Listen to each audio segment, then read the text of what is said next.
not me. This is clearly a story for the defendant. And the discussion in the case goes through the fact that there are topics of content. And when that's the case, what concerned me about yesterday is there was a reference to multiple interviews creating context for each other. So before reading the case law, that's not the case at all. Now, the prosecution team, there are hours and hours and hours of this. We intend to introduce some specific statements by the defendant. Just to give the court a little bit of guidance on what we're going to do, any statements in search and rescue to the beginning, or statements to the FBI, which are the most routine statements by the defendant. These 4 hour, 5 hour, 6 hour interviews, we're not putting them in. So I don't want defense to ask questions of witnesses that are perhaps leading to Mark Redwine Trial. Mark Redwine Trial. That would only come from you can testify to that if you choose.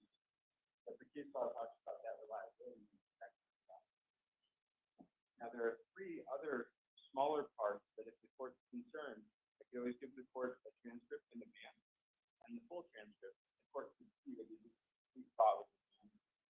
The biggest example I just explained to the court is on June 29th. The defendant says, did you find any part of Dylan up here?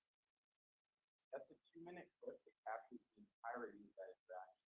Mr. Moran pointed out in opening statement that at the beginning and at the end of that interview, the discussion remained on the other side of the mountain. That's the only discussion that remains on this side of the mountain. So I think it would be fair game for Mr. Moran to say that he could also talk about down here.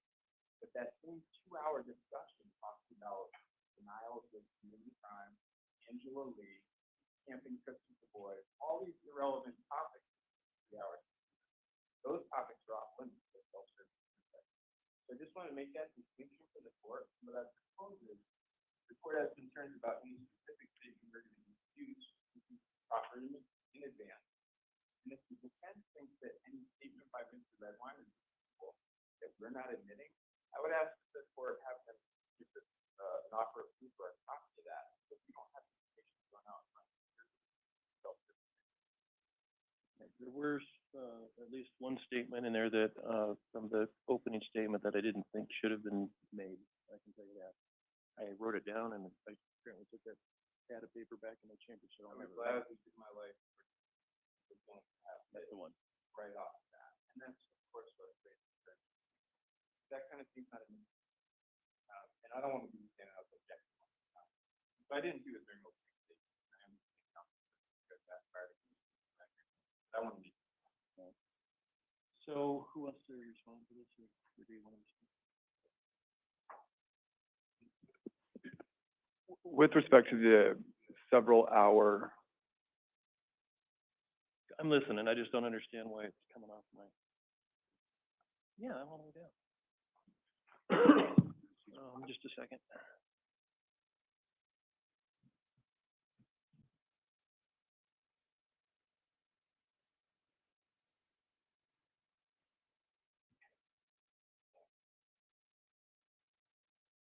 All right, let's try now. Go ahead, Mr. Moran, I'm sorry. With respect to the car ride conversation headed up to Bear Creek Trailhead and beyond towards Runlet Park. I confused my days. I think this is 27th. The prosecution is entering a statement of Mr. Redwine about finding out there what the soul was discovered as something similar to an admission or a guilty mind, indicating that there's something out there. The rest of that car ride where Mr. Redwine is saying, did you find things there? Did you notice the shoe that we're driving past right now? Did you check the canyon? All of his other inquiries about the things that they were searching and looking at give context to the statement later. And if that context, if that statement was considered by itself, yes, it'd be quite damning. But in the context of hours in the car with searching law enforcement officials, asking them about those fruits they're searching, gives context to that statement later and takes away from it the thing the prosecution is seeking to enter it for. With respect to the other statements of Mr. Redwine, One, we litigated the fact that Mr. Redwine's love for his child, the then existing emotional state, it's not hearsay, it's admissible in that it's a then existing emotional state. I put that into my remarks in good faith based on the ruling of this court.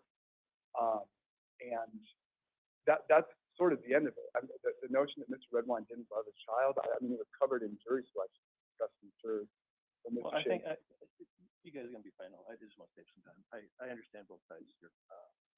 And Also, with respect to the remainder of that car ride, that recording, we're not seeking to admit it. What's interesting and relevant and contradicts, rebuts the prosecution's assertion that did you find anything out there is somehow inculpatory information. All of the other remarks in that car ride are things that we would seek to elicit. The remarks about what did you find when you searched there? What did you find when you searched there? This is something I think, because we're gonna quit early today, because we have the jurors that we can talk about. I don't think it's gonna come up this morning, I assume, with the witnesses you have shown. Is that right, Mr. Johnson? That's correct, Your Honor. So, I do disagree with Mr. Johnson slightly, but I haven't read the law for a long time. I think if there's other things going on that give context, I think under the theory of the rule of completeness, that probably comes in, but I'll need to do a little reading on it to make sure I'm right. And Judge, just to be clear, I think Mr. Moran and I are actually in some extent, if it's on topic that there's other comments about what it doesn't know, objecting to the entirety of the comment. So I fully expect to explain what area now. Okay. Okay, so we may be okay with this then. That if he does, if Mr. Moran intends to do the specific that the context to the name follows what's going on about the crowd, those are not mine. And I hadn't considered the statement about I'd give my life to the idea that that's not hearsay, it's the statement in terms of expressing the message. So we'll have to see when that comes up. Your Honor, if I may, and given the possibility that we would need to provide some further context, transcripts or otherwise to Your Honor, I'd request that we give some information. Like we want to know when we need to have that ready for the court. Okay. We can talk, we got a jury hopefully waiting, so we have time this afternoon. It's not gonna come up yet. Another thing I wanted to tell you, Mr. Moran, and both parties, I do remember now the statement I made at a hearing about being able to call people, all the various Mr. Redwines by their first name. So I will mention that to the jury, and if you guys end up calling people the Redwines by their first names, that's fine, but that's as far as I wanted to go. Thank you. So let me know when the jury's ready.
Please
rise. Thank you. Can you be seated? The court copy for the exhibit.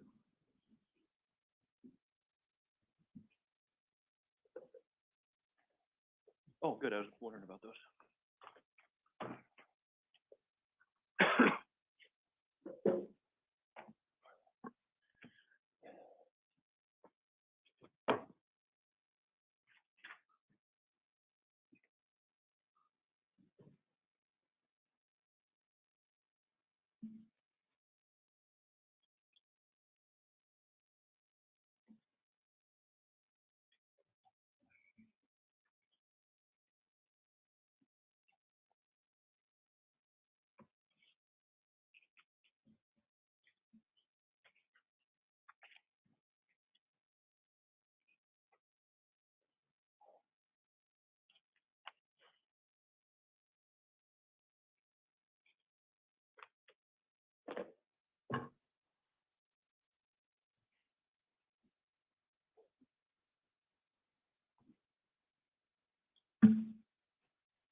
Oh, okay, that's fine.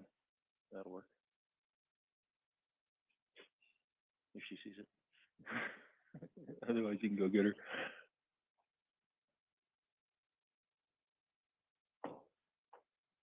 Yeah.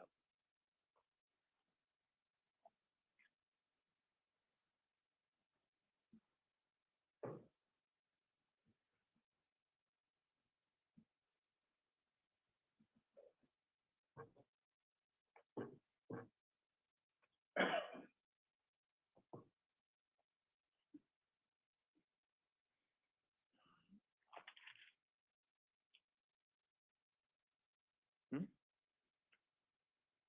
Oh, I was gonna unlock it, but I don't know that I did. Did you not?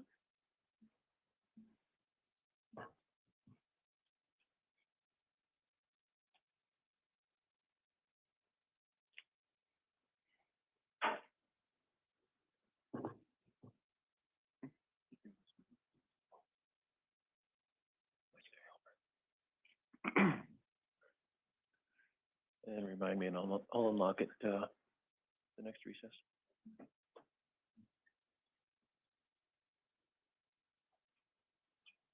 it unlocked? You got the keys? Okay.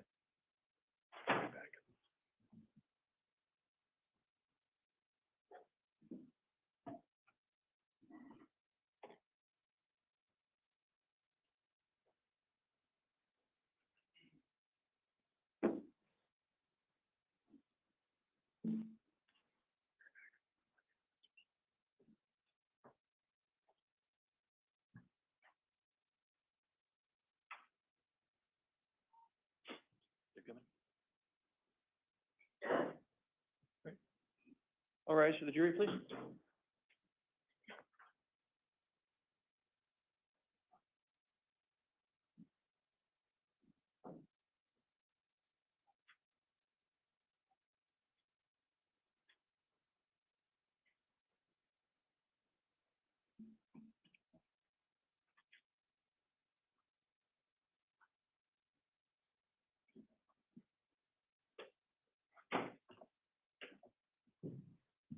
Okay, we can be seated.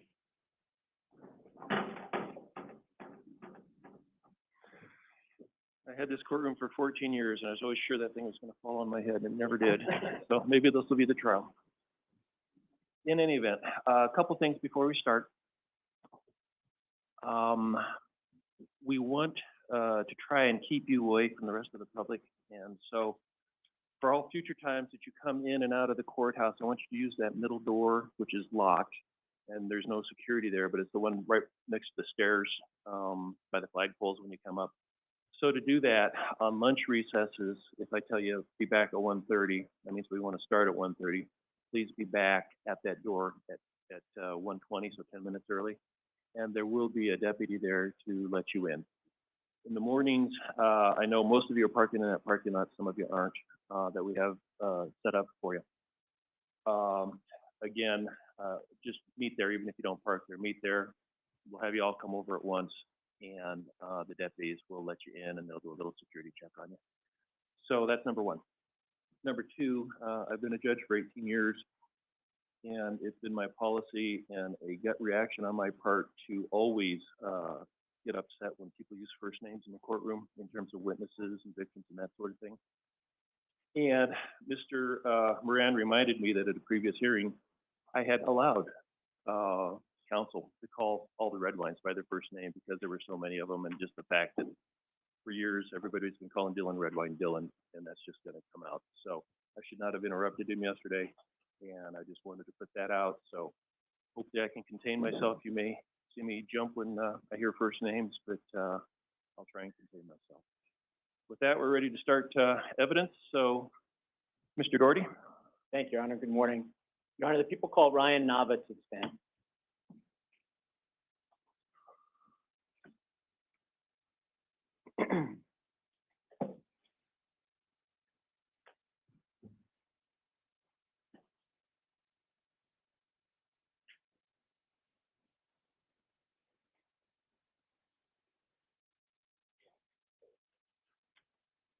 Mr. Nava, come up to the witness stand up here, please.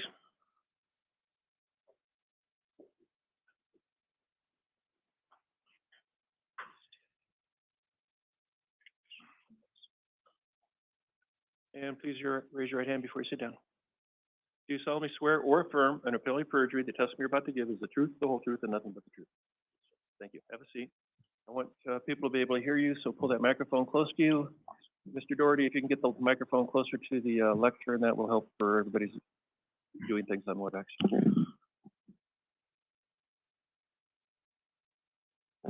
Thank you. Thank you, Your Honor. Good morning. Good morning. How you doing? Doing well, thanks. How are you? Pretty good. Could you please state your full name, spelling your last name so the court reporter can fill in the record? Yes, sir. Ryan Lee Nava, N-A-V-A. So Nava, if you're more comfortable, you can pull that microphone towards you a little bit. That way you can Awesome. sit back. Sweet. Yeah. All right, I'm good. Nava, how old are you, sir? I'm 22 years old. What area do you live in? I live in Bayfield, Colorado, Dove Ranch subdivision. Who do you live with? I live with my grandparents and my mother and my sister, little sister. How long have you been living in La Plata County for? I think about 10 years, about. A little over that. Are you currently working? Yes, sir, I am. Tell the jury what you do for work. I'm a sales associate at a company called Barefoot, and it's just here downtown, t-shirt shop, part-time. Very good. What do you do there? Fold shirts, sell stuff, just, retail. How long have you been working there for, Mr. Coming up on a year, I think 10 months. Where'd you go to high school? I went to Bayfield High School in Bayfield. And you graduated from there? Yes, sir, in 2017.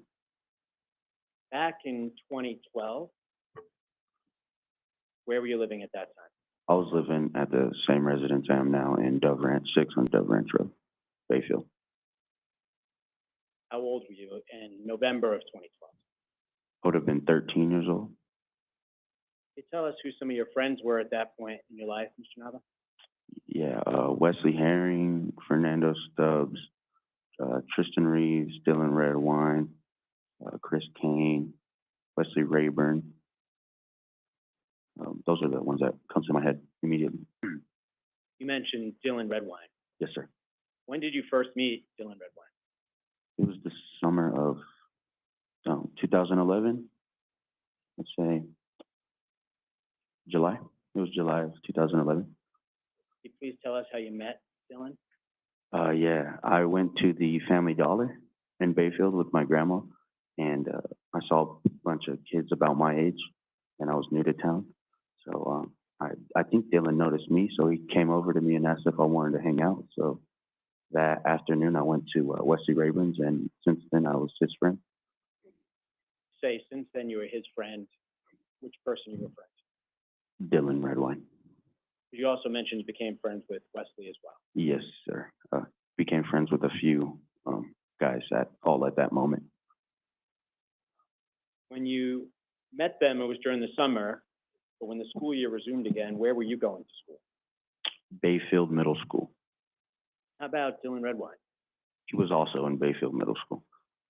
What grade were you in at that point, Mr. Nava? 7th grade. How about Dylan? Also in 7th grade. Do you have the same classes together on occasion? Yes, sir, we did.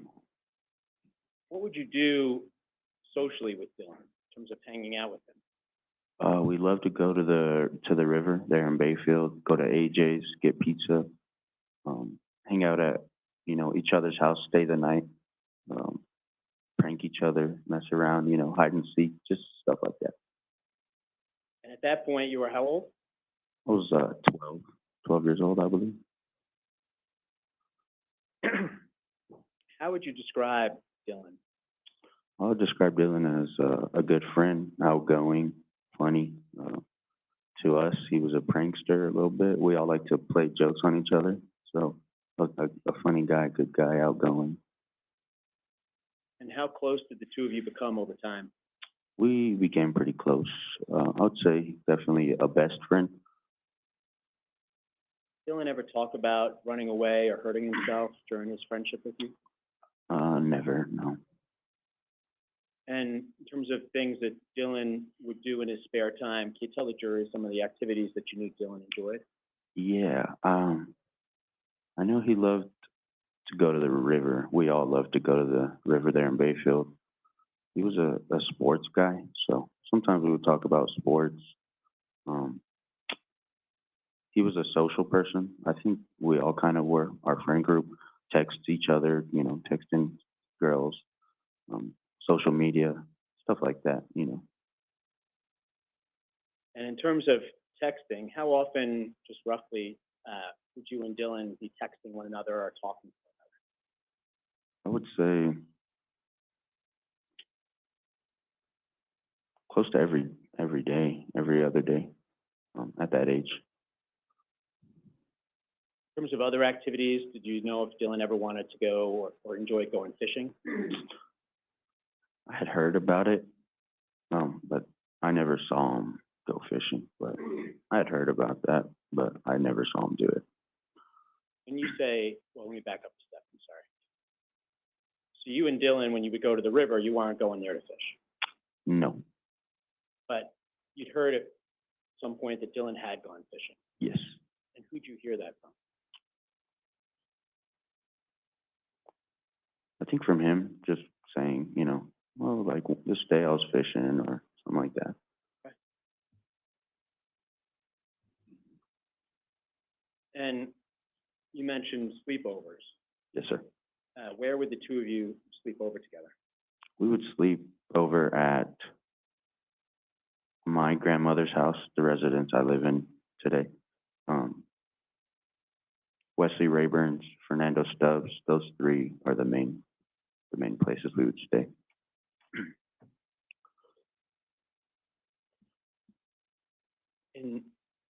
So in the fall of 2011, you're starting 7th grade. Yes, sir.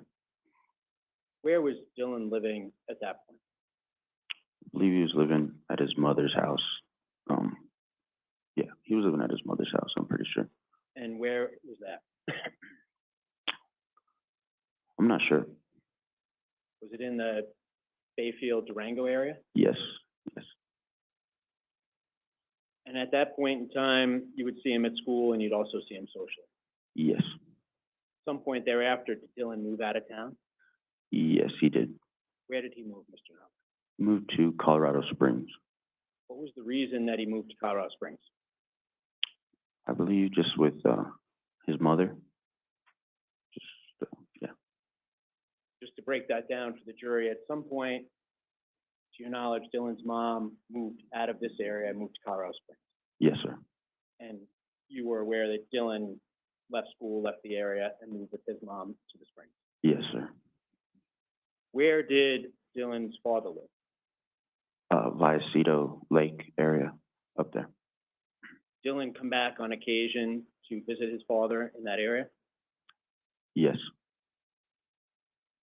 Do you see Dylan's father in this courtroom, Mr. Nava? yes, sir. We're in court, I have to ask you a couple questions to see if you can identify that person, okay? Okay, I'm gonna ask you to look around the courtroom, and if you see that person in court, to point to that person and identify an article of clothing that he's wearing. okay. He is sitting there. He's got a green tie. Your Honor, Record can reflect identification of the defendant. thank you, Your Honor.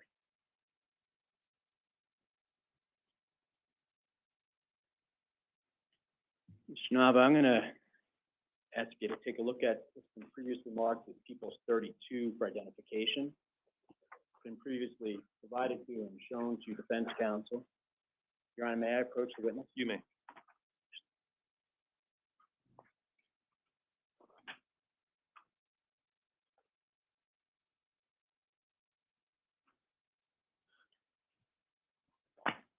Recognize what People's Exhibit 32 is, Mr. Nava? Yes, sir. What is that? I see the Bayfield, Vallecito area. I see 3 points. I believe my house, Tristan's house, and Mark's house all located with like points on this page. And when you say Mark's house, you're referring to the defendant, Mark Redwine? Yes, sir. Is that map that you're looking at a fair and actual depiction of the geographical region that we're talking about here? Yes, sir, definitely. Your Honor, at this time, the people would move to admit People's 32. Any objection? No objection as to the map, objection as to some of the text contained on the map, and I can make further record if the court wants to see the exhibit at the bench. Well, I see the exhibit right now. I don't think foundation's been laid as to the text boxes in yellow on People's For the 32. For the distances. Yes, sir. Mr. Doherty? Your Honor, I can ask a couple further questions. As you sit here today, how long have you been living in the area that's depicted on that map, Mr. Nava? 10 years since I moved to this area. And have you traveled the roads indicated and reflected on the map in front of you? Yes, many times. Say many times, how often are you on those roads? I'm still on them today. At least every other day. I'm in this area somewhere driving on those roads, going to the lake. Every other day at least on these roads, this area. And on that map in front of you, does it appear to you that those distances that are reflected are fair, accurate, in fact, exact distances between the locations identified? Yes, sir. Your Honor, at this time, people would seek to admit People 32 into evidence. Same objection as the foundation.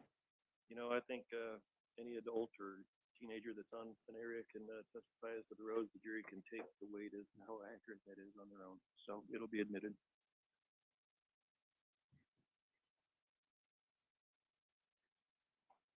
we put people's 32 on the screen, please? So, Mr. Nava, just to get you oriented here, the jury is looking up at the screen behind you. If you like, you can look at the screen, or you can continue looking at the map in front of you. They're identical, so it's up to you, depending on how comfortable you feel, okay? Okay. So this is the first time the jury's seeing this map, so can you just get them oriented to what we're looking at on the map, please? Yeah, you're looking at, the town of Bayfield area. I see Vicito Lake. It's a really, you know, it's a big picture. It's got about everything in that area. You see my house, or my grandmother's house where I live at the bottom. Let me stop you there for a second. Your Honor, may I ask Mr. Nava to step off the stand and point to the screens the jurors can see? Yes. Thank you. Mr. Nava, you can step down if you don't mind.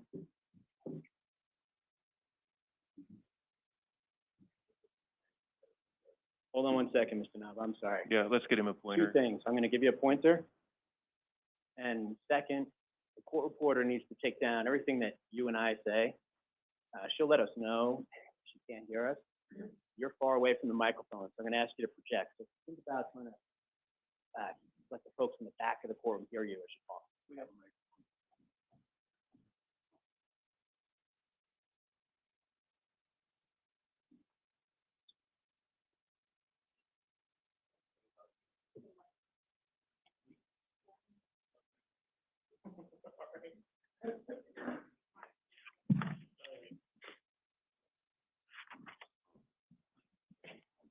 Yeah, if you want to just take it out. That's great.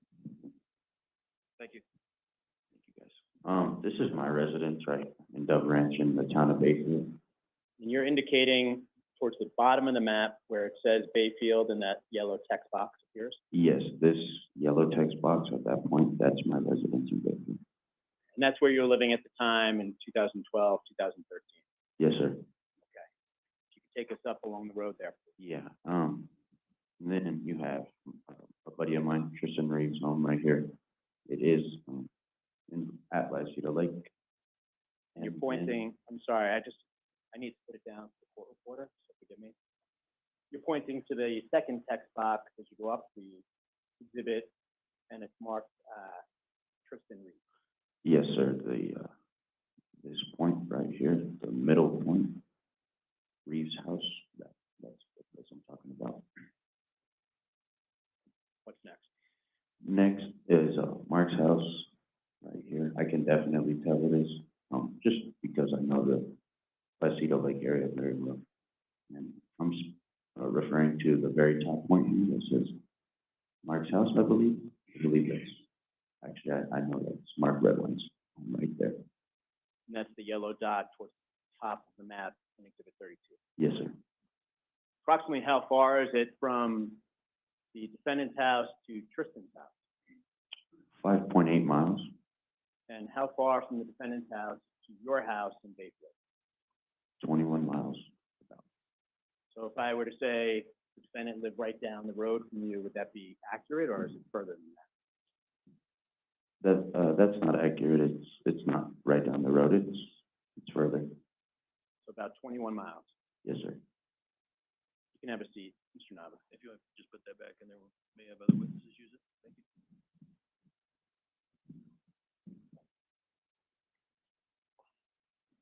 Your Honor, may I approach? Yes.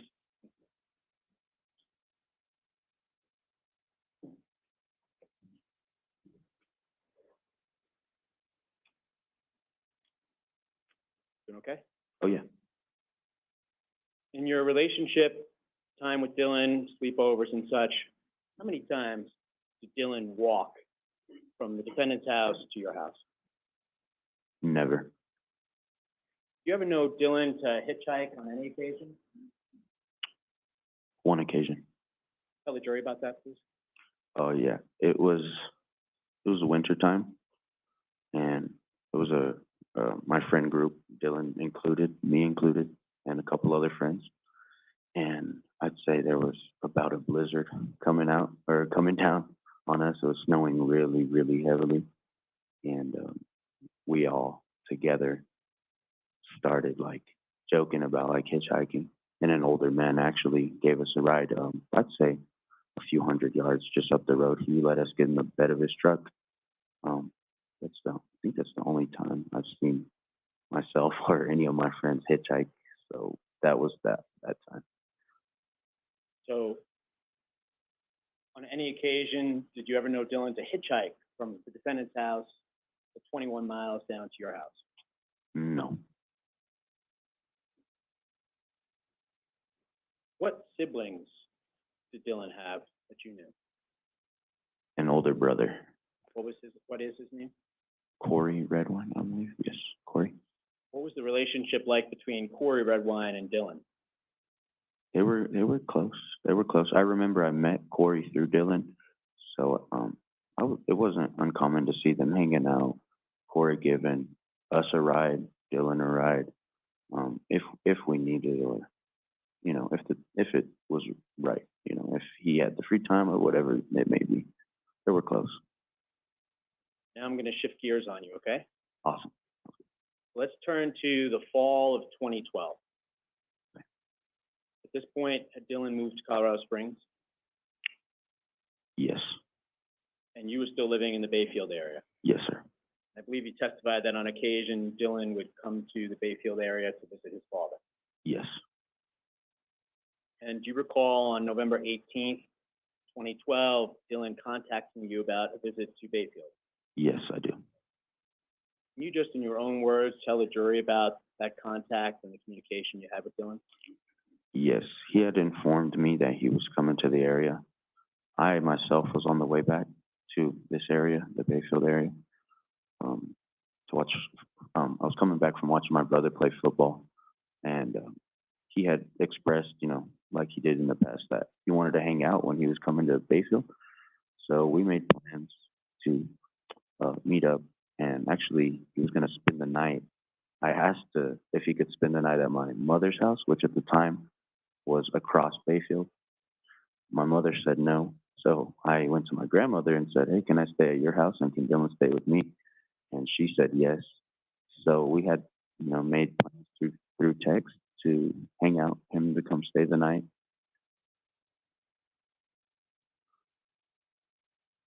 And where were you coming from? I know you said your brother's football game, but where was that? Also in the, it was in the Colorado Springs area. Did Dylan spend the night at your grandmother's with you? No, What was the reason for that? he didn't show up. Never showed up. Did he tell you that he couldn't come? He did. Why don't I ask you to take a look at what's been previously marked and provided to defense counsel as People's Exhibit 31 for identification. May I approach you? You may.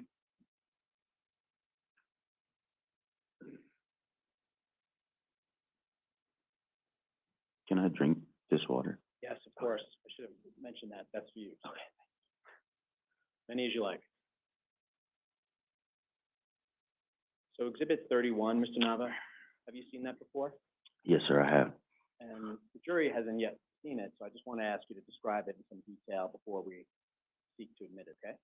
Okay, yes, it is a text message conversation between me and Dylan through cell phone. And is that conversation via text taking place on November 18th of 2012? Yes, it is. And how do you recognize it to be a text conversation between you and Dylan? There is a marked date that says November 18th, 2012, and also I remember the date. I remember the date, so it's clear that that's the date. You also recognize the phone numbers on the exhibit? Yes, And is that exhibit a fair and accurate representation of the text conversation between you and Dylan Redwine on November 18th, 2012, and November 19th? yes, yes. Your Honor, at this time, the people would seek to admit number 32 into evidence. Mr. Bogan? No objection. It's admitted. 31, I'm sorry.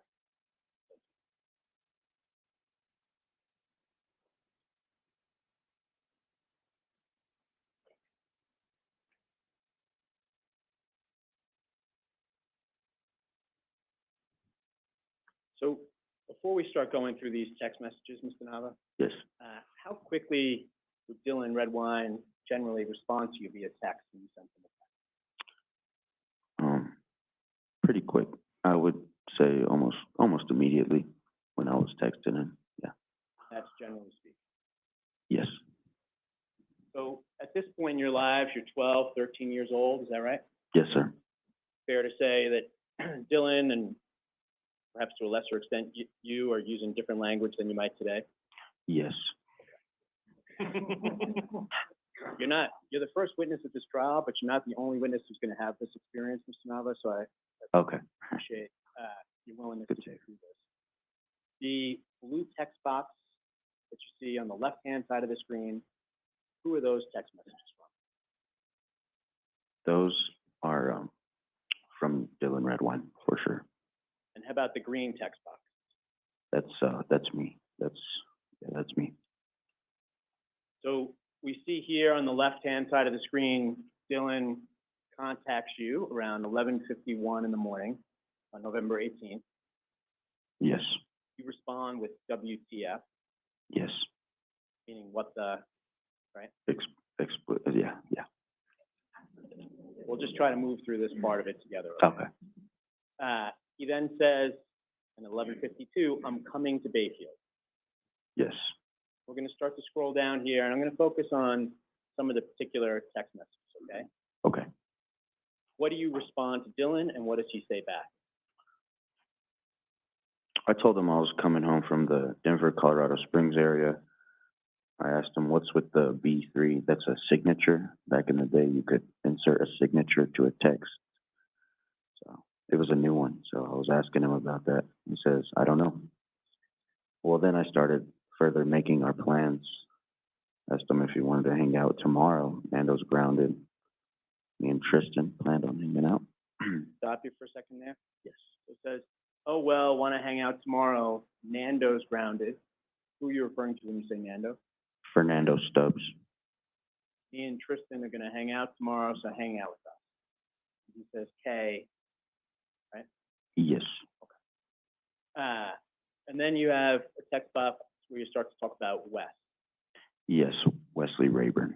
And just briefly, what was these text messages about with regards to Wes? We all collectively didn't want to hang out with Wes that much at the time, and I didn't want him to come stay the night with us, so I made it clear, not to. We didn't want to hang out with him. I made that clear. Okay. So we're going to scroll down halfway to page 2. We'll stop there. What does Dylan say to you at around 12:05 on November 18th? He asked me if he can stay with me tonight, as in stay the night. What do you say in response, Mr. Nava? I said, if we get back in time, yeah. At this point in time, are you still on the road from the Springs or Denver area back to Bayfield? Yes.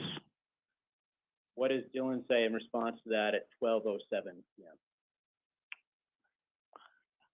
He says, if I don't get back in time, he would stay with Wes and then ditch him in the morning to come hang out. And so it's at this point, it's clear he's either going to stay with you or Wes in the Bayfield area. Yes.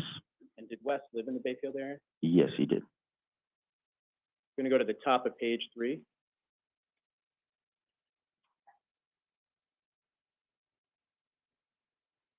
What do you say to Dylan at 12:12 p.m.?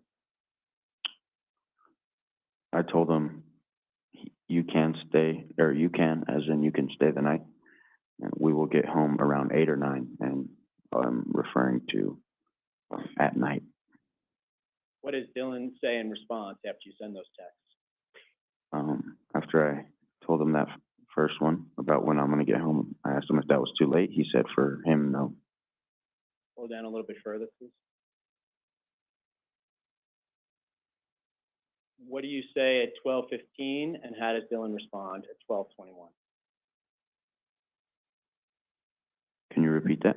Sure. There's a text box there on the right at 12:15 p.m. I'm asking what you say there and how Dylan responds at 12:21. Okay. at 12:15, I asked him, so who are you gonna be with till I get home? He said, Wes, and I'll say I'm going home when you go home, you know, insinuating he was gonna ditch Wes.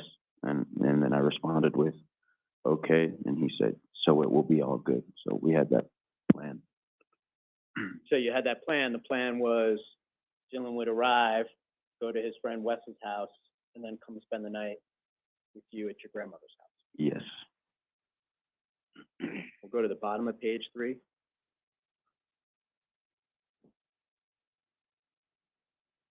now, can you just read for the jury the text messages that you sent to Dylan at 12:23 and 12:24 on November 18th?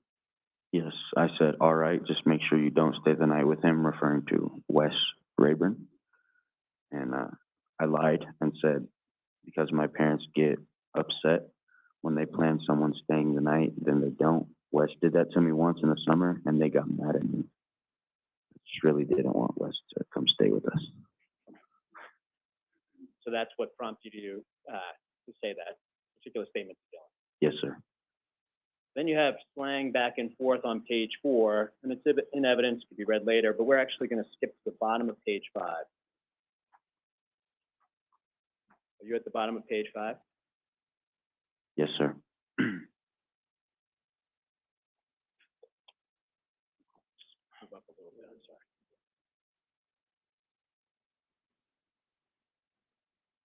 Okay, so now we've had you two making comments and slang back and forth, and we're fast forwarding to 5:40 on November 18th, 2012. You see that at the top? I'm sorry, 17:40, military time, you subtract 12 hours, so that's 5:40. 5:40. Yes. That's it. Saying to Dylan at 5:40 and 5:46. I'm telling him, I'm almost home, and where are you? What does Dylan say in response to 5:49? He said, I was on the plane. Sorry, dude. We're going to continue to read through here. What do you say in response, Mr. Nava? It's all right, dude, I told him. Walk the jury through these if you could. I asked him, how was your flight? He said, weird. My head went numb from all the vibrations. And I told him, LOL, dude, I'm pulled over right now. And he said, so am I.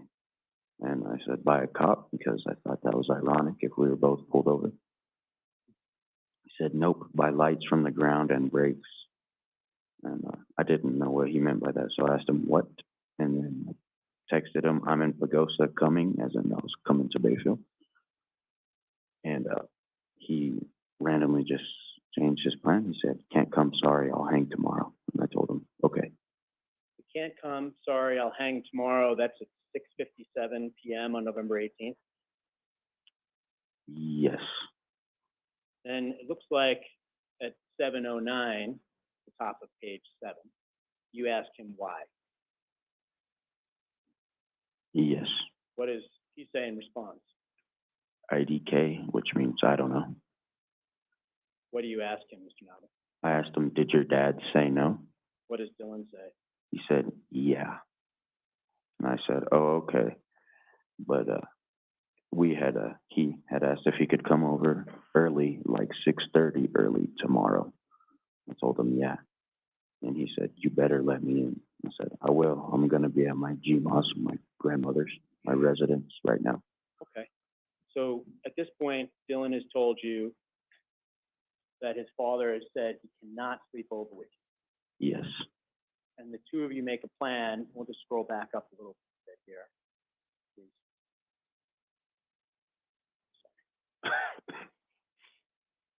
That text message from Dylan to you at 20:02 or 8:02 p.m., Mr. Nava. Yes. What does he ask? He asked if can I come over early, like 6:30 early tomorrow. He wanted to come, come hang out with me in the morning at 6:30 the next day, the following day. And what was your reaction to the 6:30 a.m. get-together time? Normal. We would do that every now and then. Go to Fernando Stubbs early. wake up early for no reason, go ride bikes. It wasn't that weird of a text to get, but I could tell he wanted to hang out. So I remember thinking like, good, we're gonna hang out. And fair to say you hadn't seen him in a while because he's living in Colorado Springs. Yes. We'll scroll down to 8:04 or 20:04. Dylan says what to you? You better let me in. And he's referring to, at 6:30 in the morning, I better let him in my grandmother's house. And I tell him I will, and I told him I'm gonna be at my grandma's, my grandma's. We'll just scroll down a little bit further and then stop at a bit for a little while. What does Dylan say in response at 8:05 p.m. on November 18th? He says, I call your ass all day if you don't, and he meant he'll call me all day if I don't let him in my grandmother's house at 6:30 in the morning. I told him, okay. And he asked, will you grandma care or be up? And I just told him, just come around to where the sliding door is. He knew that room. We have a room that's got another entrance to get into our house instead of just the front door. And I was sleeping in that room at the time, so I didn't want him to disturb my grandmother or anyone in the morning. So I told him to come around to that sliding door, and he knew where that was. I told him, call me when you get here too. And then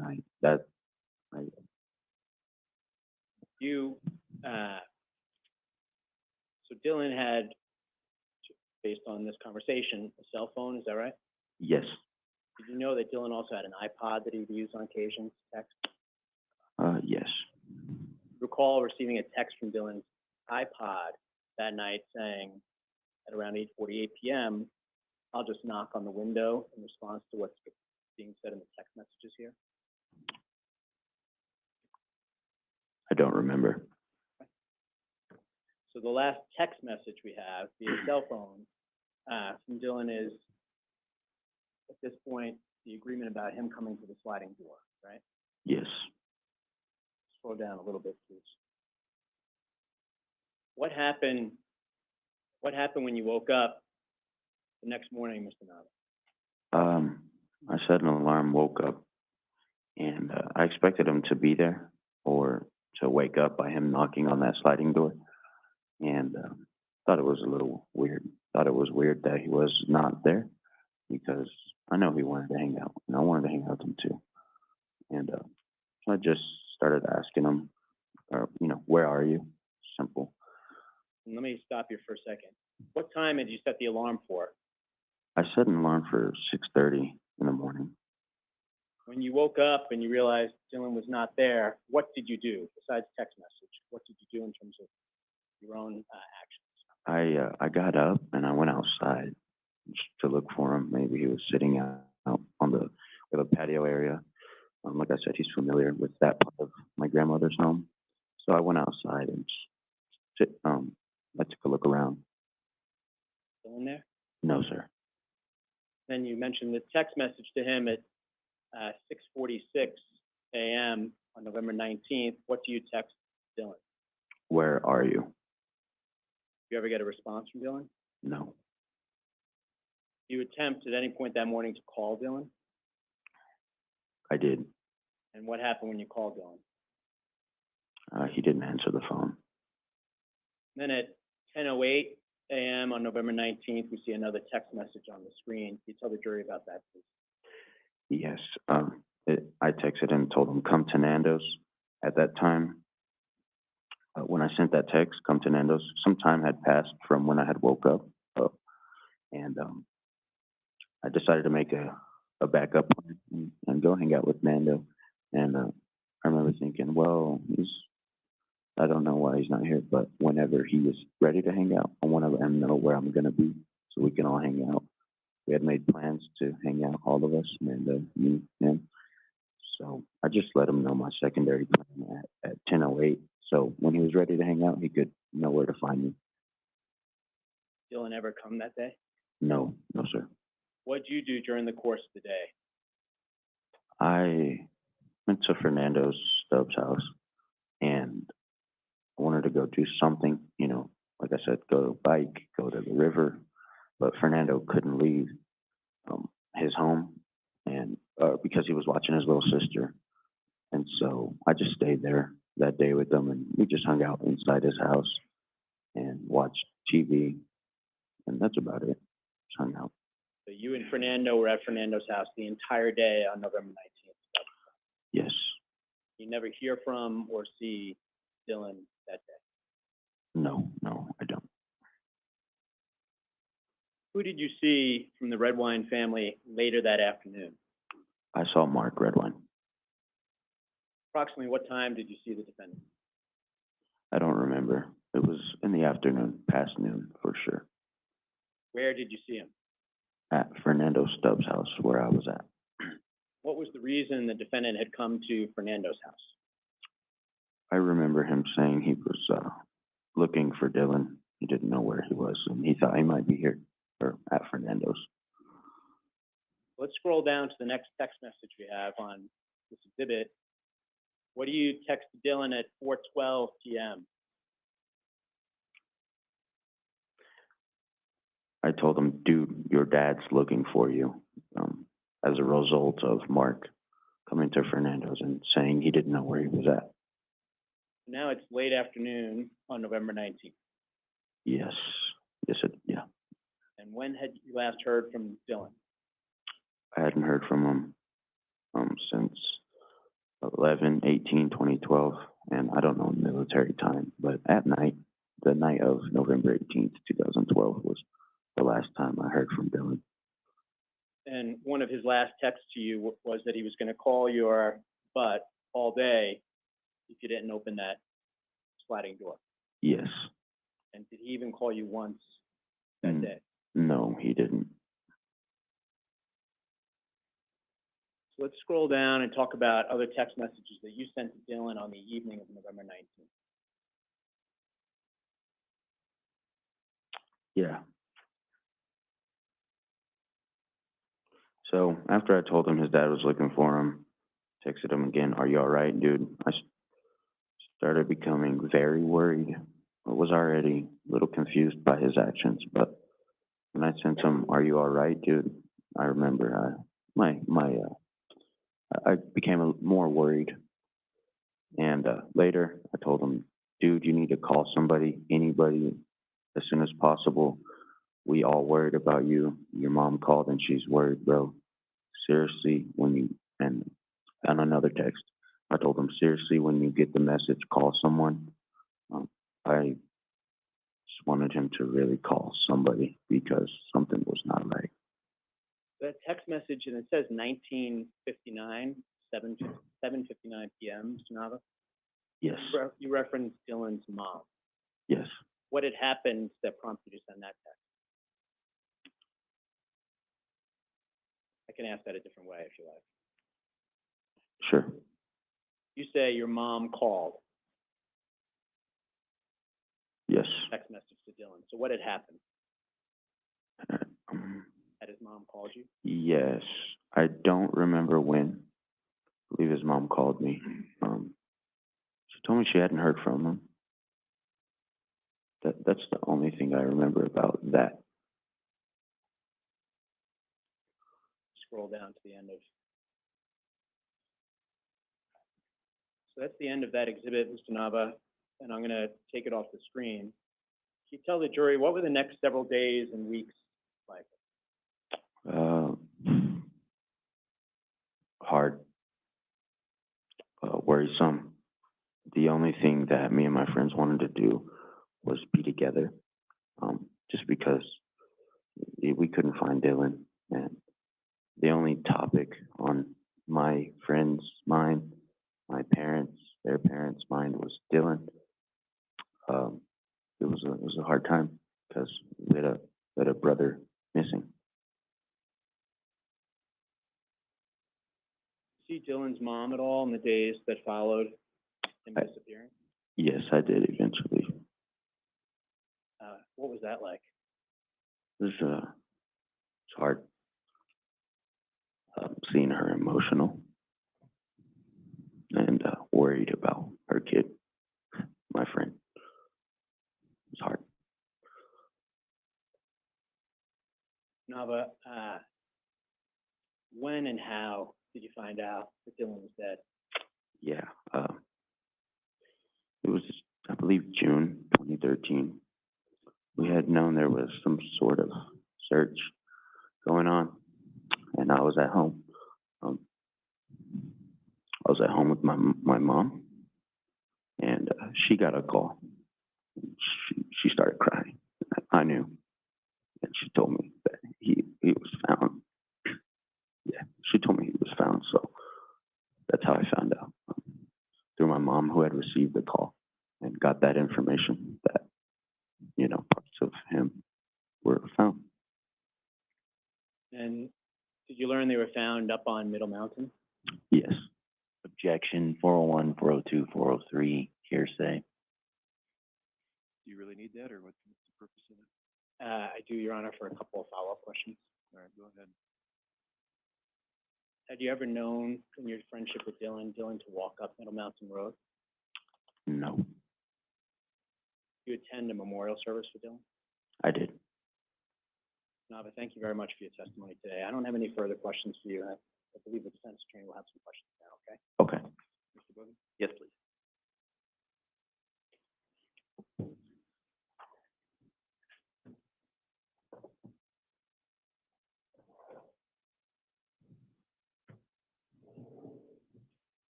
Mr. Nava, if at any point I'm not being clear in my questions, just let me or the judge know. Can you hear me okay? Yes, yes, sir.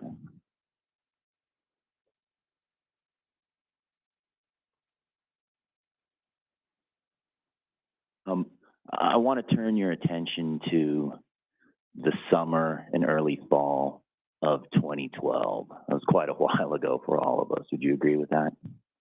Yes. Okay. And fact of the matter is that during the late summer, arguably early fall of 2012, you had the opportunity to do one of these sleepovers that you spoke of, correct? Yes. And you actually slept over at Dylan's house, at Dylan Redwine's house in Vallecito a couple times that summer, correct? Yes, yes. And specifically where you slept over was at the house that you identified on the map, that being Mr. Mark Redwine's house, correct? Yes, sir. Okay.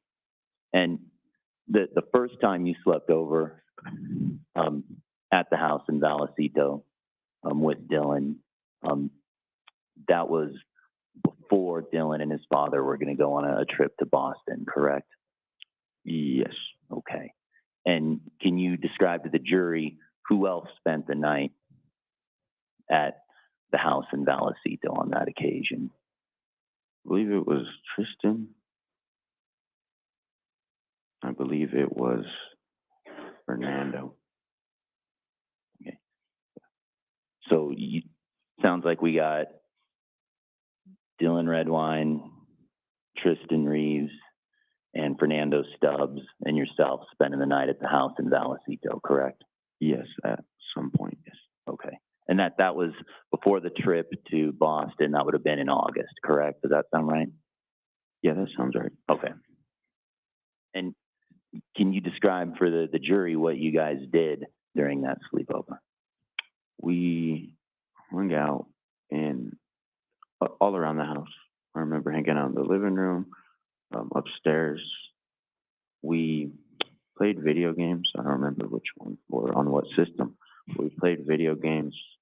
I remember, I believe we're messing around on our phones, trying to talk to, you know, girls, talking about girls, and just those type of things. Like guy stuff, circa 2012, safe to say. Yes, yes. And we spent some time outside, I remember, a little bit at night. We hung out. Where'd you go outside at night? I believe it was in Mark's yard. If I remember correctly, there's like a little creek or a little stream, and we were just throwing stuff in there for a little bit of time.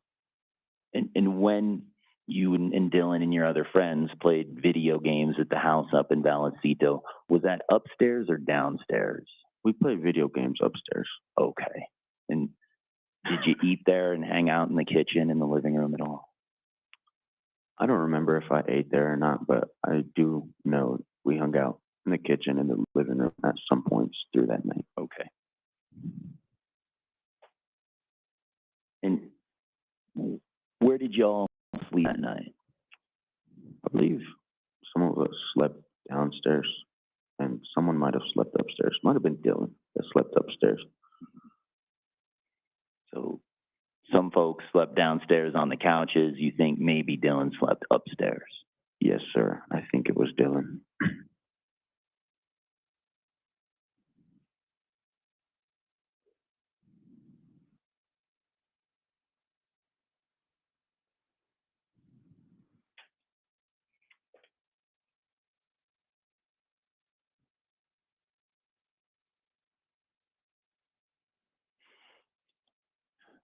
One of the things you said was that during the sleepover in August before the trip to Boston, y'all were trying to text girls. That's what you did, correct?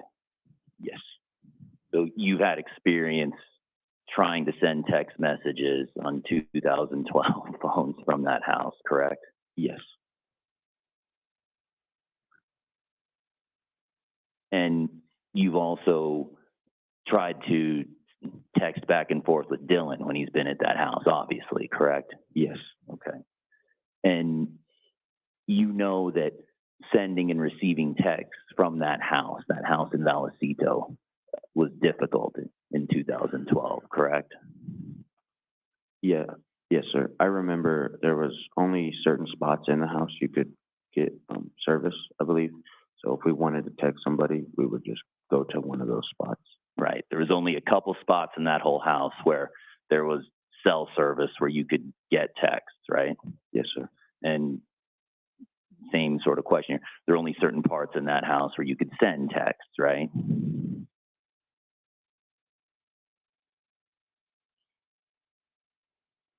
And in fact, the matter is that the only spot that was reliable for sending texts was in the kitchen, correct? I don't remember. Okay. And obviously, you've been involved in this case for a long time, safe to say. Yes, sir. And you've been interviewed by all sorts of folks, correct? Yes, sir. And in fact, on November 27th, you were interviewed by an FBI agent, Amber Cronin, correct? I don't remember exactly. But I've been interviewed by a good amount of FBI agents. I just don't remember like the exact date or their names. Would looking at Agent Cronin's report refresh your recollection as to the identity of the FBI agent and the date upon which he interviewed you? Yes, it would. Permission to approach, Judge. Yes. Approach.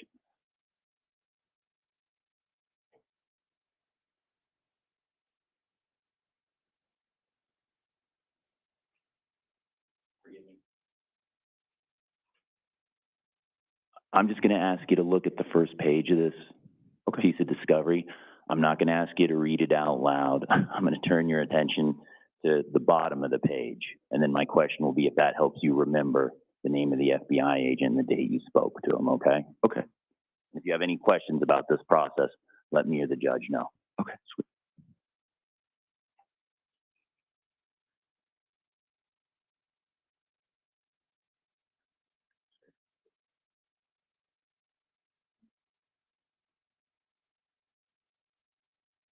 And with the microphones, I'm going to get my steps in today. Have you had time to review that? Not yet. Let me. And I think the information's at the bottom of the page. Okay. Yes, yeah, that looks right. Okay. Permission to recollect. Thank you.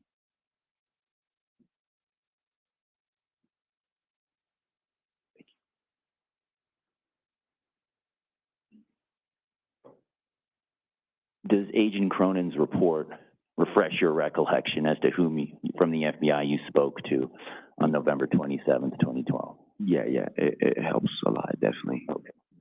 It And- paints a picture a little more. And you've told the jury today that there were a number of spots in the house that had text capabilities, correct? Yes, sir. But you told Agent Cronin that there was only one spot, the kitchen counter in Mark's residence, where he had good service, correct? Yes.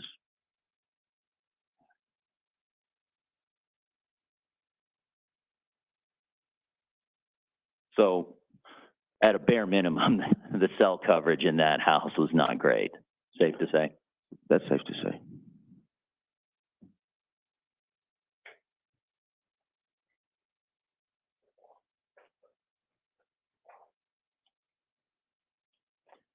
Now, you also had another sleepover at the house up in Vallecito late that summer as well, correct? Yes. And that was on Labor Day weekend, correct? I believe so. Yes, sir. And if you don't remember, just say so, and we can go from there. Okay. So you spent the night with Dylan Redwine at the house in Vallecito before the summer trip to Boston, then you did it again a short time thereafter on Labor Day, correct? Yes. And whom else spent the night at the house in Vallecito during the Labor Day weekend 2012? That weekend, I don't remember who exactly was there. I just know I was there and Dylan was there. And it wasn't just us two. There was others. I just don't remember exactly who. Like I did that first time I stayed there. And same question, different sleepover. What'd you all do during that time? That time, I believe we did about the same thing, except I remember going to eat at I forgot the name of the restaurant there in Vallecito, and Mark had bought us food. We hung out. I believe I played pool there at that restaurant, and that's what made that one a little different than the other. But everything else is about the same. What we did that weekend compared to what we did the first time I stayed there. And about the same sounds like hanging out by the river, playing video games, trying to text girls. Yes. Classic 2012 guy stuff. Yes, sir.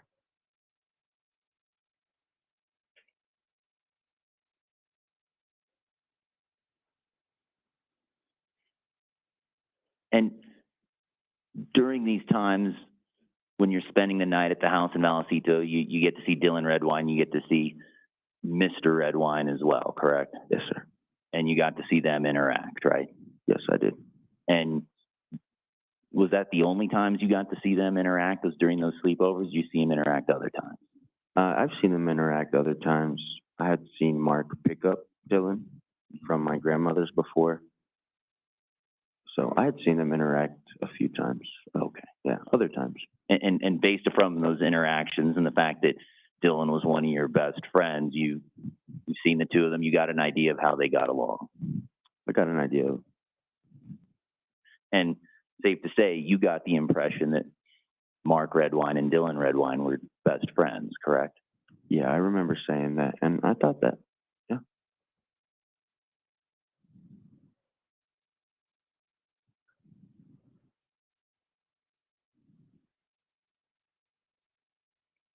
And you testified about a number of text messages were sent between you and Dylan on, I think it was the 18th and the 19th of November 2012. Remember talking about that a little while ago? Yes, sir.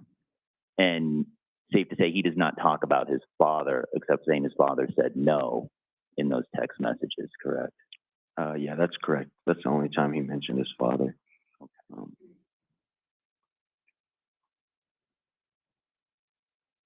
And from your observations of Dylan the weekend before they went on the Boston trip, you were left with the impression that Dylan was excited to go on this trip with his father, correct? Yes, I remember he was excited. He was a sports guy. I remember he was excited about that part. I remember him talking about that specifically, that he was excited. So yeah, it's safe to say he was excited about the trip. And what was he excited about, if you remember? I think he said he was going on to see baseball and see, I think, a couple other like stadiums. It could have been football or other baseball stadiums, and he was excited to watch a game and see certain stadiums, spectacles of, you know, professional sports. He was excited about that, and he said that.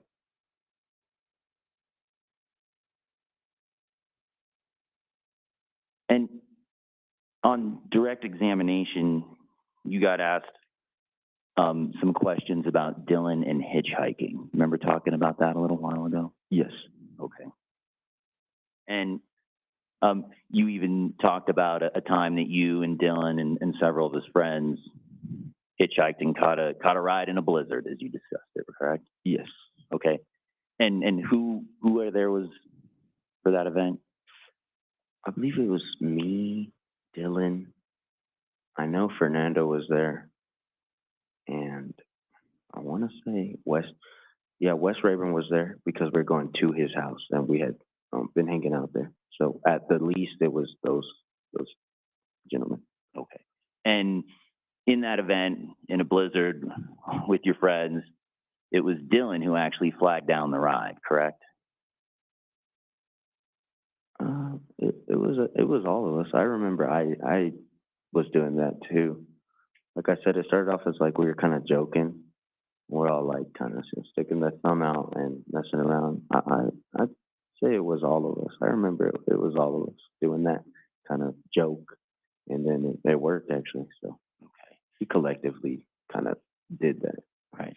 And again, you spoke to FBI agent Amber Cronin on November 27th, 2012 about this, correct? Yes. And you took that conversation seriously because your friend was missing and you're talking to the FBI about it, right? Yes, I took every conversation like that serious. Absolutely. And again, you're telling the jury today that it was all of you who were kind of goofing around and flagged down a ride, correct? Yes.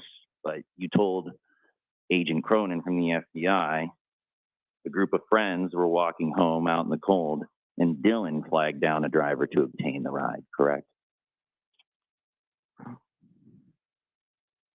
I don't remember. Would looking at Agent Cronin's report refresh your recollection as to whether or not you made that statement that Dylan flagged down the ride? Yes, it would. Permission to approach.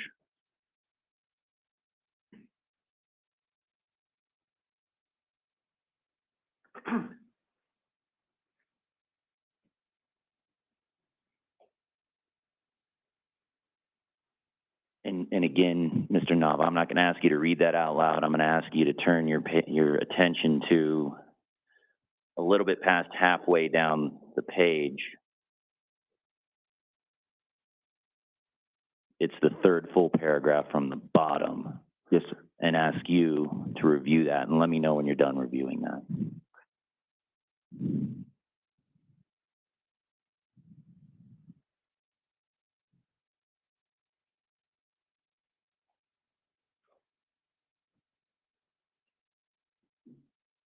Okay, yeah.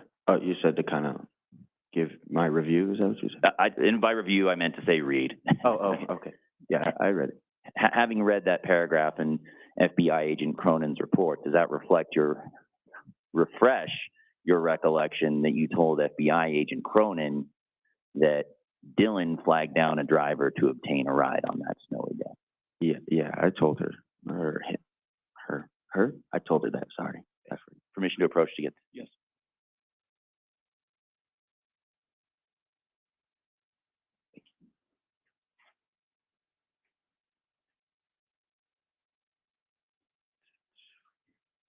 And safe to say that's the one time that you hitched a ride with Dylan, correct?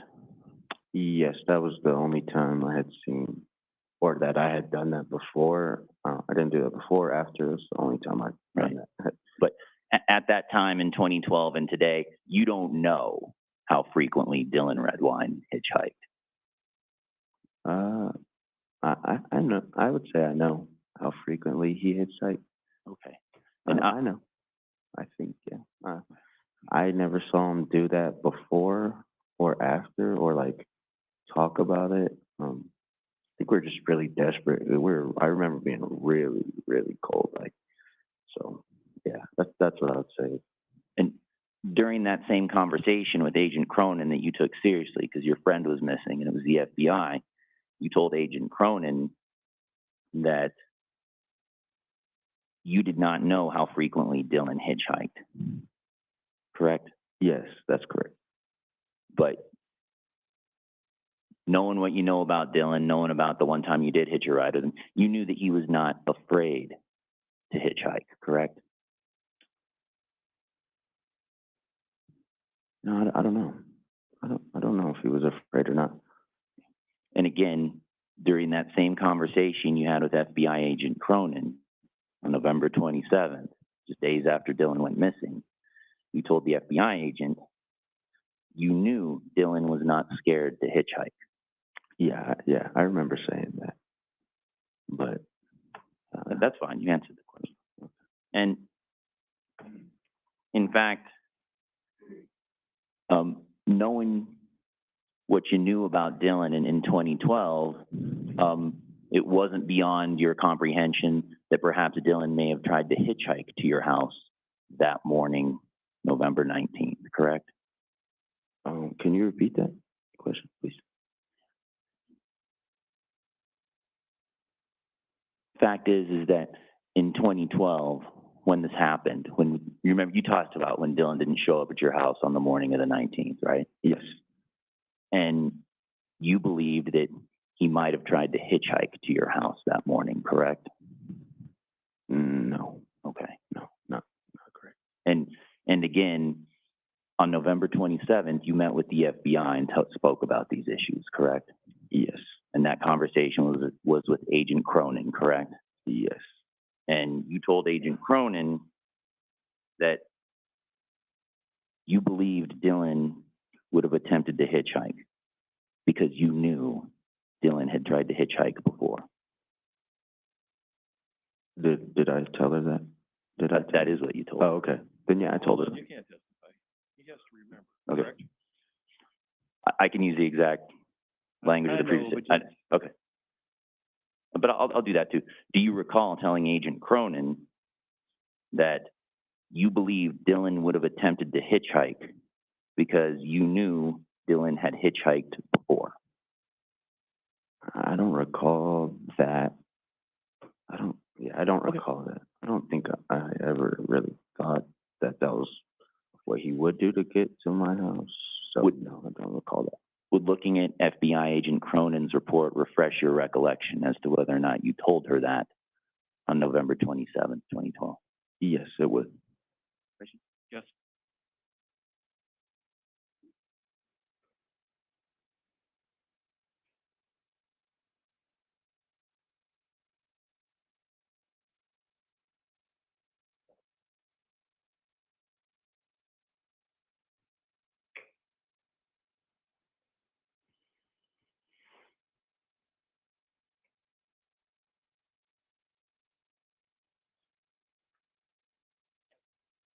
Have you reviewed? Yes. Agent, does that refresh your recollection? Yeah. That Okay. reminded me what I told her that day. Okay. Permission to get the page? Yes.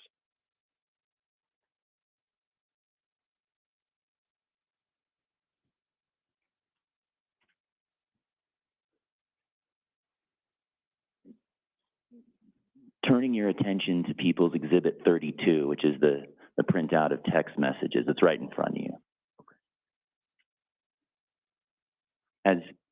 As you testified on direct,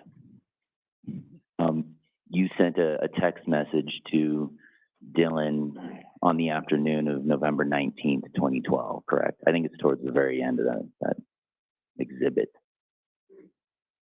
On the 19th. Not on the 19th, yes, sir.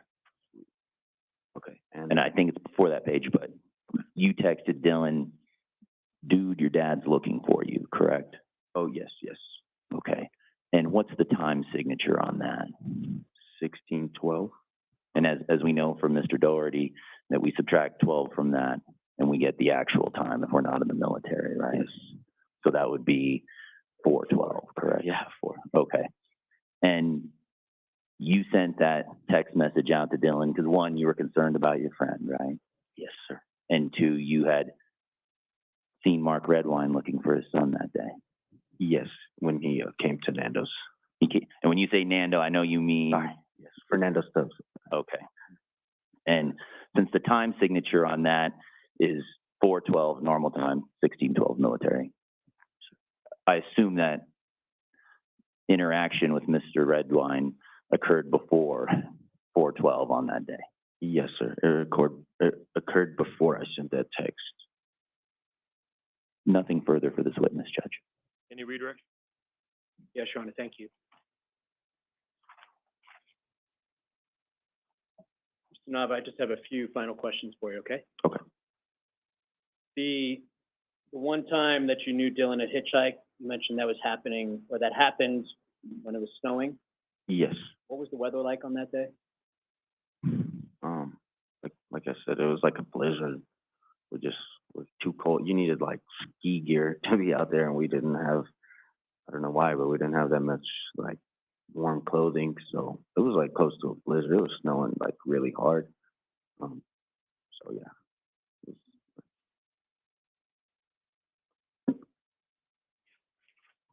How did that hitchhiking experience, that one time, how'd that happen? Just tell the jury in your own words. How did it happen?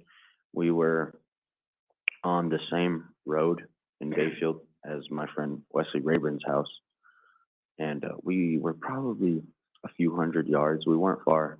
We were on that same road, but we were just so cold and sick of walking, wet feet. I remember I had wet feet. And so we all kind of collectively started, it was like a joke at first, sticking the hitchhiker thumb out at, trying to wave people down. And then an older man in a pickup stopped, and we were like a little bit surprised. We're like, okay. And so we got in the bed of his truck, and I remember he was like, "Where are we going?" And we told him just like go straight, because it was pretty close to Wesley Rayburn's house.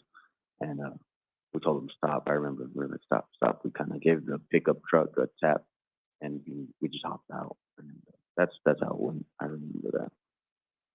That's the one time that you knew Dylan ever hitchhiked. That time, yeah. Yes, sir. Sorry. And that's what you told the FBI as well, is the one time you knew Dylan hitchhiked with the cold snowy day.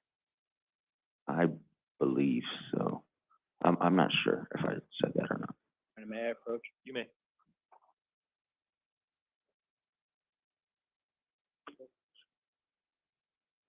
Get back to the microphone here. Just take a look at the third paragraph from the bottom and see if it refreshes your recollection as to what you told the FBI agent and law enforcement about how many times you knew Dylan had hitchhiked in your friendship. Yes, it refreshes that. Yeah, I said that. Said what? I'm sorry. Sorry. The one time Ryan, me, knew Dylan hitchhiked was a cold, snowy day. A group of friends were walking home out in the cold, and Dylan flagged down a driver to obtain a ride. And that's the one time you've told the jury about here as well. Yes, that time. You mentioned it was a cold, snowy day. How close in time was it to when Dylan went missing in November of 2012? In other words, was it that winter or the winter before? It was the winter before. It was the winter before. At that point, Dylan was still living in the Vallecito Bayfield area with you guys. Yes. Counsel asked you on cross-examination a number of questions about you seeing the defendant and Dylan and staying at Dylan's house. Do you remember those questions? Yes. Is it accurate to say the last time you'd seen Dylan and his father was before, or is that Labor Day weekend before the baseball trip? Or excuse me, that Labor Day weekend? Can you repeat that? Sure, I'm sorry, I worded it very poorly. No worries. In September of 2012, Dylan was living and going to school in Colorado Springs. Yes. September, October, November of 2012, Dylan's living in the Springs. Yes. You're aware that Dylan was no longer responding to texts or calls from the defendant during that time. What was that? So September, October, November. Counsel asked you about trips before that. I'm asking you about September, October, November, leading up to Dylan's disappearance in November of 2012. Were you aware Dylan was no longer communicating with the defendant during that time?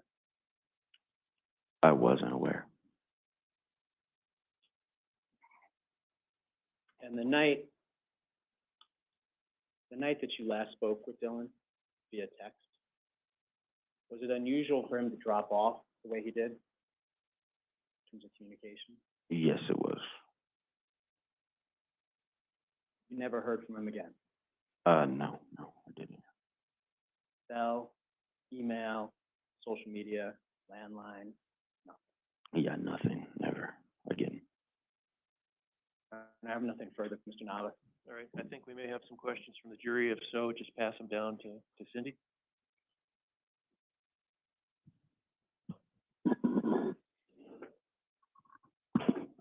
Did you have one too?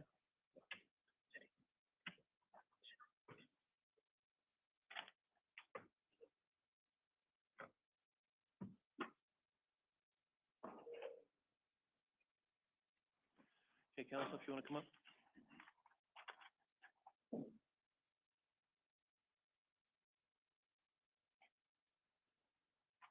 Okay. Oh, thank you.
All right, Ryan, there's two questions. The first one, I'm going to read into the record, but I don't want you to answer it.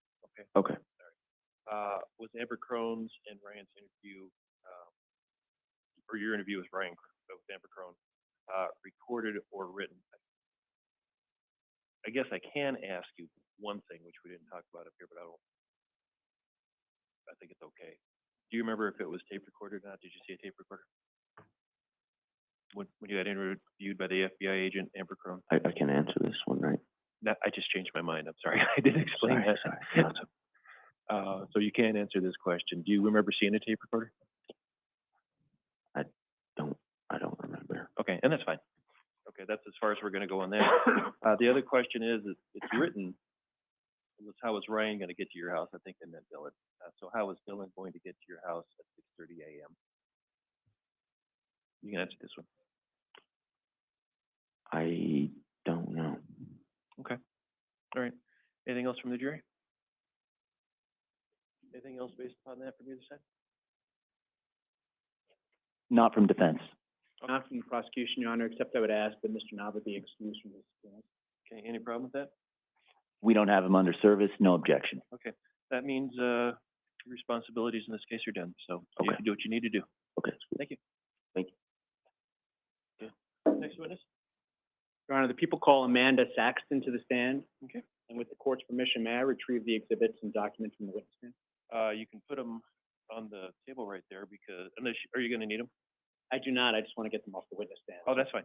That's fine. The exhibits I want on that table, your documents need to come back. Right.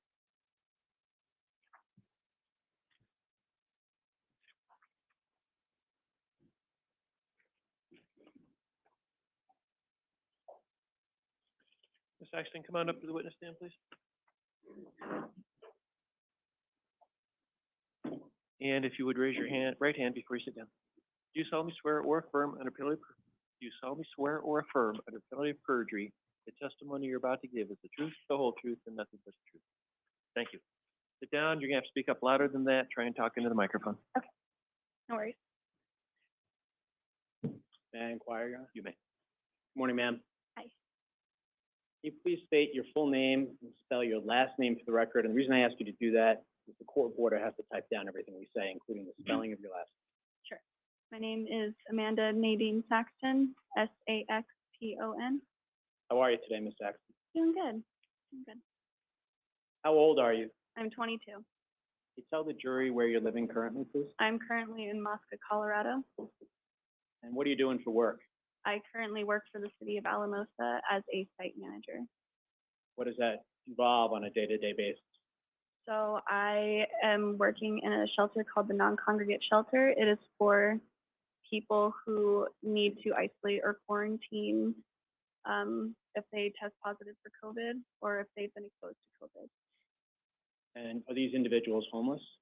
They can be. Some are homeless. Some may have a house but are unable to isolate from their family. How long have you been doing that work for? I've been doing it since August of 2020.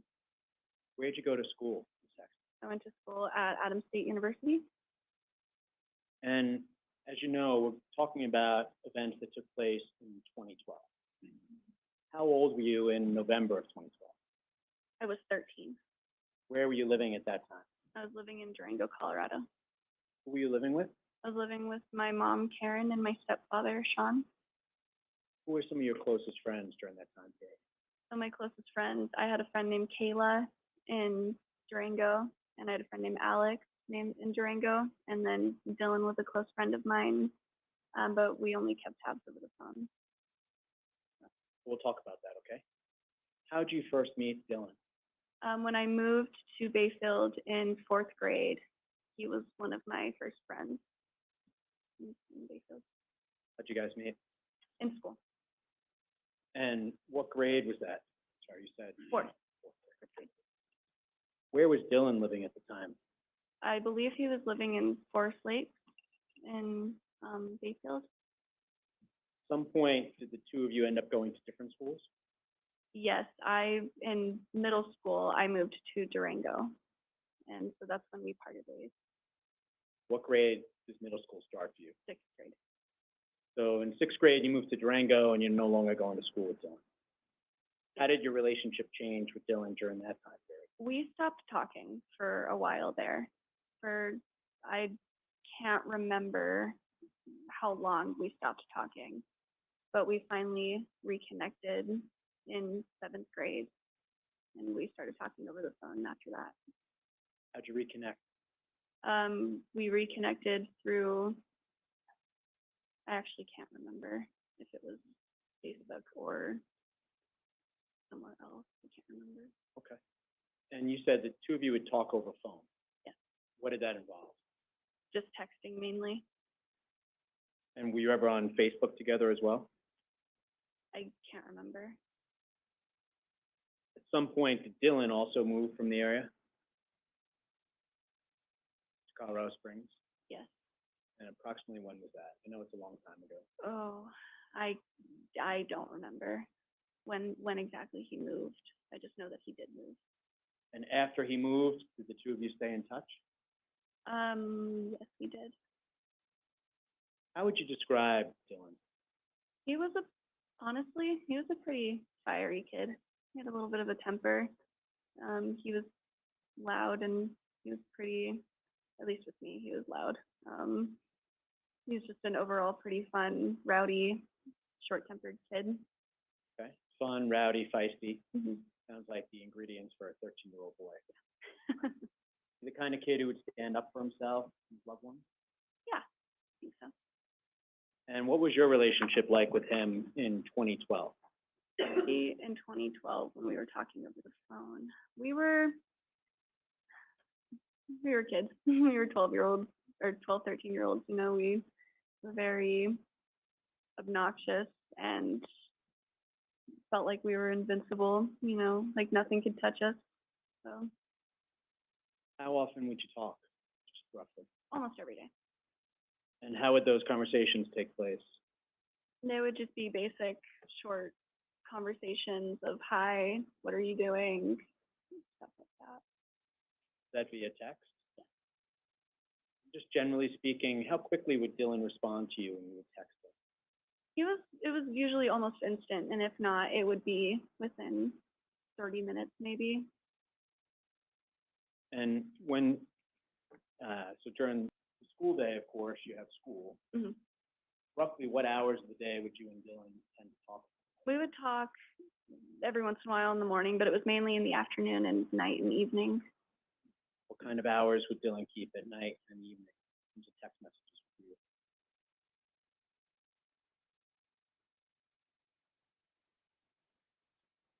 I think on average, it would probably be between 9 or 10 p.m. There was every once in a while he would throw in like a midnight text or something. How about in the morning? How early would text messages come in if you were talking in the morning? Probably around 6 or 7 in the morning. During that time period, do you know where his parents were living? Did not know. And in November of 2012, was Dylan living out of town at that point? If I recall correctly, he was living with his mom in Colorado Springs. And did he, on November 16th, 17th, 18th, during that time period, indicate to you he was coming back to this area? Yes, How did you talk to him during that time? it was over text. It was mainly on my cell phone, but when that would die, I would move over to my iPod if I wasn't near a charger. We're going to go through those communications in just a couple minutes, okay? Okay. But I would really appreciate if you could just tell the jury in your own words about the conversation you were having with Dylan via text, and then we'll put the text messages on the screen and go through them, okay? Okay. Just generally. It was just generally child banter. I mean, all it really was.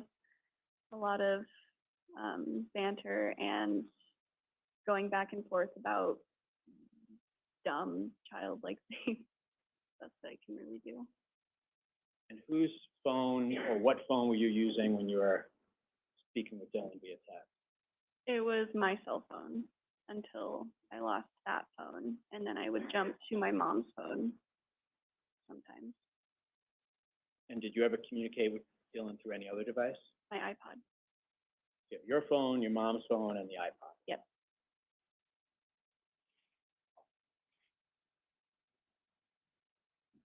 Did you make plans at all to hang out with Dylan after he returned to the area? Yes. And what were the plans that you made? So I was going to be with my dad for Thanksgiving, and he was going to be with his dad for Thanksgiving. So the weekend after I got back, before he left, we were going to meet in Durango, more specifically at the rec center in Durango. Okay. So you're going to meet at Durango Rec Center. You and Dylan have plans. And just to identify what date range we're talking about, would that be before Thanksgiving or after Thanksgiving? After Thanksgiving. So the weekend after Thanksgiving. Because you're going to be visiting your dad where? In Alamosa. And Dylan's going to be visiting his father where? In Bayfield, I believe. And before I ask you to take a look at the text messages that you exchanged, are there nicknames that the two of you had for one another, just so we can orient the jury to it? Yeah, so he called me Sissy, or Sis, and I would call him Kitty.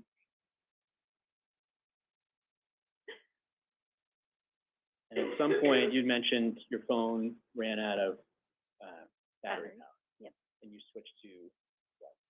So my phone had died on the way up to where the meeting point where my mom was going to drop me off with my father. So I started texting him off of her phone. And then my phone was still dead on the way over. So then I switched to my iPod when I got to my father's house. I'm While gonna. my phone was charging. Oh, I'm sorry. Oh, while my phone was charging at my father's house.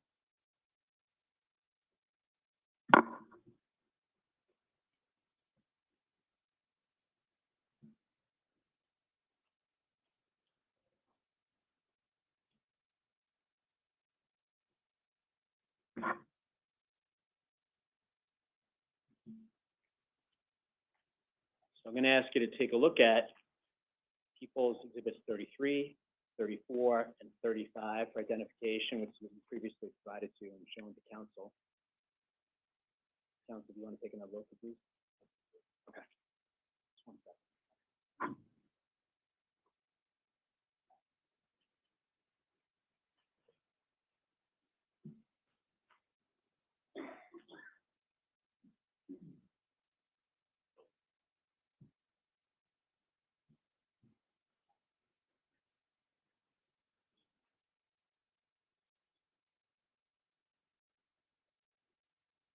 Thank you. You may.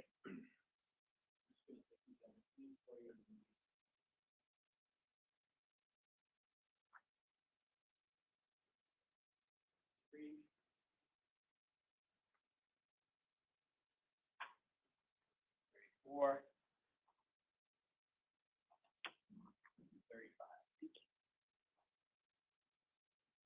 Saxton, have you had a chance to review these previously? Yes, And are these the text messages that you've testified about thus far between the different devices, you and Dylan? yes, And do you, for example, recognize the face of the phone in Exhibit 33 and 34? you mean the background? Yes, ma'am. Yes, that's my dog Stella. And having reviewed each one of the exhibits, including 35, do they accurately and properly reflect, in fact, capture the communications between you and Dylan on those dates?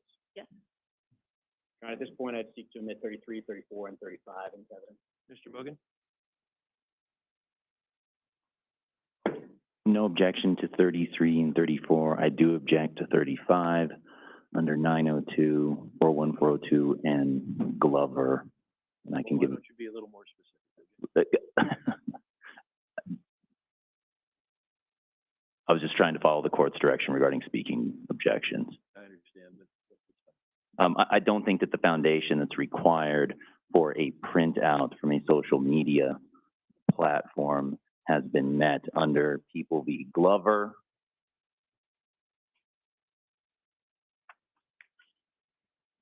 Forgive me. That is Pacific Third, 363, I'm sorry, 363 Pacific Third, 736. The facts in that case not parallel this because they had documentation and actual affidavit from Facebook saying this is a printout from us. And then another witness was able to identify the nature of the text and the senders and receivers. And here we're missing an important part of that foundation, as I read Glover. now, I don't have copies of these, so I can't see what's on. So, as long as she was part of the conversation, and she can recognize the conversation, and I assume they're talking Sis and Sissy and Kitty, his name's going back and forth, which would identify the actual people communicating. I don't understand what the problem is on the foundation. As I read Glover, this has got to be accompanied by an actual printout from the social media platform saying that it is in fact from this system, in this case, from Text Plus. My understanding is that 35 is an Excel spreadsheet that I don't think was produced by the platform Text Plus. Can I at least see 35 so I know what I'm talking about? Can I approach her, please?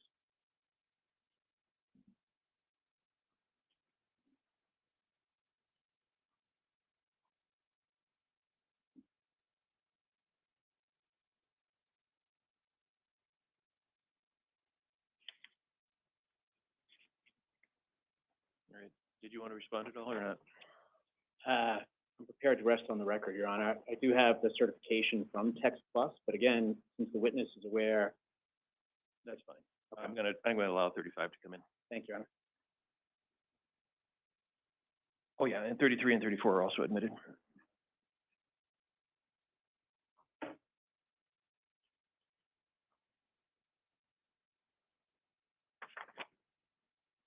So Ms. Saxton, just to get us oriented here, when you look at exhibits 33, 34, and 35, some of the messages are on the night of November 16th, in the night of November 17th and the morning of November 18th.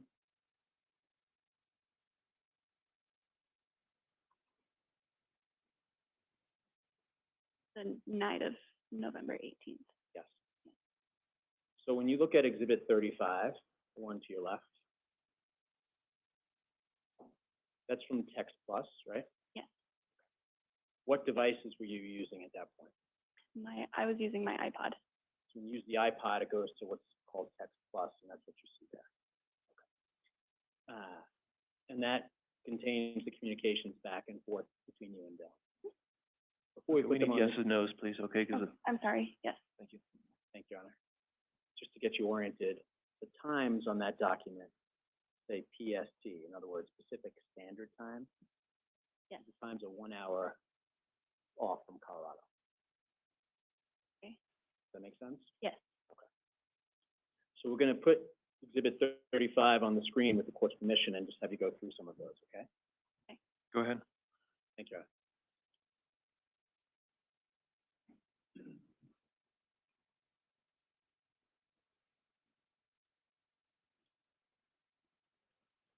Ms. Saxton, you have it in front of you, and you can use that if you want. Okay. The jury is going to be looking at the screen behind you. It's Okay. also depicted. It's up to you which one you want to look at, okay? Okay.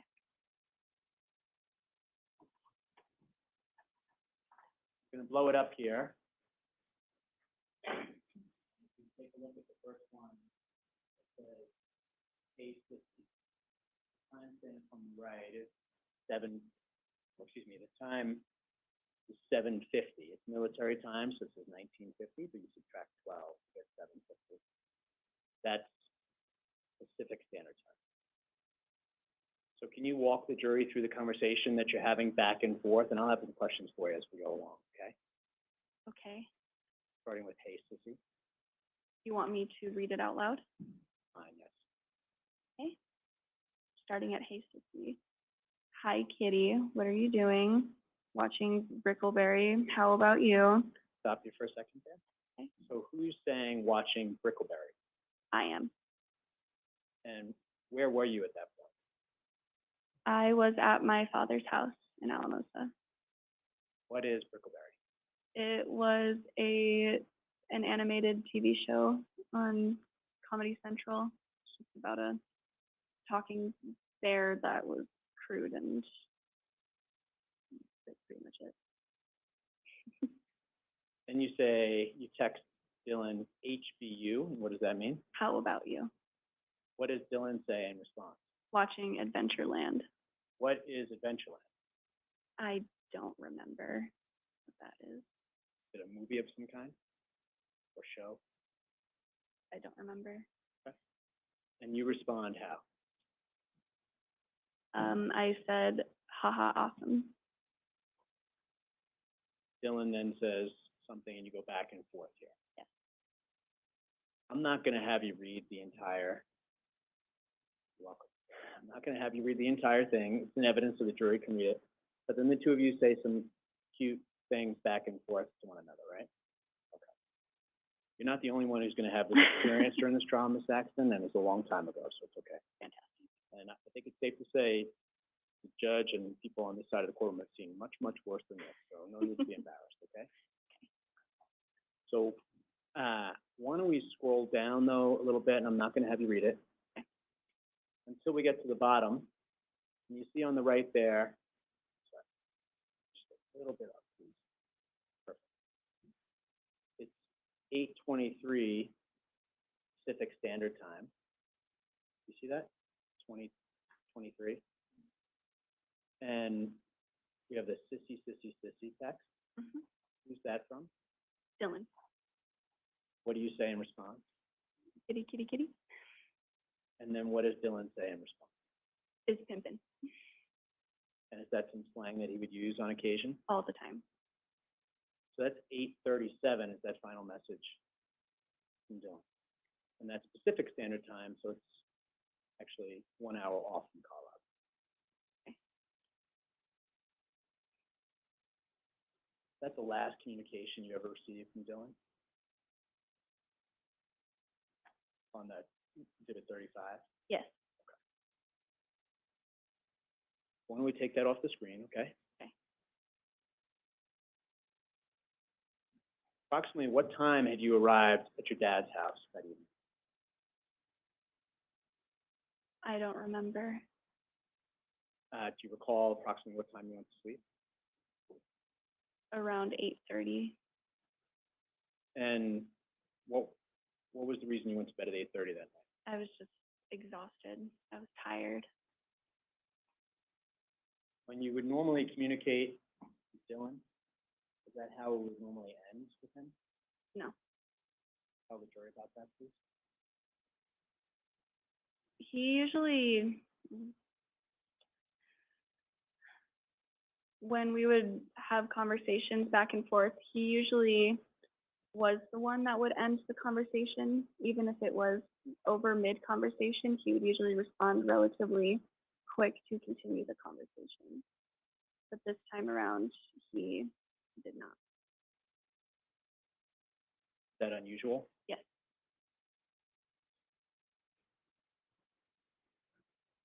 Fair to say Dylan was excited to see you and other friends in the Bayfield area? Yes. Were you excited to see Dylan? Yes. When was the last time you heard from Dylan Redwine? When he had texted me at 8:46 with a hey. That's the last time I heard anything from him. So 8:46 with a hey, and on which exhibit is that? 34. Does that have the time and date for that text? Yes, it has November 18th of 2012 at 8:46 p.m. And when did you see that text that said hey that he sent you at 8:46? I saw it the next morning when I had woken up, and I don't remember what time that was. Do you recall meeting with investigators a number of times in this case? Yes. And you talked to them about your cell phone and actually gave them your iPod? Yes.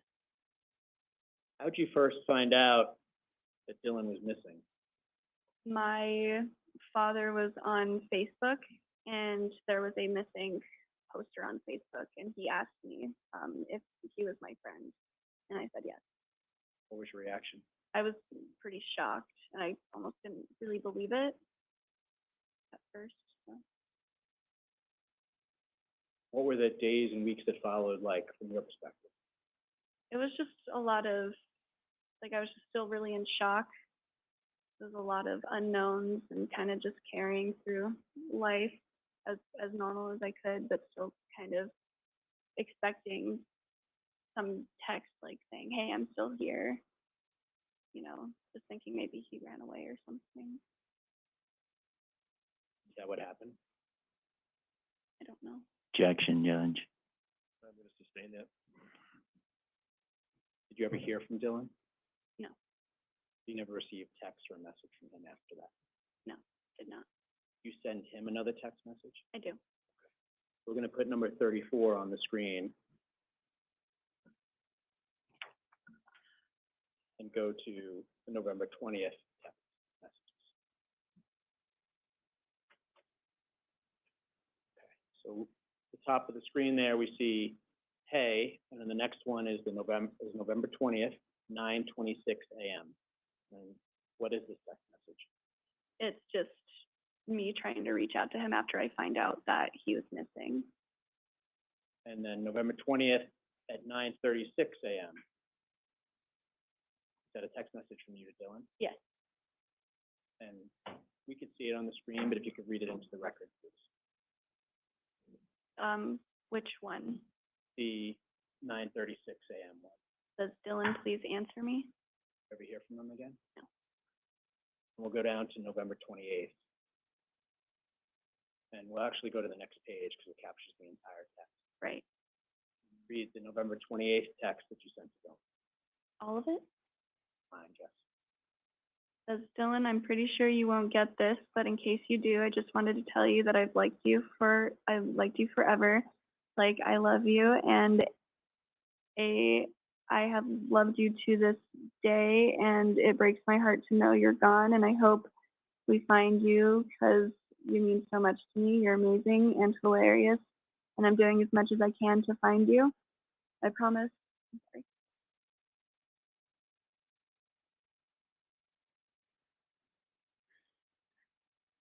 Saxton, I'm sorry, we have tissues right to your left there.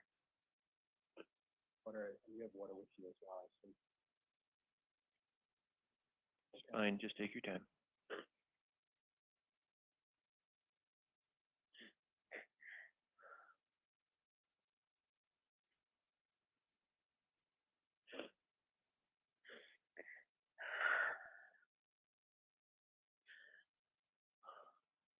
I promise I will find you, and that's a promise I'm willing to keep until the day I die. I love you.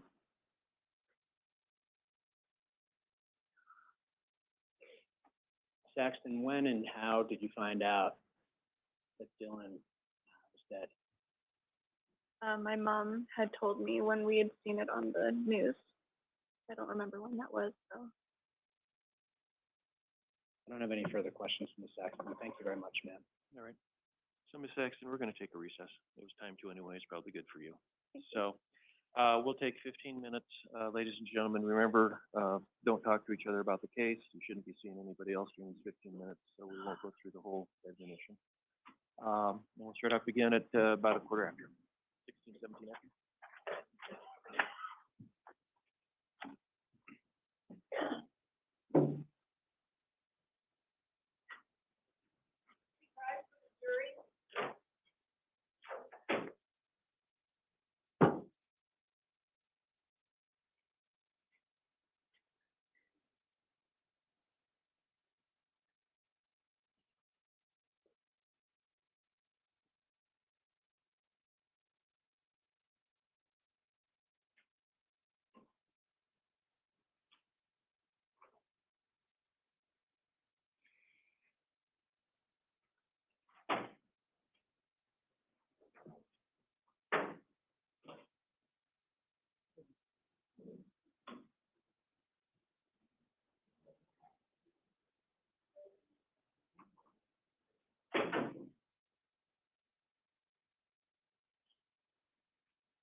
Yes.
Great.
Okay, all right.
usually start?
Please rise. Thank you. You can be seated.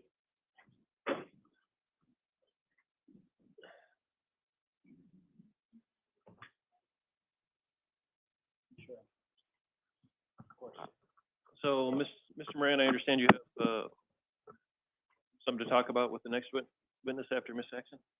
Yes, Your Honor. Let me know when. I'm ready when you are. Great. So, the court allows, and it doesn't relate to this statute. Well, does it really matter? Under 807, there's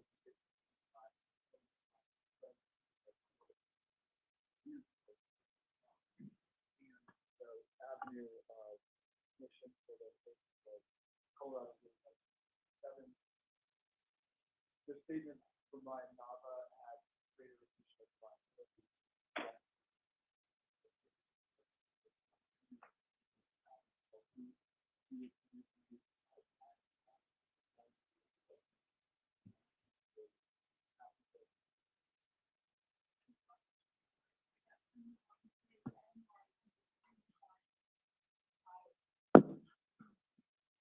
by law enforcement, and it was 1 year, 7 months, 19 days after Dylan went missing. So in the interim, there had been vigils, there was a nationally broadcast television show and countless news accounts. So the spotlight was shining brightly, and 807 requires indicia of reliability that are not present with his statement. So the circumstantial guarantees of trustworthiness that would be present in statements made by. Hold on a second. You cannot talk in this courtroom while we're on the record. And if you do it again, I'll kick everybody out. Thank you. Go ahead. So the statement that the friends and the peers of Dylan had made to law enforcement in approximately November and December 2012, when they're remarking about things Dylan had told them, those statements have those circumstantial guarantees of trustworthiness in a way that remarks made 19 months and 19 days later does not. So we would object to admission of those statements under 807 on that basis.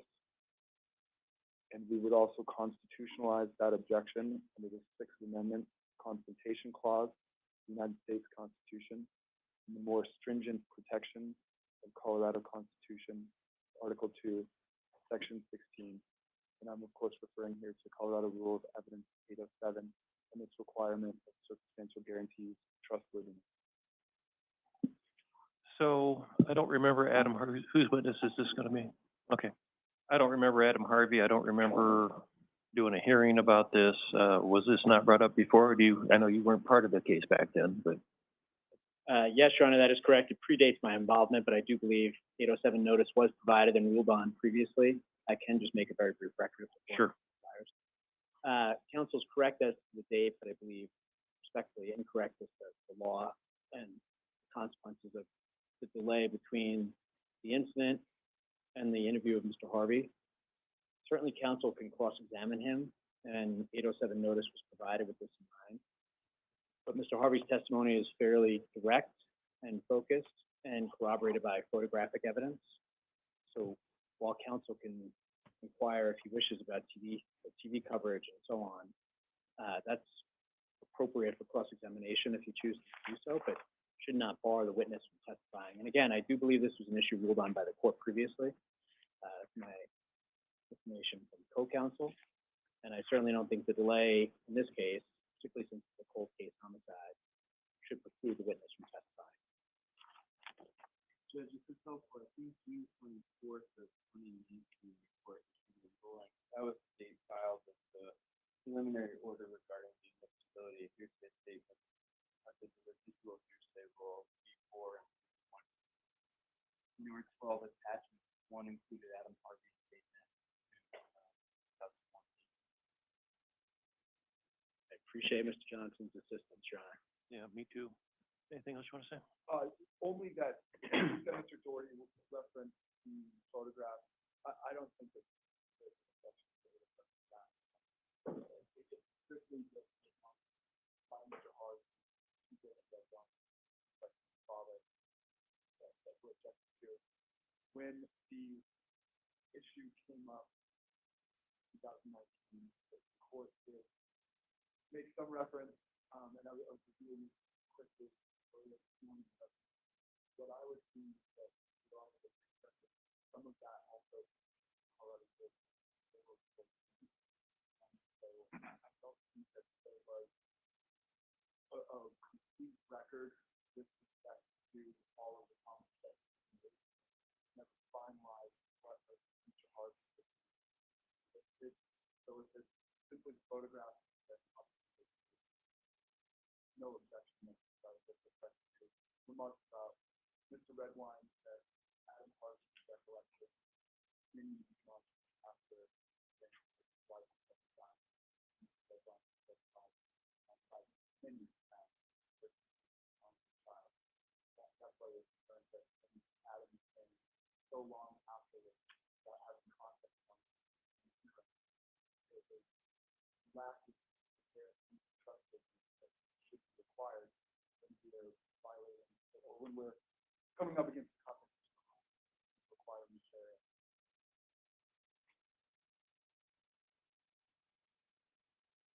Is there part of any further Well, testimonial? well, hold on, because I don't remember this at all. So if it was attached, I guess I'll look at P4 and P5, and maybe you guys can go around and juggle your witnesses a little bit. I just don't remember. I would assume, had we ruled on it before, and I let it in, it comes in, but now you're telling me there's another reason not to let it in? Wasn't it brought up before? I mean, even if I didn't give you a full ruling, why wasn't it brought up before if this was an issue?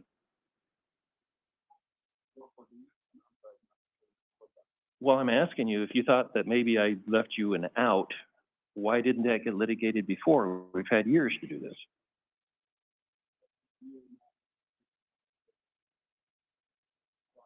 I issued an order apparently saying this was okay. Why are you telling me now it's not? Why couldn't you do this 6 months ago, a year ago? The rule, the order of the court was have the parties introduce the evidence now, the people in the court, follow up on that issue. So as the parties that are not part of the court, but I don't think that it's right. These people are going to have constitutional law, Colorado. Why wasn't confrontation brought up then, back when we did this hearing? It was. And I ruled against you apparently. That's what the issue was, 807, the CCC order, and there was a request by the court to follow up by the prosecution to address the other issues that we had discussed, or that you find out in the system. What is the 404B evidence that's coming in? Your Honor, I'm gonna, if you don't mind, I'll just touch briefly on the evidence, and then Mr. Johnson can talk about the motion in order. I I think that would make sense. do believe the court's ruled on this previously, and of course I follow and comply with the court's order. It was issued in 2019. Mr. Harvey's going to testify about a sleepover in November of 2012. Photographs that counsel and I agree should be admitted, of Dylan and his friends, the fact that he had no injuries on his face at the time, which is corroborated by the photographs, and that he was not, that he had to go to Bayfield for Thanksgiving for the holiday, but was not excited to go visit his father. That's the extent of it for Mr. Harvey, Your Honor, and it's in the report that was filed as part of the motion, and I'm going to stop here and turn to Mr. Johnson, if that's okay. No, you don't need to. As of right now, I'm going to let it in. I'm going to look at my order while Ms. Sexton finishes testifying. Sure. I'll try and do two things at once. Thank you, Your Honor. Okay. So with that, is the jury outside there, or do you know?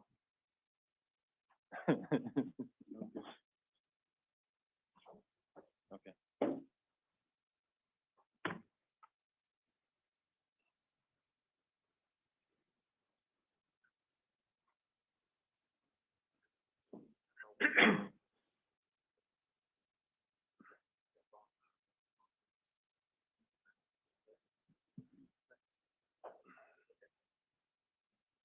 Not yet? Okay.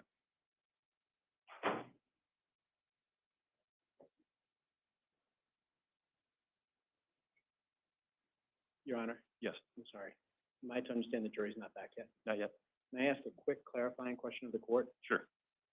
Yesterday, counsel had put a transcript on the screen, and I just wanted to follow up since I'm new to Your Honor's courtroom. You've said any transcript introduced had to be accurate, and I just wanted to make sure, are you saying accurate based on the people participating in the conversation, or accurate based on some outside source? Because I do have a witness testifying later today, and a transcript, while not absolutely critical, would be part of the testimony. Well, are you seeking to introduce the transcript? Yes, Your Honor. All right. I haven't dealt with transcripts, and you guys probably don't know this case, but the last big case, huge case in this courtroom, the Sissy Taylor case. That was about 30 years ago. At that point, there needed to be a finding that the transcript would be helpful to the jury. The jury had to be instructed when they were looking at the transcript that if there was a difference between the transcript and what they heard, are you going to be playing the audio of that also? Yes, Your Honor. They needed to be instructed that if they heard something different, they would remember what they heard, and there had to be a finding that the transcript was accurate. Those things have not been done. Maybe the law has changed. It was 30 years ago, but I don't think it has been. So that's my concern. So we may all be doing a little quick research over the lunch hour. Sure. Okay. Yeah, sure. Thank you. If I could just add, the witness would testify that the transcript is accurate based on her review of it and listening to the audio. And it's done simply to aid the jury in listening to the audio. So that's why I wanted to see. But does the jury need that to understand? And that's what I remember from, like I say, it was 30 years ago. I could be wrong, but that's my memory of it. Okay, so I'll take a look at the law as well. So, all right, that would help. Thank you, Your Honor.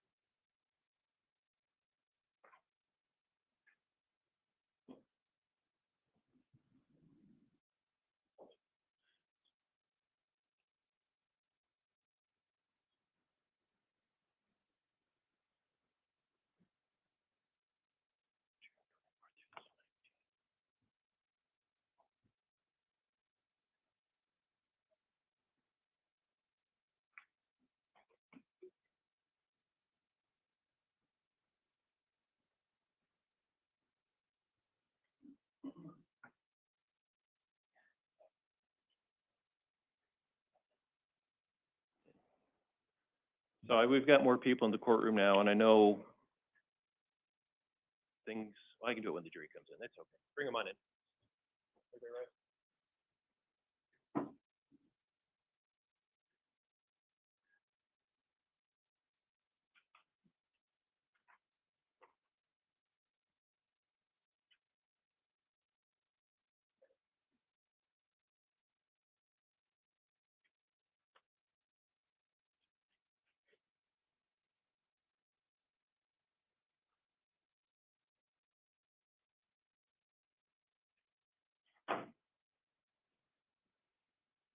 All right, everybody be seated. Ms. Saxton, come back up to the witness stand. You're still under oath.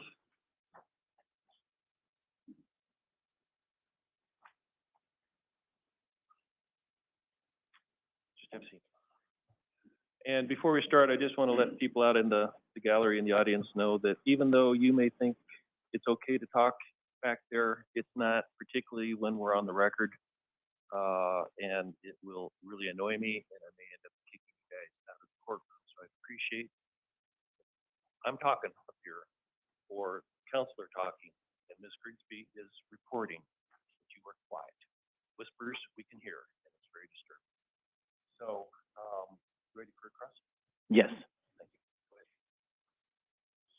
Go ahead. Ms. Saxton, if I'm mumbling or I mess up a question, you don't understand what I'm asking you, just let me or the judge know, and I will course correct, okay? Sure. Thank you.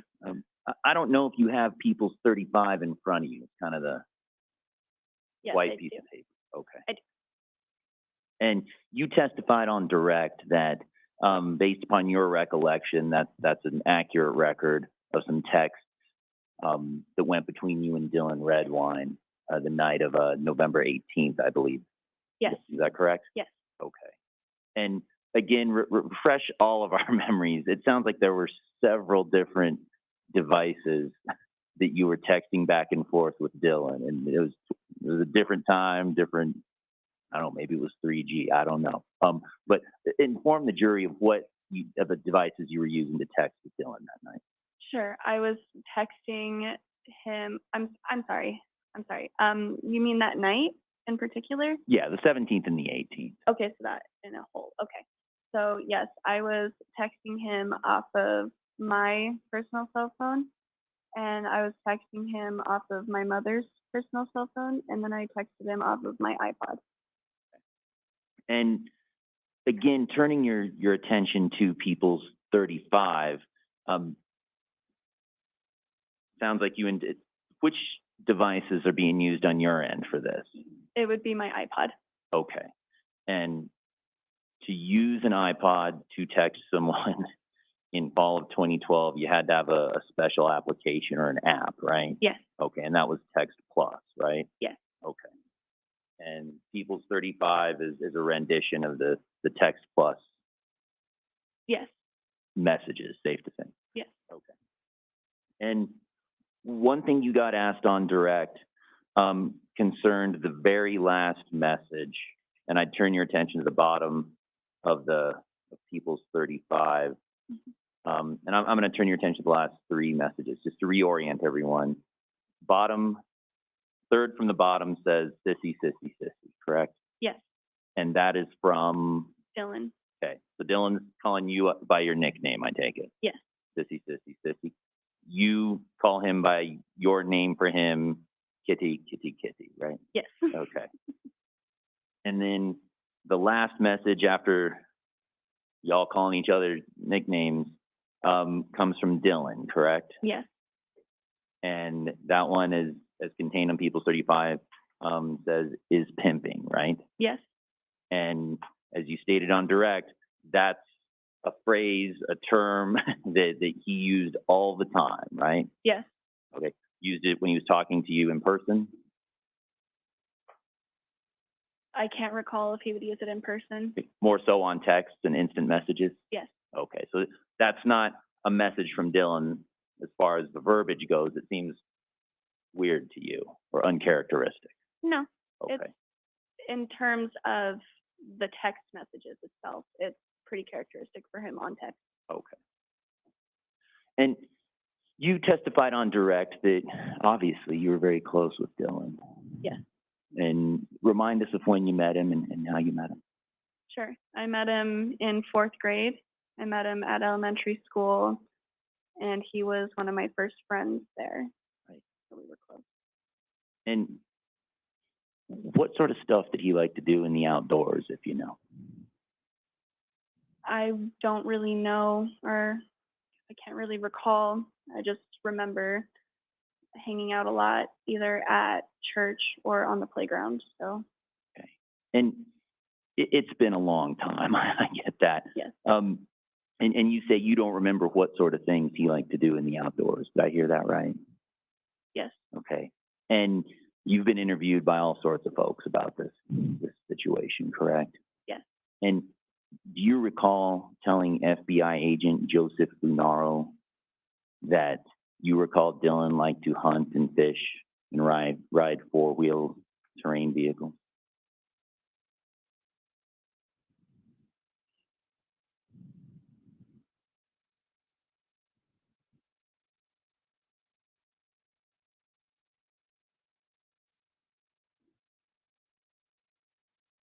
Now that I'm thinking about it now, yes, I do remember saying that.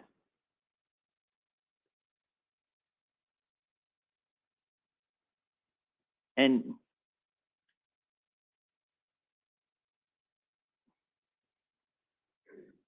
safe to say, because you were texting with Dylan on, communicating with Dylan on several different devices on the 17th and 18th, not all of those text messages and messages on your end have been saved, correct? Yes, that is correct. And that was because, at least on your phone, you ran out of storage and you had to delete some of those messages. Is that right? I can't recall.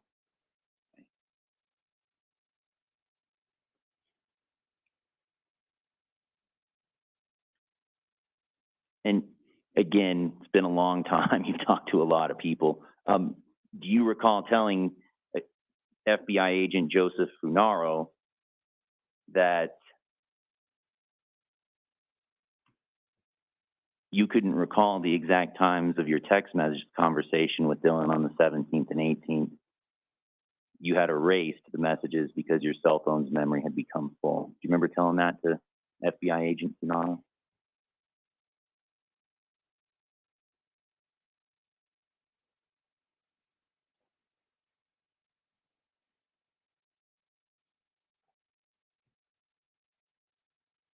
I can't recall. Would looking at Agent Funaro's report help you remember, you think? Yeah, yes. Permission to approach with 17814 Discovery? Yes.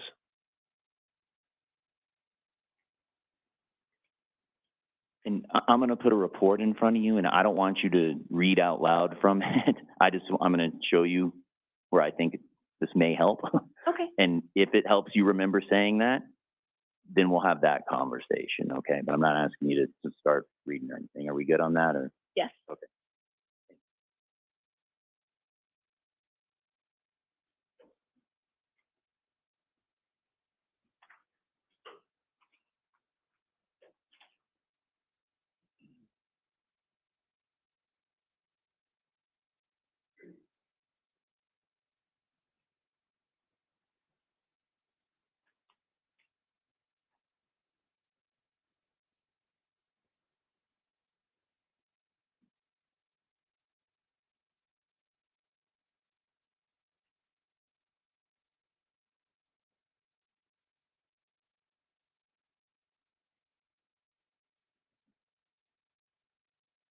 I'm sorry, I can't recall. Okay, so Agent Funaro's report about his interview with you does not refresh your recollection to making that statement? No. Okay, can I get that back, please? Yes, please.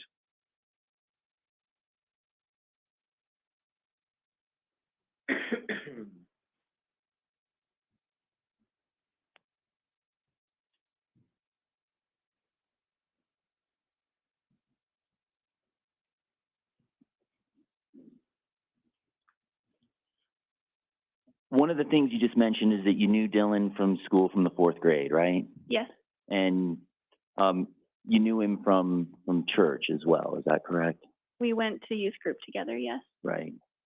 And obviously you talked about you've seen him, you know him, you've interacted with him, you're interacting with him at this time. You considered him a dear, dear friend, safe to say. Yes. And safe to say, you know from watching Dylan, from talking to him, from going through childhood together, that if he got angry or upset, it wasn't uncommon for him to just walk away from the situation, correct? Yes, And in fact, he had done that once with you. yes. Nothing further, Judge. Any redirect? Yes, Your Honor, thank you.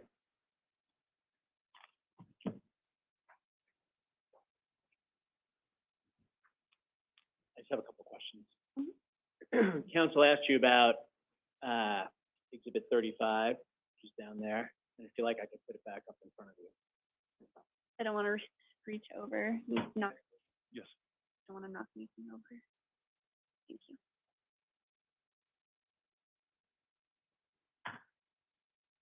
In terms of these messages here, counsel asked you if you recall deleting any messages. Is what we're looking at in Exhibit 35 a picture of your phone or the record from the Text Plus company? This is a record from the Text Plus company. And the final 3 text messages from Text Plus, sissy, sissy, sissy, that's 8:23 Pacific time, so 9:23 Colorado time. And kitty, kitty, kitty, 9:26, and then is pimpin', 9:37. And that's the last communication, that night's the last communication you have with them. Yes, And just to be clear, counsel asked about, is pimping, whether that was out of character for Dylan, and I think he said is pimping all the time. over text, yes. Yes, over time. But how about the conversation ending that way? In other words, being done for the night. Would it normally end with Dylan with something like is pimping, or would it end with I have to go do something, or good night, stuff like that? It would depend. If it was something where I didn't respond, usually it wasn't too typical of him to respond to me until the next morning. But other than that, he would usually end it with like a good night on his end, or like he was usually the one to end the conversation. Never heard from him again after that. Yes. Don't have nothing further from Ms. Saxton. Thanks very much, ma'am. And I would ask, not yet, actually, I'll wait for the jury questions. Sorry. Thank you. Any questions from the jury? No? Do you want her excused? Yes, Your Honor, please. Any objection? We'd ask that she remain under service. Okay, what that means, were you living in Alamosa? Yes. Talk to, one of the 2 people sitting over there on the left, give them your phone number. You may need to come back, you may not. Okay. So you can't be paying attention to what's going on in the courtroom, if there's anything in the news or anything on, you can look at it online until they tell you you don't need to come back. If you do need to come back, they need to make arrangements to have you come back. We're scheduled to go through the end of July. Okay, All right. okay, So one of the two of you can talk for, they just need to have your contact information, right? yes, Thank okay. you very much. Thank you.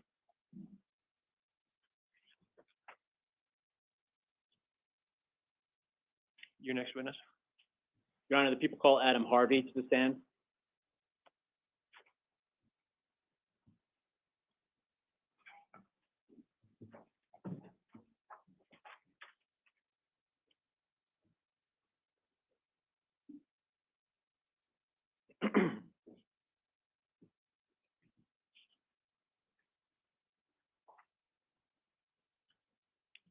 Mr. Harvey, come up to the witness stand up here, please.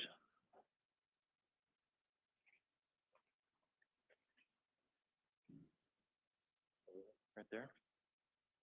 And before you sit down, please raise your right hand. Do you solemnly swear or affirm and affirmably perjure the testimony you're about to give is the truth, the whole truth, and nothing but the truth? Okay, have a seat. And there are some rights in regard to people testifying, not your rights, other people's rights, that people are entitled to see your face. Are you okay taking off your mask while you testify? Or not? You gotta be louder. I prefer not to. Okay, well, it's not really doing a whole lot, but Is that better? I'm okay with that. Any objection to that from who's ever doing Mr. Harvey or Mr. Doherty? No objection from the people, Your Honor. Defense? Okay. With that, I do want to talk to the two of you up, out of the hearing of the jury. So, Mr. Doherty and Mr. Moran, you come up for a second? Sure.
Thank you, Your Honor.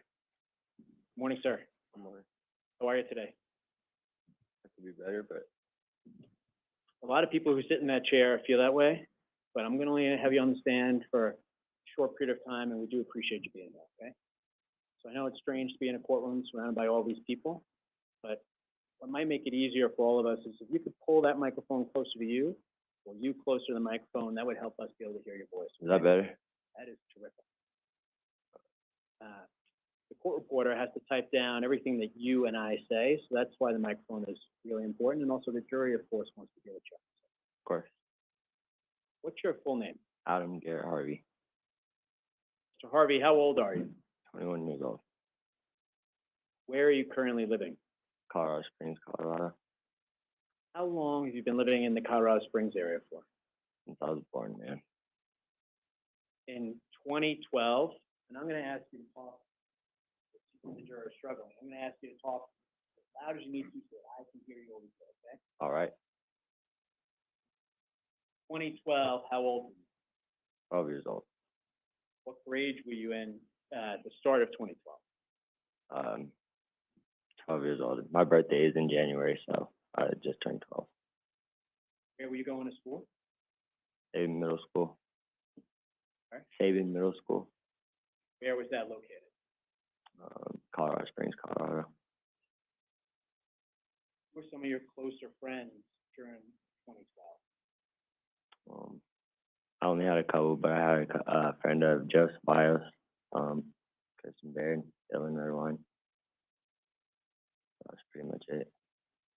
Can you really project, please, because it is hard to hear. I'm All right? sorry. And understand, it's okay, you're not used to this. I'm sorry. Okay, it really is okay. I know it's a strange experience, and we all understand that. Again, just keep your eyes back towards here and project your voice, okay? All right. But I have to have you close to the microphone too, okay?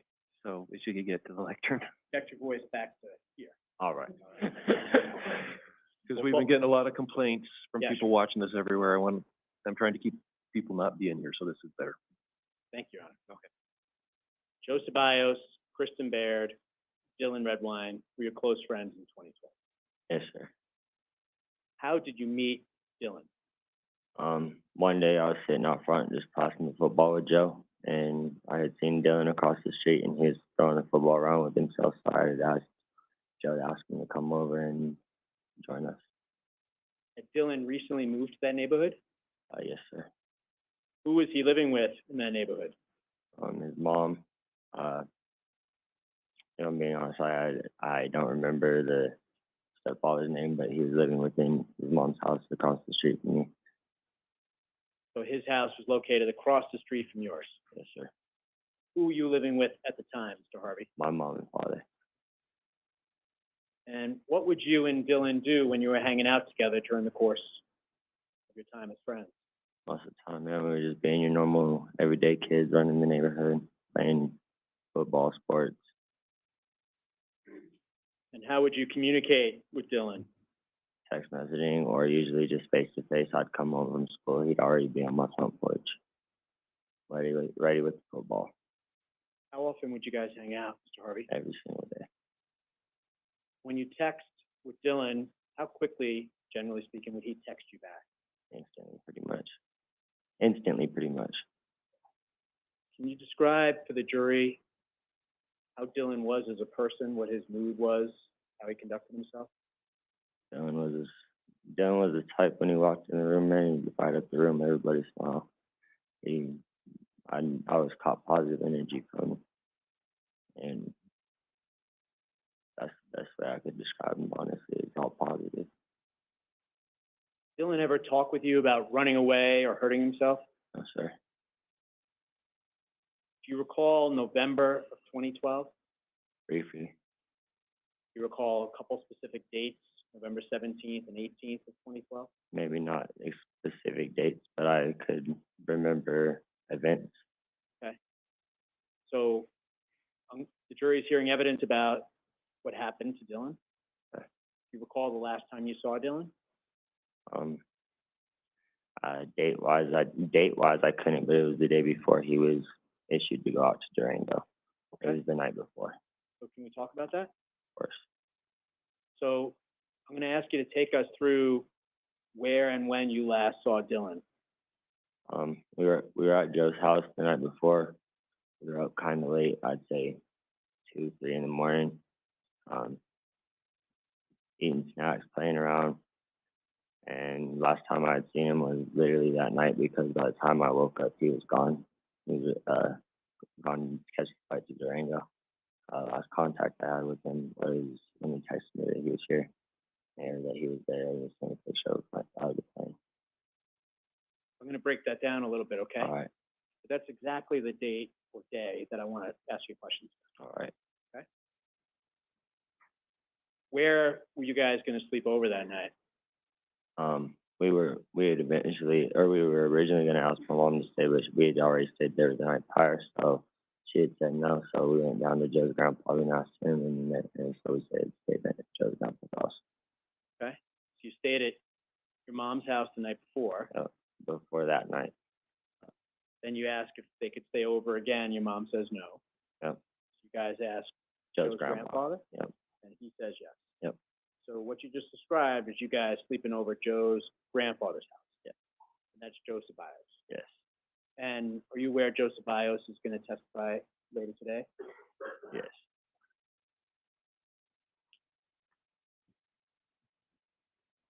What did the three of you do during the course of that night with Joe Ceballos? We built a fort in the basement.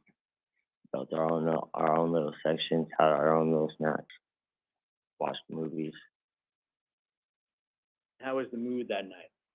Great. I'm gonna ask you to take a look at, it's been marked as peoples 1, 2, and 3. They've been previously provided to you and shown to council. Okay. Your Honor, may I approach? You may.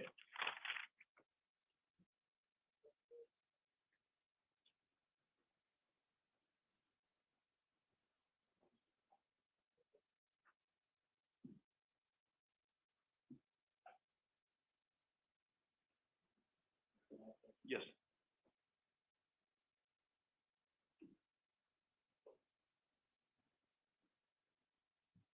Can you take a look at each of those three exhibits, please, Mr. Harvey?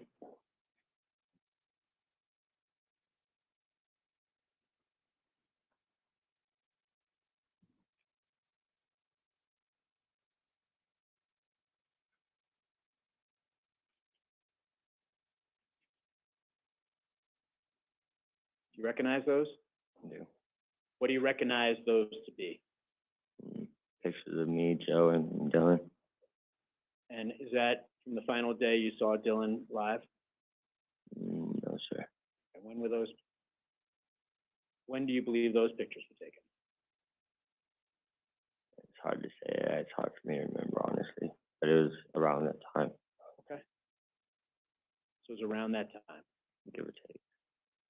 And who's in those pictures? And exhibit 1 is Joe and Dylan. Exhibit 2, it's all three of us. Me, Joe, and Dylan. And exhibit 3, again, all three of us. Around the time of the final sleepover. Yes, sir. Do those photos fairly and accurately reflect how you guys looked at that time? Yes, sir. Your Honor, at this time, I'd move peoples 1, 2, and 3 into evidence. Mr. Moran? They'll be admitted.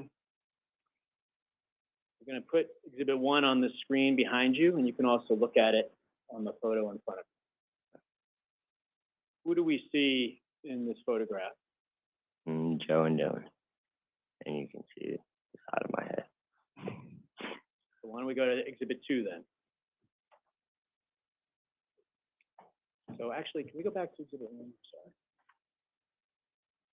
Exhibit 1, you see at the bottom the slide to unlock feature on the phone. So this is the background on the phone. Why don't we go to exhibit 2 then? What do we see in exhibit 2? Me, Joe, and Dylan, all close. And who's who in this photograph? Dylan is the one with the hat with the green brim. And Joe is the one in the middle. I'm the one with the beanie on the head. And how about exhibit 3, please? What do we have here, Mr. Harvey? Again, Dylan in the Blue Devils hat and Joe in the middle with me on the other side with the beanie. You recall this being around the time of the sleepover? Around.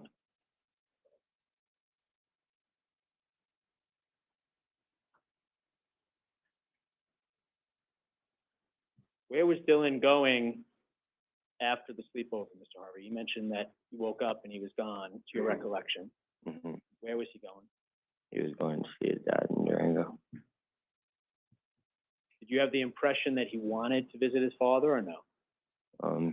Specifically about his father, yeah, I never let me just ask you to listen to the question here. Did you have the impression that he wanted to visit his father?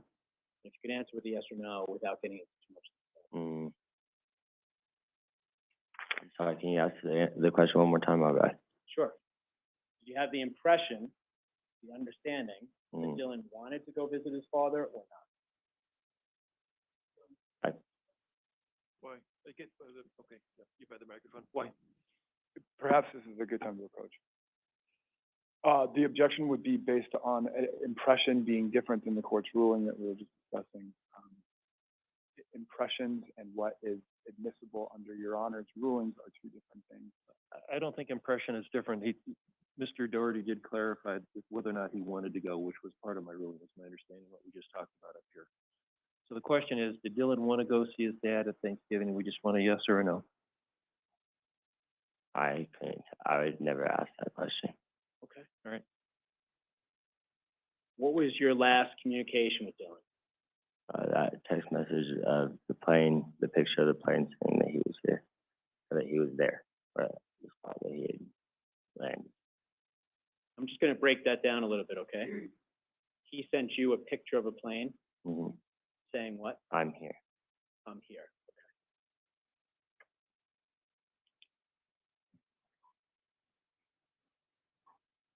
How did you find out that Dylan was missing? I had seen it on the news. I'd seen it on the news. Your Honor, I have nothing further. Mr. Harvey, thank you very much. Okay. Defense? Thank you, Your Honor.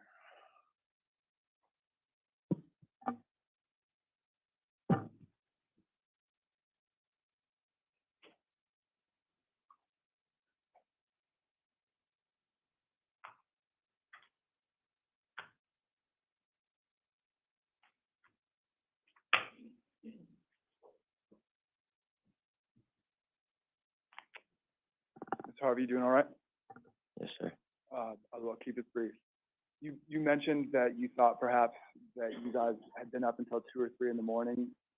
Are you guessing at that, or do you recall? There's some information that suggests that you were up like 4 a.m. It's more of a guess. It's so long ago, it's hard to recall.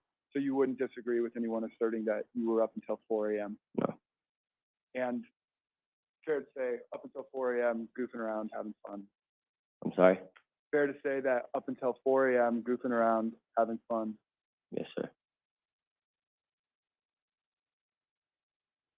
Do you remember that with respect to this case, the first time you spoke with them was in July of 2014?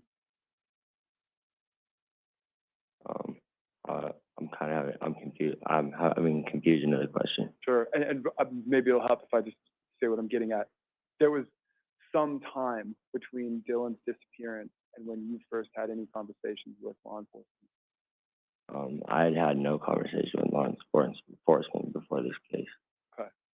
And perhaps, do you recall speaking with law enforcement about this case, but it was a long time after Dylan went missing? It was July 2014. No, I had rejected any offer from any media talking. Okay. How about police? Do you remember when you spoke with them?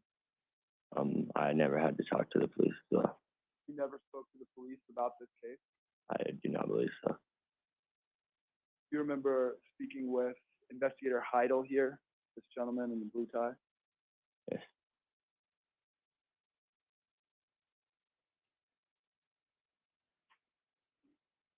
Obviously, you were aware that Dylan was missing in November or December of 2012, right? Yes, sir.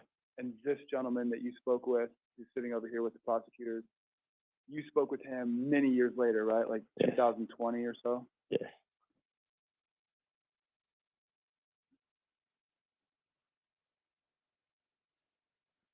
So you didn't reach out to law enforcement around the time Dylan's remains had been discovered? No, sir.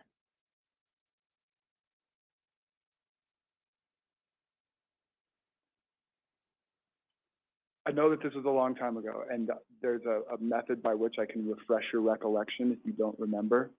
But on November 17th, 2012, do you remember that you wanted Dylan to stay at your house? Yes, sir. So that was the night before he flew to Durango. Yes, sir. But your mom said no. Do you remember that? Yes, sir. And you said, Ma, he's leaving town for a couple days. You sure it's not cool for him to come hang at night? Yes, sir.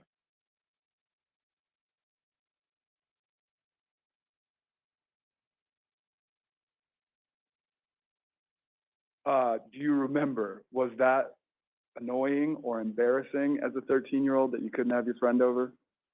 No. No. I went to my next option down the train. I'm sorry? I went to my next option that I had, so we went straight to Joe's grandpa, so I had another option. I didn't think too much of it. So when mom said no, you figured a way around it, a workaround, Yeah. basically. And that's consistent with how things go as a 13-year-old, at least Mhm. with you, right? Yeah. And that's how it would go with your friend group, right? Mhm. If one parent says no, We're going to the next. we'll figure out a way. Mm-hmm. Okay.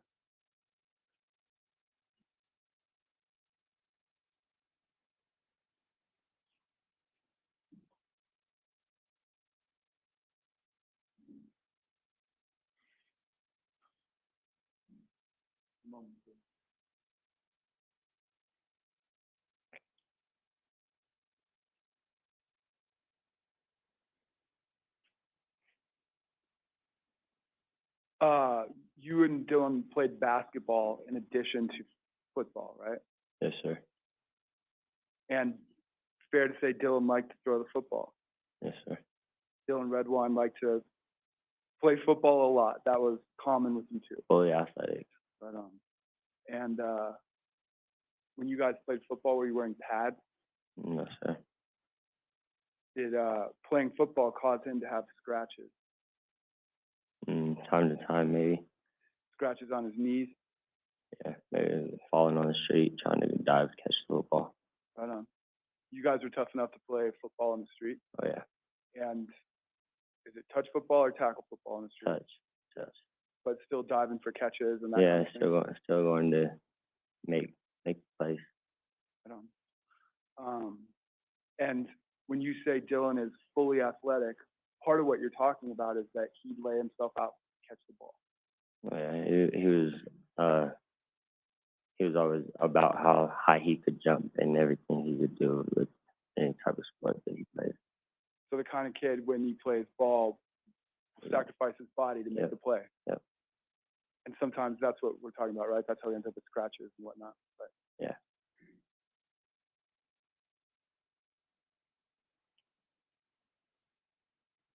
and Dylan, when he's throwing a football, he's not like, even at the time, he wasn't throwing ducks, right? He could throw a spiral. Oh, yeah, he was very gifted. And on occasions when you guys were having sleepovers, Dylan, you guys would go exploring, right? No, sir. You guys didn't go sneaking out at night. No.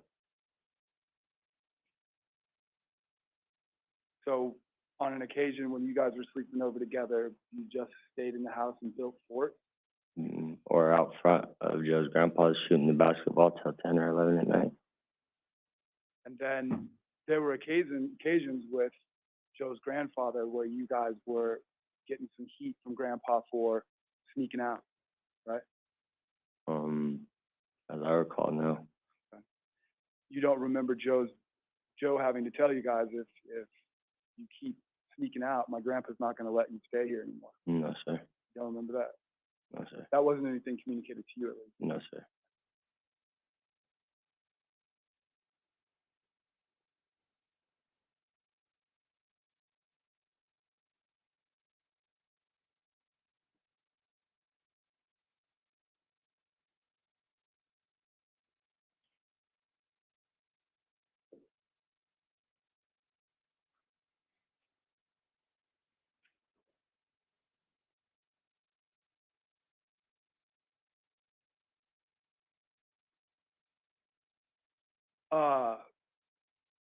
When on direct examination, you were speaking with Mr. Doherty. What I heard was that you said those photographs were taken sometime around when Dylan left, right? Yes, sir. So it was not exactly on November 17th. Is that right? Correct.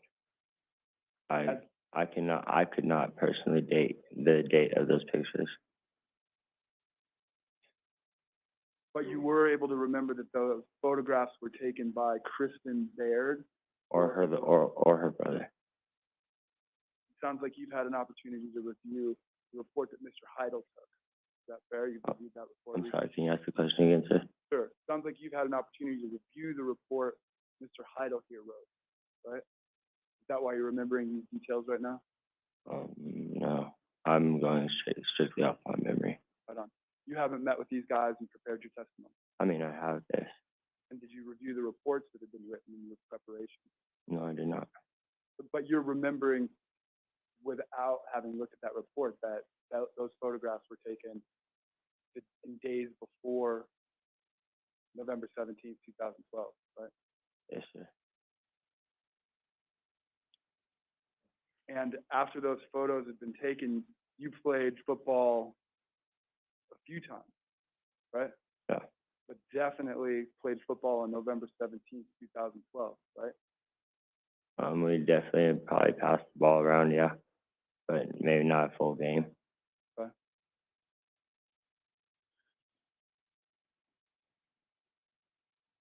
You're aware that Dylan liked to go fishing, is that right? Me and Dylan never had a conversation of fishing, no. You guys never went and went fishing together? No, sir. That was more something from Durango? You guys didn't do that in Colorado Springs? Action, Your Honor, asked and answered. I think it has been. Ask a different question, please. And did you discuss with Dylan that he had the guts to go hitchhiking?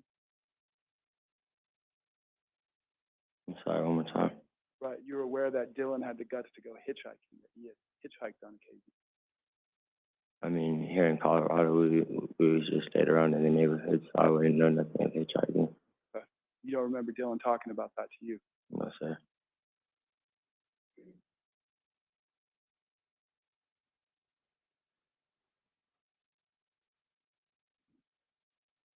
That night before Dylan left for Durango, was Kristen Baird hanging out that night? No, sir. But you mentioned that Kristen Baird, Joe Ceballos, and Dylan Redwine were your good pals at the time, right? Yes. And Kristen Baird was Dylan's girlfriend that November, right? They were on and off. I couldn't tell you whether they were together or not. She was a year older than you guys, right? Yes, sir. A year older than me. Her age regulation to Dylan, I don't know. Okay.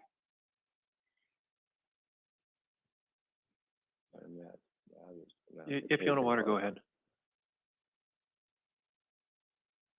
And then you don't have any recollection of Dylan's departure on the morning of the 17th. I beg your pardon, on the morning of the 18th, because you were asleep. Yes, sir.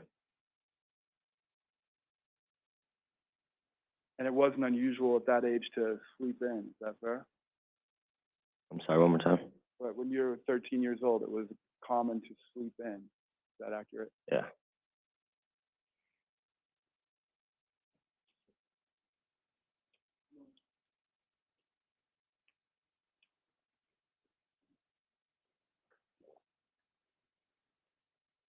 Thank you, Mr. Harvey. Can you redirect? Yes, Your Honor. So Dylan never spoke with you or went hitchhiking with you? No. Counsel asked you on cross-examination about your recollection, your memory of an interview that you gave to law enforcement on July 8th of 2014. I think your testimony was you don't remember. Yeah. Your Honor, may I approach and show the witness People's Discovery, page 903?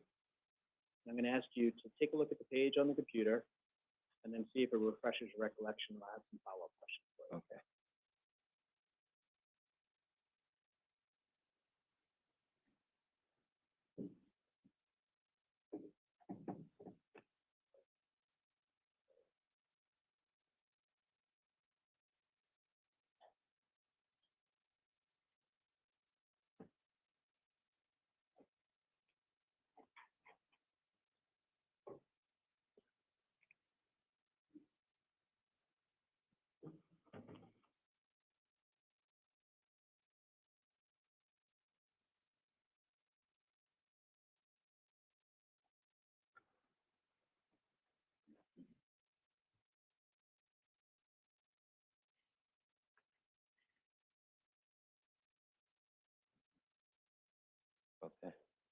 You have a chance to read it, Mr. Harvey?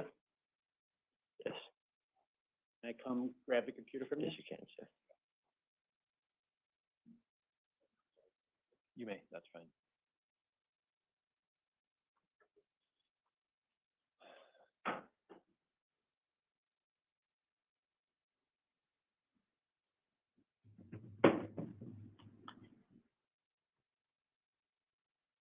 July of 2014, about 7 years ago. Yeah, Yes. that refreshed my memory a little bit, yes.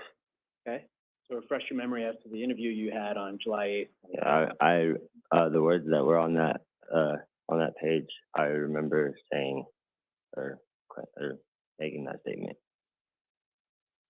Remember telling the investigator that Dylan didn't have any chapped lips, I do. sores, or I do. injuries?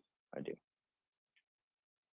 Remember telling the investigator that you had the impression that Dylan did not want to go to his father's? Yeah, every time if we brought it up, he didn't want to talk about it. You had the impression that he did not want to go. Yes, sir.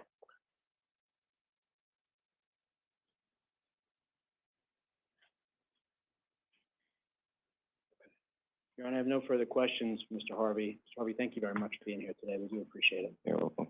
Okay, any questions from the jury? Doesn't look like it.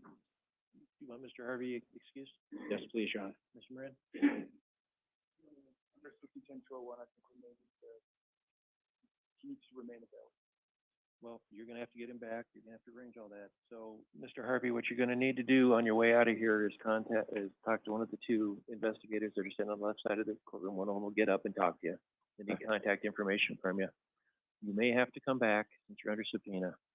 Don't know that you will, but you're not allowed to, follow this case in the paper until you've been told by them that you don't have to come back, okay? Okay. All right, thank you. So you're good for today.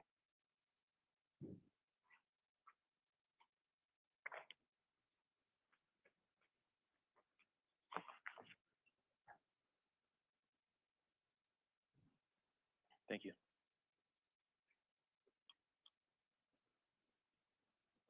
Next witness? Your Honor, the people call Kristen Baird to the stand. Okay. Thank you, Your Honor.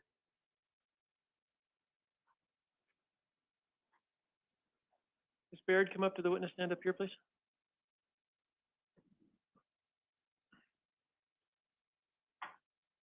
Straight up here.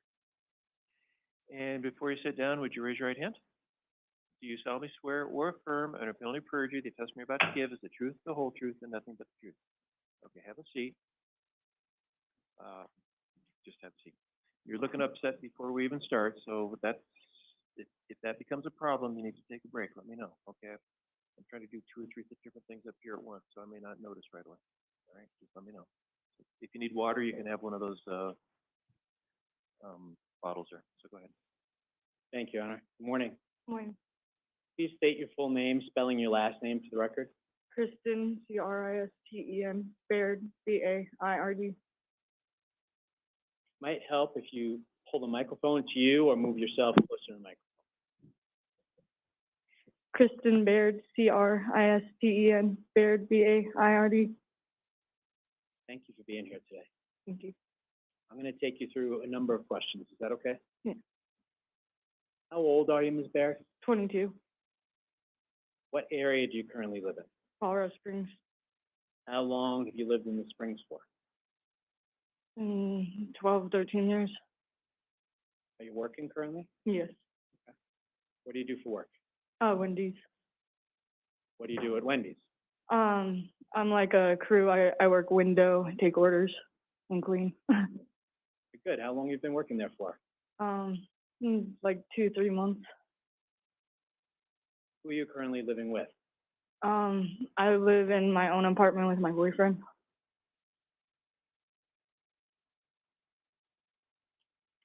Were you living in Colorado Springs in 2012? Yes. You have a boyfriend at that time? Technically, Okay. What do you mean by that? Dylan was my boyfriend. Now, when you say technically, is that because the two of you were so young? We were, he had moved, so we were deciding since he had moved whether or not we should stay together. See you're getting upset, and as the court said, if you need a break, you let us know, okay? There's water there for you as well, and then there's tissues to your left, okay? How'd you first meet Dylan? He lived across the street from me, What neighborhood? like my ad, like, Not your address, just the area of Colorado Springs. like North Carefree You mentioned he was moving. Where was he moving to? Monument. Monument's located close to Colorado Springs, Yes. but not right in the same town. No. Who was Dylan living with at the time? His mom. How'd you first meet Dylan? We were all actually outside, and he was with my other best friends, Adam and Joe. And I walked up to them because I didn't know who Dylan was, and we all just introduced, like they introduced me to Dylan, and we all were super close then because Adam and me were already close, me and Joe were already close, and then Dylan fit right in How often would you hang out with Dylan? every day. You going to the same school as him at that point? No, Where'd you go to school? Russell Middle School. Where'd Dylan go to school? I believe Monument. I didn't know the actual school. I'd like you to describe for the jury, what was Dylan like as a person? He was amazing. Like, he always had a smile on his face. He, if you were upset, he would brighten your day. Right now, I know he'd be telling me he's proud that I'm here, and you know, he's just the happiest. He was the happiest person ever. Had he ever talked about running away or hurting himself? No, And how often would the two of you talk? every day. And how would that happen? Was that in person, text, out of the? Both. And when you would text Dylan, how quickly would he respond usually? Quickly. What was his relationship like with his mother, to your knowledge? They were very close. He loved his mom more than anything. When was the last time you saw Dylan, Ms. Barry? The last day he left. Where was he leaving for? Here. Rango area? And I know you're upset, but can we have that a yes or a no, please? Yes. Thank you. Court reporter, I know that I could tell this is really hard. The court reporter types down everything that you and I say so we have a record. Okay? So I'd like to talk to you about the last time you saw Dylan. Okay? Where was that? My house. How'd that come about? Can you tell the jury? He was leaving, so he wanted to say goodbye to me before he came down. And it wasn't really a great conversation. Can I stop you there for a second? Okay. Where had Dylan been the night before? I believe he stayed the night at Adam's. And who had he spent the night with? Adam, Anyone else? maybe Joe. And what'd you guys do during that day?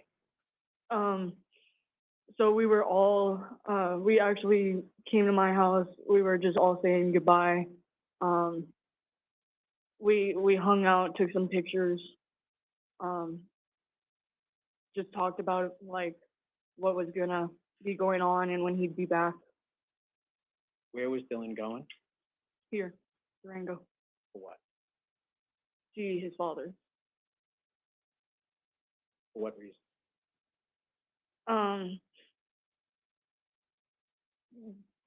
Technically, the court told him he had to go. Is that a conversation you had with Dylan that Yes. day? You mentioned that he was going to be leaving. Where was his mom going to be picking him up that day? My house. Did his mom come and pick him up eventually? Yeah, because they used to live on my street, so she picked him up like right at the end of the driveway. For that? Yeah, so I ran down crying. saying bye. How much time did you spend together that day? It wasn't a long time because we had to make the plane. You mentioned taking some photos. Who were those photos of, Ms. Baird? So we all took photos together, but the main photos that I have is Dylan with Adam and Joe on each side on my couch. And that was on the day Dylan was leaving to come to the Durango area? Yes. Ronna, can I approach the witness and show her what's been admitted as people's 1, 2, and 3? Yes.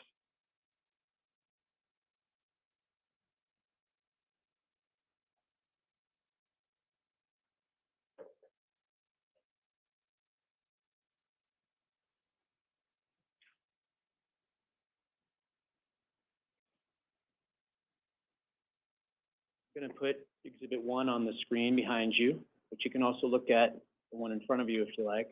When I say exhibit 1, it has a sticker in the corner that says 1, okay?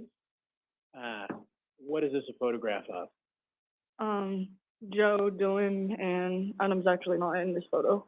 But they took like a really close selfie photo.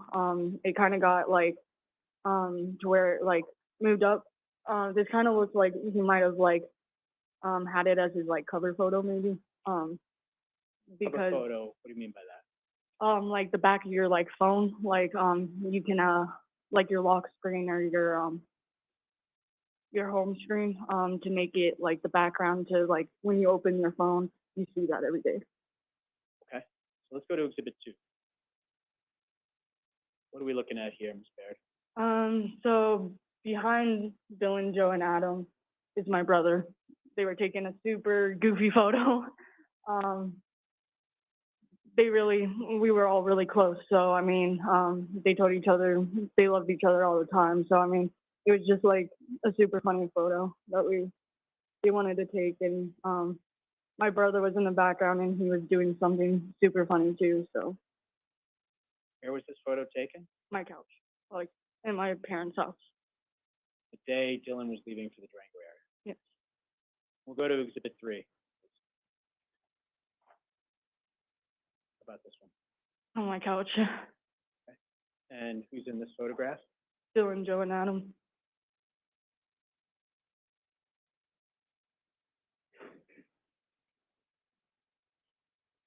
Did you observe any cuts, sores, or chapped lips on Dylan that day? No. Did you see any in these photographs? No.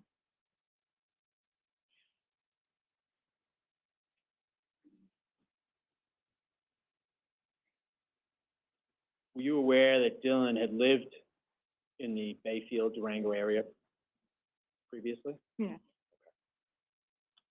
You're a smart person, so you're able to guess that you see where my questions are going, but for the court reporter, she always wants me to finish before you go, okay? Yep. That's why she just gave me that look. Sorry. No, it's okay. She gave me the look because she knows I'm the one who's supposed to know. It's not your fault. Okay.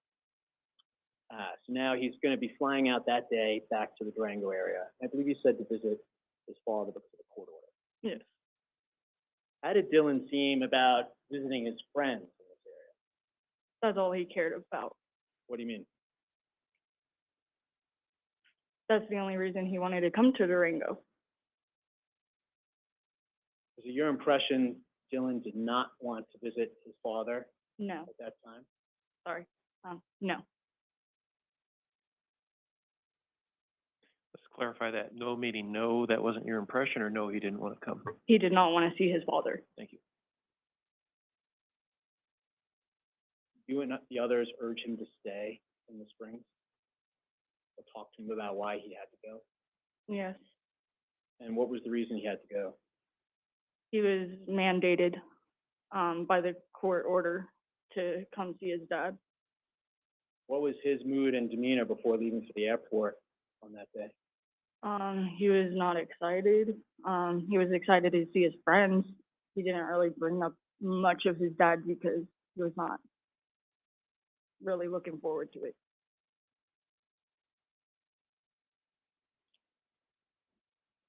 Do you remember him leaving?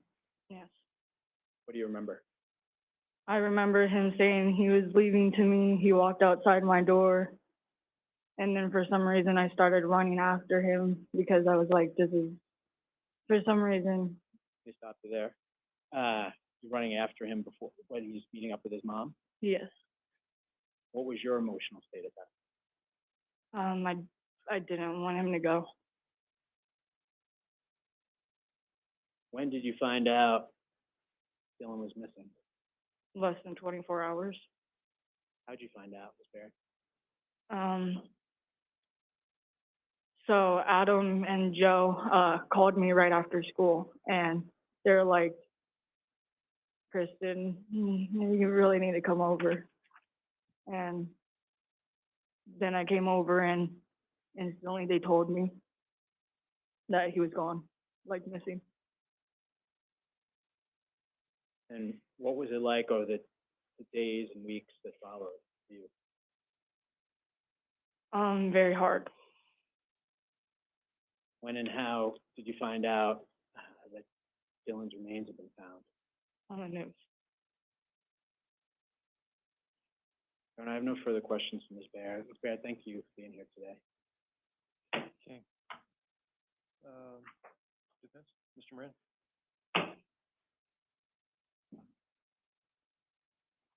Good morning, Ms. Baird. Morning. Doing all right? Yeah. If for any reason you need to take a break, I will make sure that the judge knows that and that will advocate on your behalf to do that if things get too much, okay? But I think that this should be quick. And I want to just make sure I understood something that you were saying a moment ago. My understanding is that you were born in 1998, right? Correct. So on November, October. oh, I'm sorry, Oh, October what? 2nd? Of 1998, your birthday? Yes. So on the day that you were spending, the last day that you spent time with Dylan, you would have been 14. Yes. And what time was it that Dylan departed on that day? I want to say around 3 or 4 maybe. It was a while back, so I don't know. Sure, but leaving in the afternoon. Yes. And Afternoon. that was the day before, or the day he went to Durango. Yes. And it was the actual day that he was gone Yes. to Durango. He was leaving. Yes. So it was November the 18th, 2012, when you saw Dylan move. The 17th. The 18th was when he went missing. Right.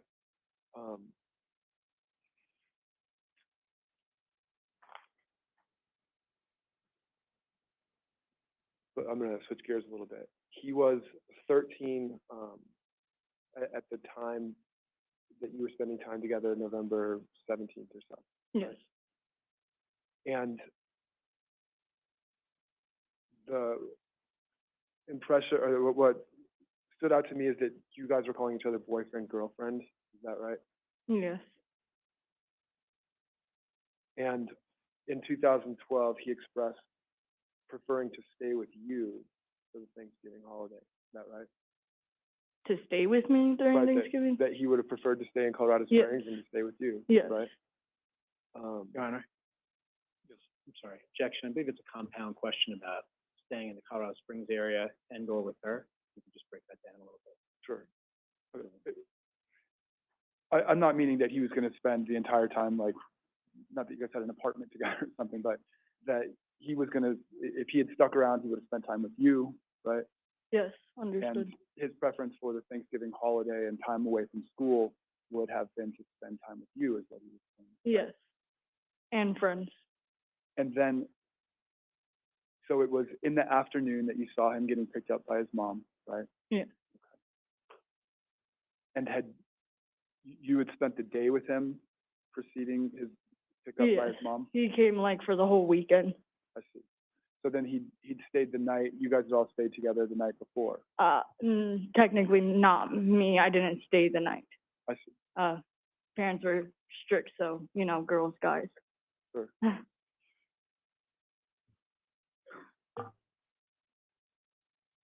And you were telling Dylan, don't go. You were telling him to stay with you, right? Yes.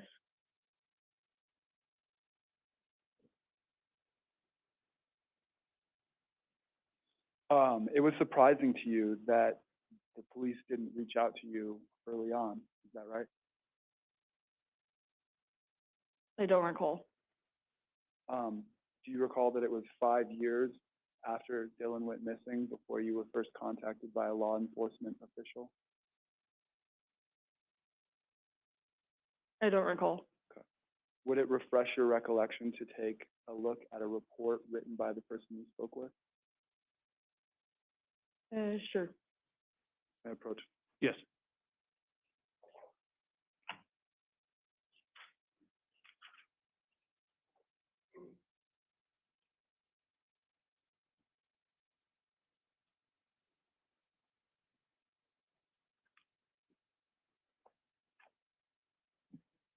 This thing on. So I'm gonna have you just look here at line 8, so on the left side of this document, 18,593. Line 8, says date, and then the description there of the quote application. Can you just look at it yourself? Let me know when you just have to look at it. And then you tell me if it refreshes your recollection. Does that make sense? That's sort of a lot. Yes.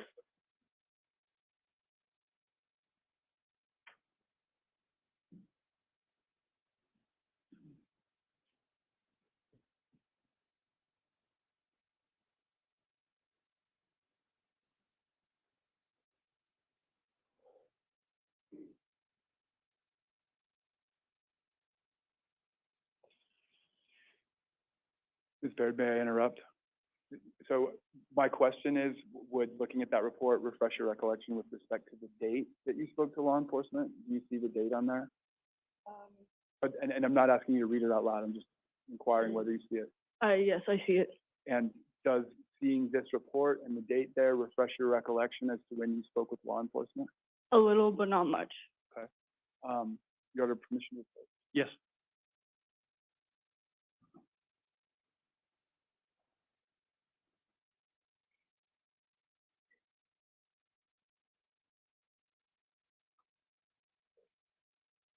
So, Ms. Baird, strictly with respect to the date, does this refresh your recollection that you spoke with Mr. Heidel here, this gentleman, on August 2nd, 2017? I believe that's correct. Okay. And that would be the first time that you spoke with law enforcement in this case, right? I believe so. There might have been one case where I did speak to a law enforcement when he was still missing. Do you remember who that was? It was at the high school when everybody got together to talk about him missing. So you might have? Yes, I was, the news reported me and everything, took video, took notes, and then, if I recall correctly, there was some law enforcement there. Do you remember saying, in speaking with Mr. Heidel, that you did not recall having been interviewed by law enforcement at the time Dylan went missing? I can't recall. It makes sense. I mean, it's a long time ago. Long time. Would it perhaps refresh your recollection to show you this report? Possibly. Okay. May I approach? Yes. And I'm going to direct your attention here to lines 34 and 35. It's page 18,593 of Discovery again.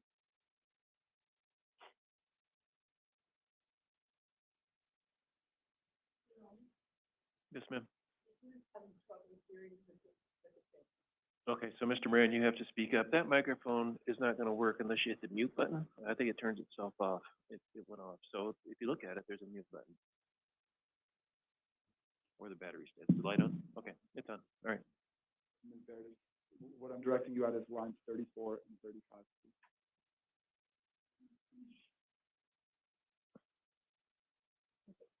Does that refresh your recollection? It does not. It's still a blur. And please try and stay close to the microphone when you're at your table. So your recollection is not refreshed about this statement, but you do remember speaking to Mr. Heidel? Yes. Okay. And you do remember that that was approximately August 2nd, 2017, right? Yes, very And it long was, time. Mr. Heidel here and a prosecutor, and they were asking you questions about this case. You remember that?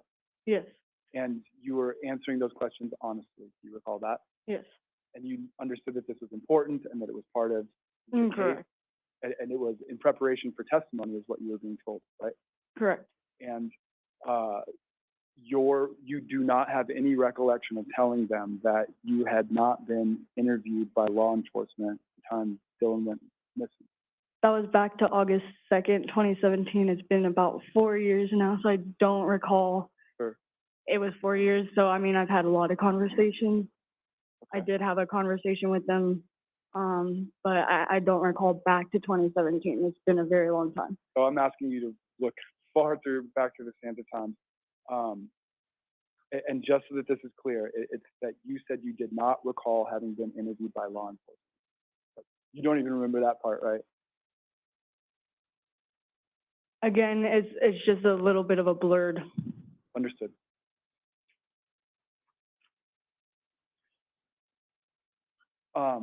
Over the years, you have kept up with Dylan's mom, right? Yes.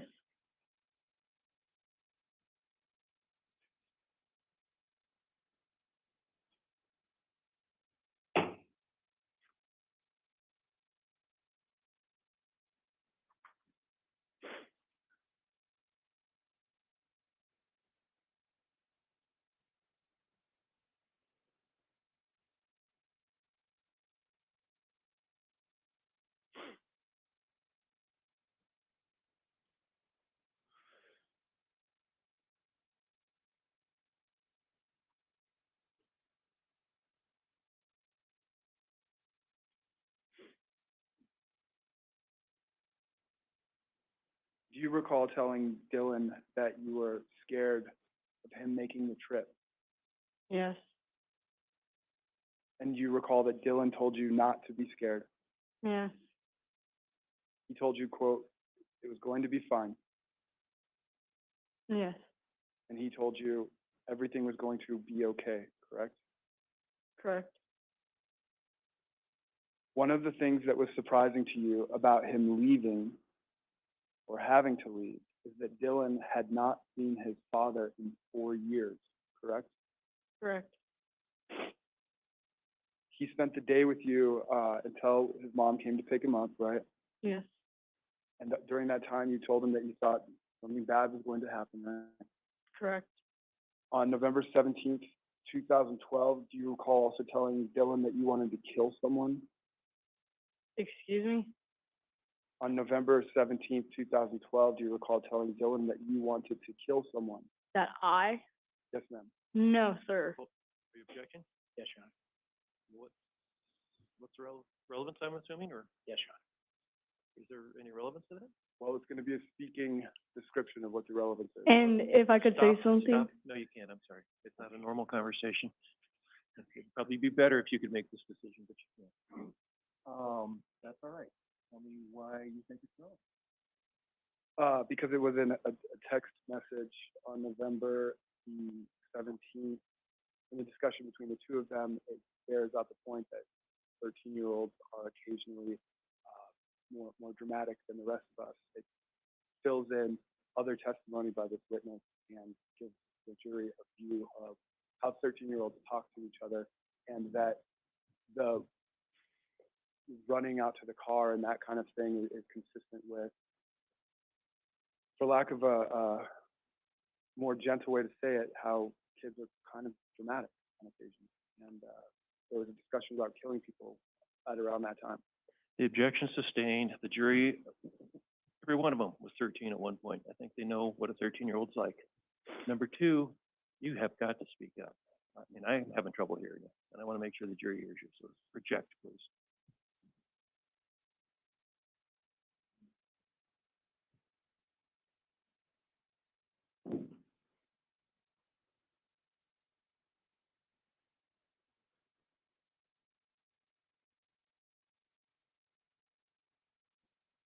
That's it. Thanks. No further questions. Baird, Yes. counsel asked you about being scared Yes. Dylan was going. Yes. And that's, you were worried something bad was gonna happen. Yes. Before I ask my next question, I'd like to approach the bench, Yes, if I may, I Your think you should.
you had the impression Dylan did not want to go visit his father. Correct.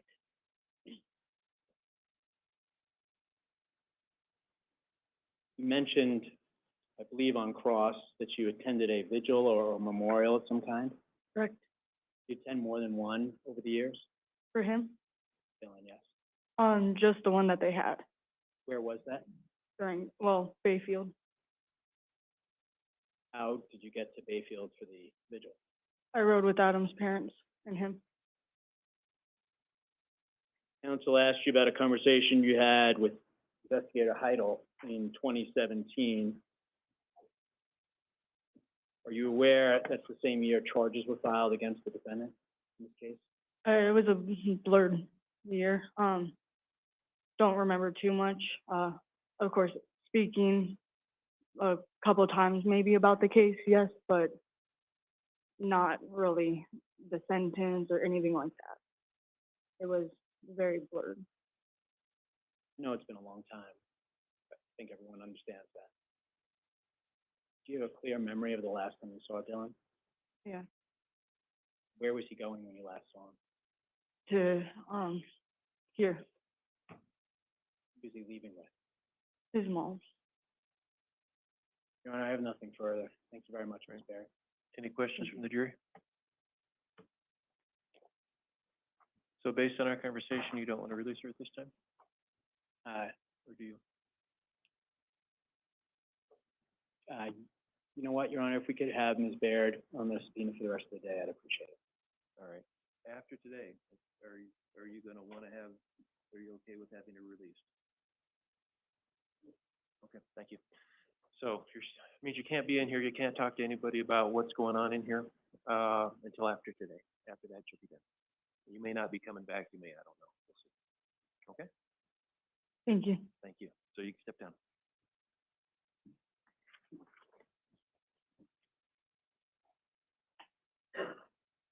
This would probably be a good time to take our lunch recess, I would assume, since there's some research that some of us need to do, over the lunch hour.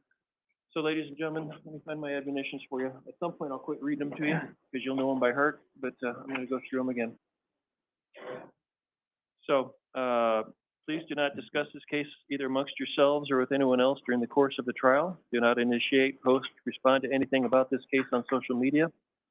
In fairness to the parties of this lawsuit, you should keep an open mind throughout the trial, and you should reach your decision only during your final deliberations. Do not permit any third person to discuss this case in your presence. If anyone attempts to do so, report that fact to me immediately. Do not talk with any witnesses or the defendant or the lawyers in the case. And in fact, as I told you before, the lawyers probably won't even talk to you. Do not attempt to gather any information on your own. Do not engage in any outside reading on this case. Do not attempt to visit any places mentioned in the case. Do not read about the case in the newspaper, obtain information about it on radio, television, internet, social media, or other media source. Do not learn about this case outside of the courtroom, because you need to base your verdict solely on the evidence presented at trial. So talk to Cindy before you leave about where to meet up. We will start up again at 1:20. So please get there, I think 10 minutes early, but whatever she tells you, and it'll be that middle door. So everybody rise for the jury, please.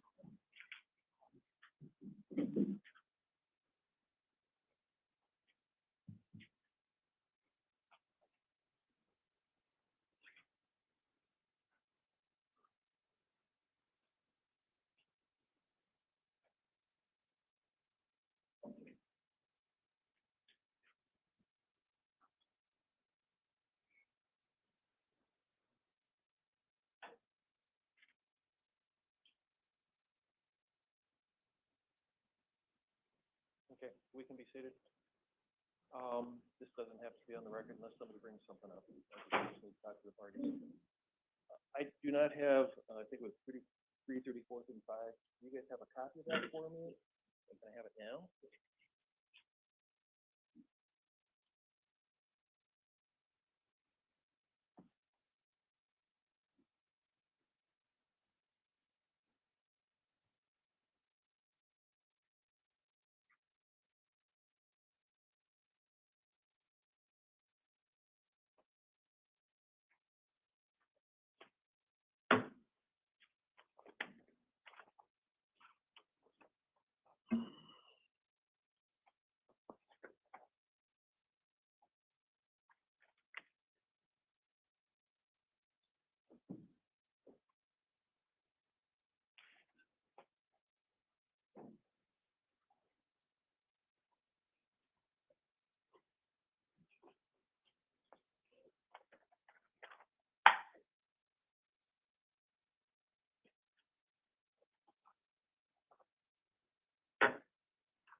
Thank you. And anything before we, break for lunch? Question, Judge? Sure.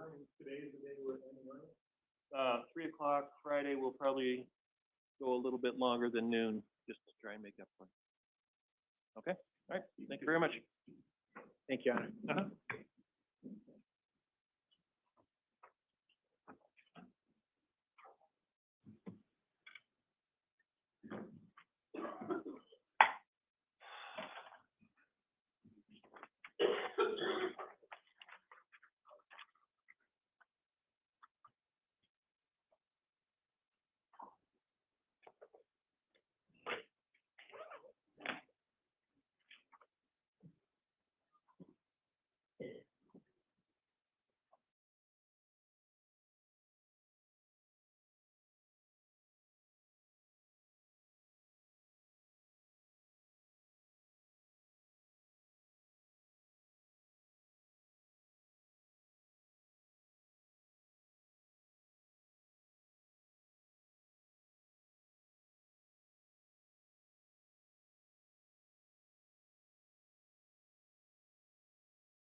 All right, we're on the record outside the presence of the jury, with the parties and counsel.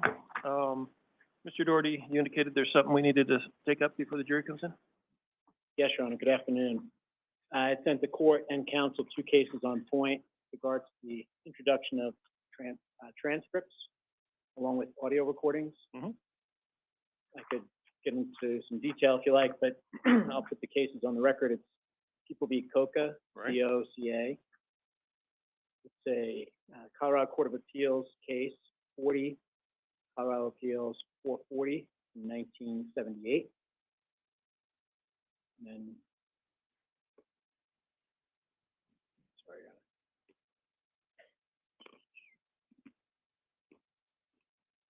the other case is People v. Hader, which is H-A-I-D-E-R.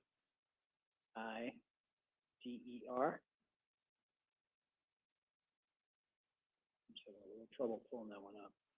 Both of these cases stand for the premise that transcripts could be introduced in an effort to aid the jury, because the alternative, of course, is that the recording is played over and over and over again. Right. If the court found or counsel asserted there was some issue with accuracy of the transcript, then of course, there would be discussion about redactions or making changes to the transcript. Absent that, I think the transcript is an acceptable aid to the jury and should be admitted. Well, I disagree with you. Okay. Sure. Coca is based upon, Turner. I haven't looked at Hader, I'm sorry. Okay. Coca is based on Hader, or Turner, which is kind of says the same things as what you stated. But the first issue is the recording that you're gonna play understandable? Number one. Because if it is, why do we need the aid? Oh, you're asking? I mean, yeah, it's a question. It just assists the jury, because if they miss a portion or miss a word, then we have to have it replayed, including later on in deliberations, instead of them having the exhibit, the transcript itself, back in the jury room with them.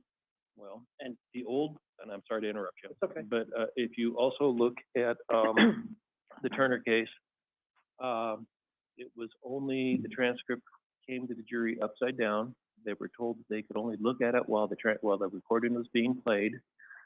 They were told that if they heard something different than what was on the transcript, they were supposed to rely upon their hearing, and then they were to pass the transcript back to the court, and they did not have access to it. Now, I don't know about Hader, but that's what Coca cited.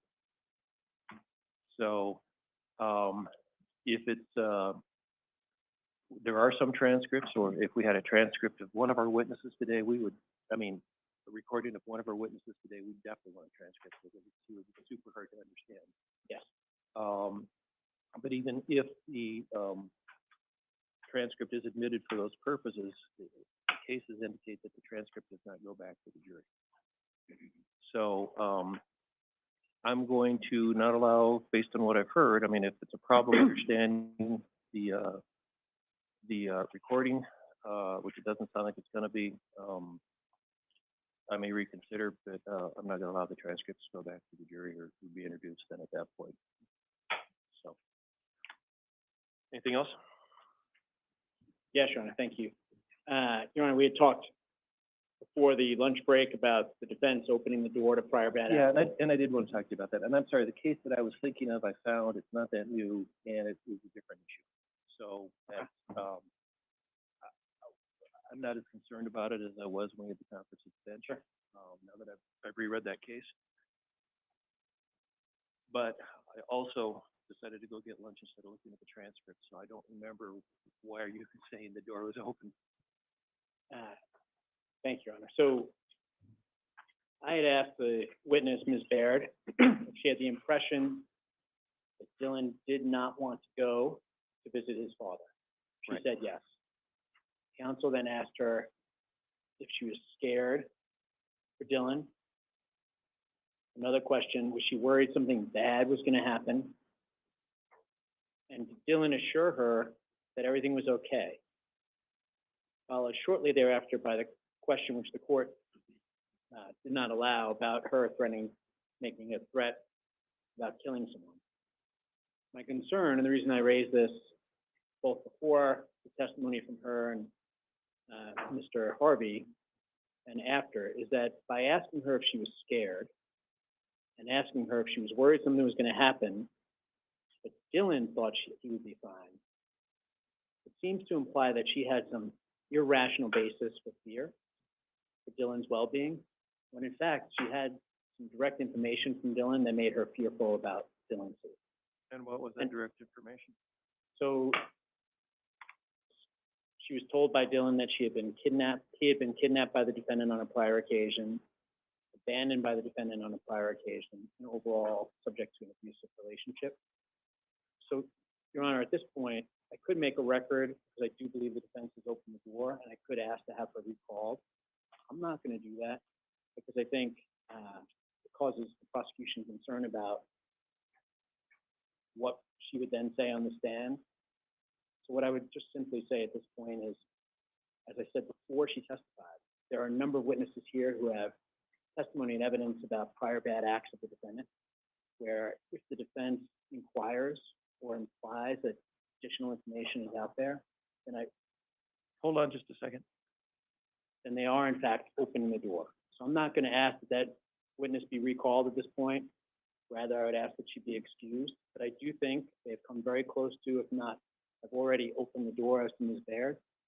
I can get into a longer record if you want, but I would simply say at this point that, given the amount of negative information that was shared by Dylan with others in his life, including witnesses who have yet to testify, there's a significant amount of 404B out there that the people are not planning to introduce, but the defense could easily open the door to, and I think that's what happened with Ms. Baird, so I wanted to bring that to the court's attention. Okay, I appreciate you bringing it to my attention. I don't know if I agree with you in regard to Ms. Baird, but like you say, there's more witnesses coming, and we'll see what happens with it. So, the defense already said Ms. Baird could be excused, so she's free to go then. Thank you, Your Honor. So, with that, just need to let Cindy know. And you guys don't need anything, correct? No, Judge. Okay, thank you.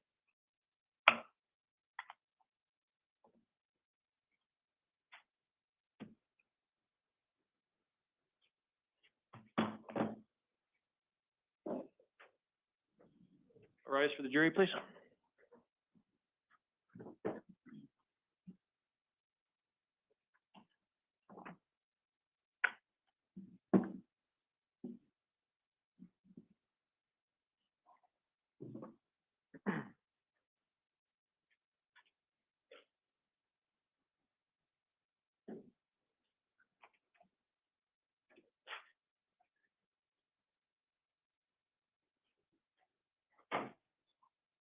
Okay, we can be seated. All right, before we start, a couple things. We will stop right at noon tomorrow, for Mr. Gentry, because he's got something soon thereafter. So I'm just putting the parties on notice that he needs to be gone at noon, so we gotta stop at noon. For lunch, not for the whole day. Also, Mr. Capen, if you need to put on your sunglasses, that's fine. We can also, if it'd be helpful, turn off that one bank of lights. I think it would be okay with the rest of the jury. Would that be helpful? Let's try that. Would you turn off the far bank of lights? I don't remember which switch it is. Can people still see and read and do what they need to do? Okay, let's do that then. I think that'll be helpful. That way we'll know you're awake. Okay. All right, your next witness. Good afternoon, Your Honor. Thank you. The people called Joseph Ceballos to the stand. Okay.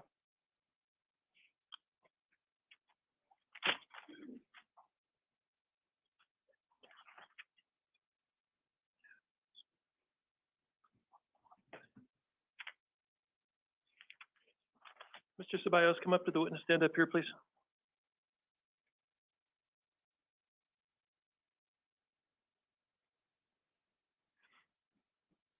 And before you sit down, please raise your right hand. Do you solemnly swear or affirm under penalty of perjury the testimony you're about to give is the truth, the whole truth, and nothing but the truth? Thank you. Have a seat. Make sure you speak up.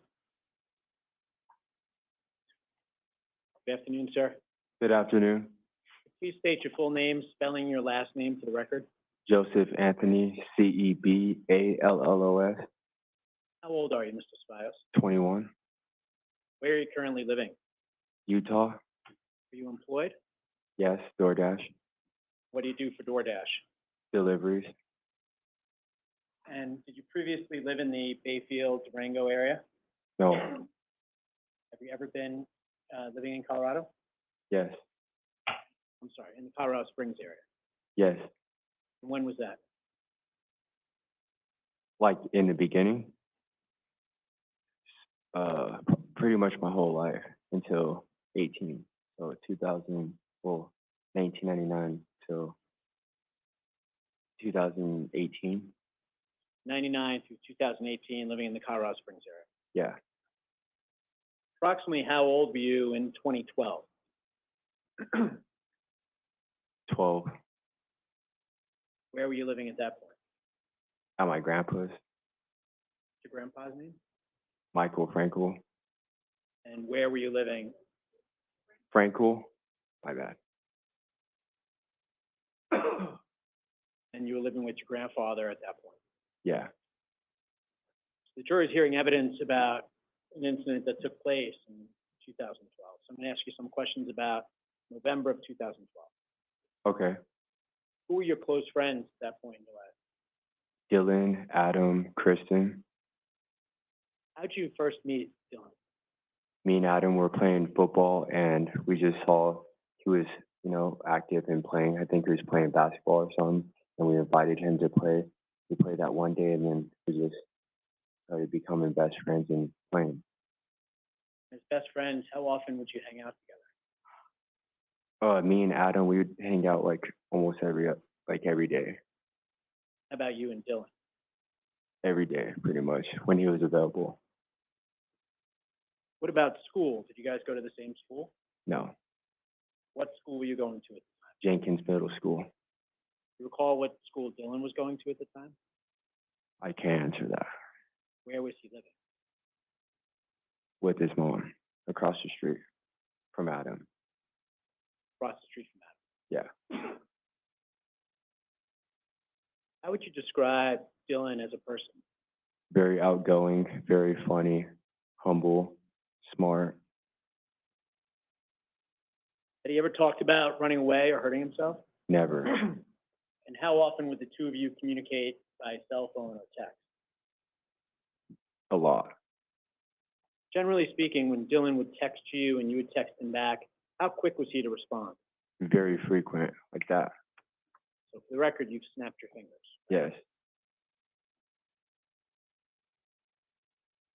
What was Dylan's relationship like with his mother? Awesome. Actually, it's inspired me because I don't really have a mother. So Sorry to hear that. When you say inspired you, what do you mean by that? I wish I would have had a connection like that with my mother. Do you recall the last time you saw Dylan being around November 17th, 18th of 2012? I really don't remember the days, to be honest. Okay, it's okay. Do you remember the last time you saw him? Yes, Remember the day before that as well? a little bit, yes. So I have a number of questions to ask you. But before I start asking these questions, why don't you, in your own words, tell the jury what you remember about your final time with Dylan? Like the day of. So what I remember is Dylan spending the night with, me, Adam, and us chilling, and then we got a knock on the door. His mom came, and then she came and got him, and that's pretty much what my memory remembers. Okay. So if the court would allow, I'm going to ask you to take a look at exhibits 1, 2, and 3 in evidence. May I approach, John? You may.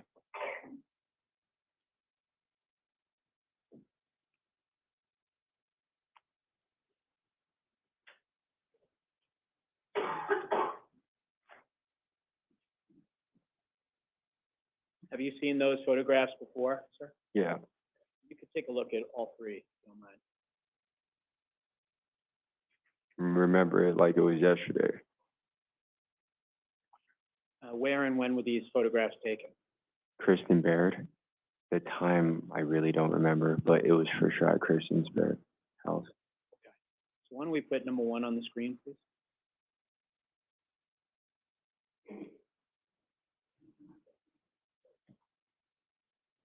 Who do we see in this photograph, Mr. Ceballos? Me and Dylan.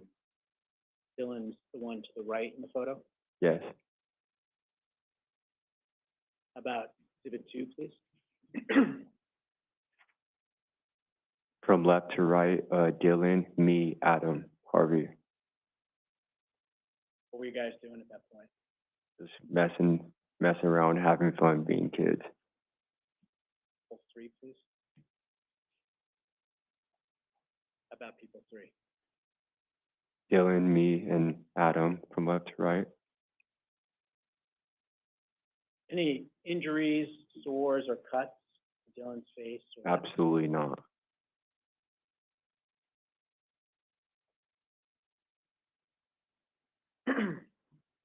And these photos were taken when in relation to his leaving for his trip? You mentioned he was going to be leaving. I think it was that day or the day before, but like I said, I can't answer that accurately, but one of those days. Where was he going to? I think he was going to his dad's. You have the impression that he wanted to or did not want to go visit his father? He absolutely did not want to go with his father. And that's based on conversations that you had with Dylan? Absolutely. How did he seem when he talked about his friends who were living in the area where his father lived? He didn't really mention him, to be honest. What was the reason he was going to visit his father? Court order. By that, I think it was court order that he had to go with his father. and do you recall what Dylan had with him and was taking with him to visit his father? Yes, he had a backpack, phone charger, and 6 accessories. Backpack, phone charger, And his iPod, yeah, iPod, phone.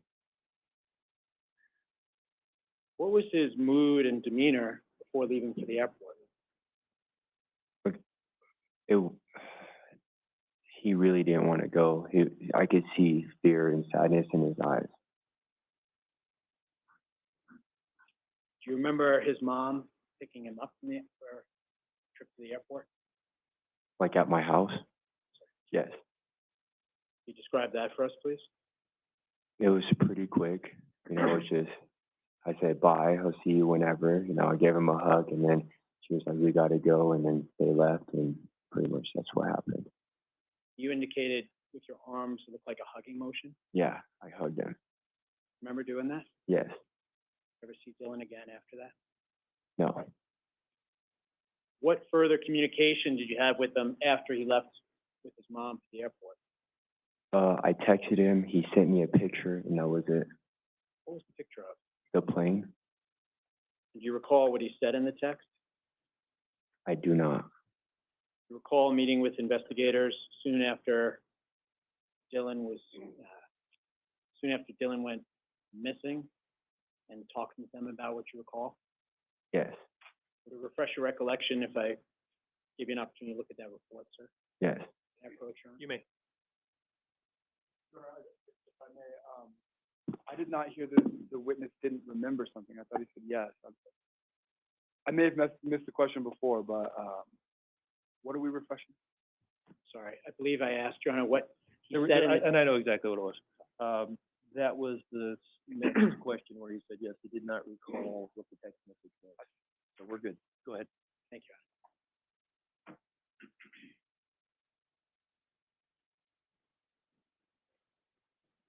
Mr. Ceballos, if you could take a look at the third full paragraph and just read it to yourself. And then when you're done, look up and I'll have some questions for you.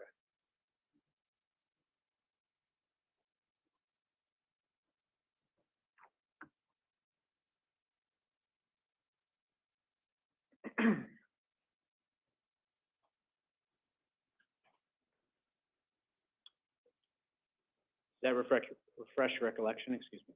Yes, sir. So he sent you a picture of what? The plane. And then what words did he send you accompanying the picture of the plane? What now? What now? Did you ever hear from Dylan again after that? No. When did you find out that Dylan was missing? November 19th. How'd you find out, Mr. Ceballos? The news. What was the impact on you? I broke down that moment. Tell the jury what you mean by that, please. I was in tears. I had a sick feeling in my stomach, and I just completely broke down. And the days, the weeks that followed, what was that like? Just sadness, pain. You know, I can never imagine that. Never. When and how did you find out that Dylan Redwine was dead, Mr. Ceballos?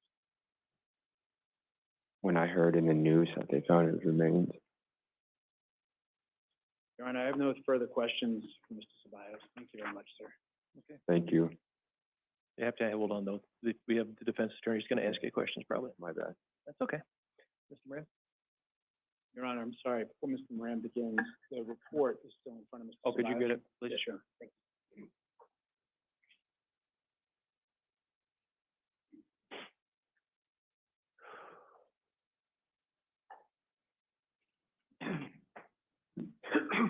Whenever you're ready, Mr. Moran. Thank you, Your Honor.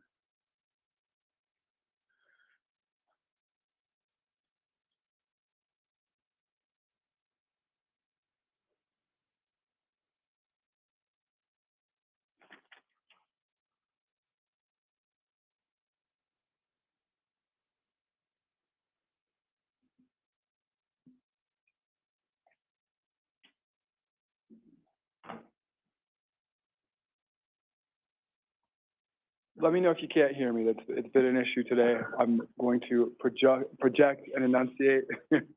Mr. Ceballos, I know that this is not easy. So if you need to take a second, that's totally okay. You let me know and we can take a break. I'll point out to the judge that you need a second if that's something that comes up, okay? Okay.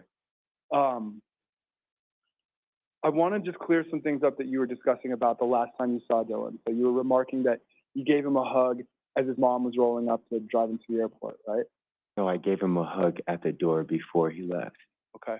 And that was after you guys had a sleepover the evening before, right? It was the same day. Okay. So, and then the next day was the day that you learned Dylan was missing, right? I don't recall that. So if I can go through this with you, it would have been Dylan on his way to the airport when you saw, or when you gave Dylan a hug, right? I gave him a hug at my house. Right. And his mom was picking him up, right?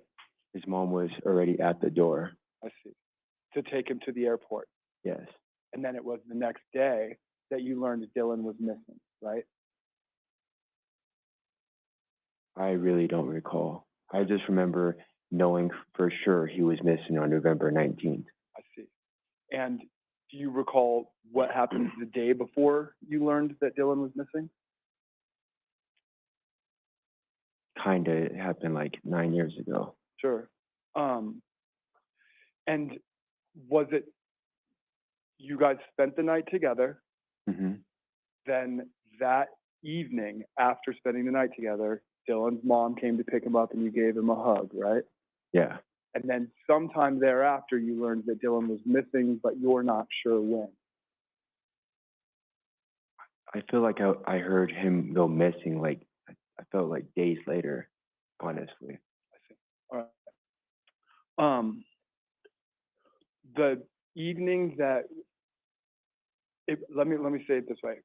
The photograph of the airplane was after Dylan had missed another flight, right? That's why he was saying, what now? Because there'd already been an issue with an airplane. I don't recall that. I wasn't aware that he went on to another flight.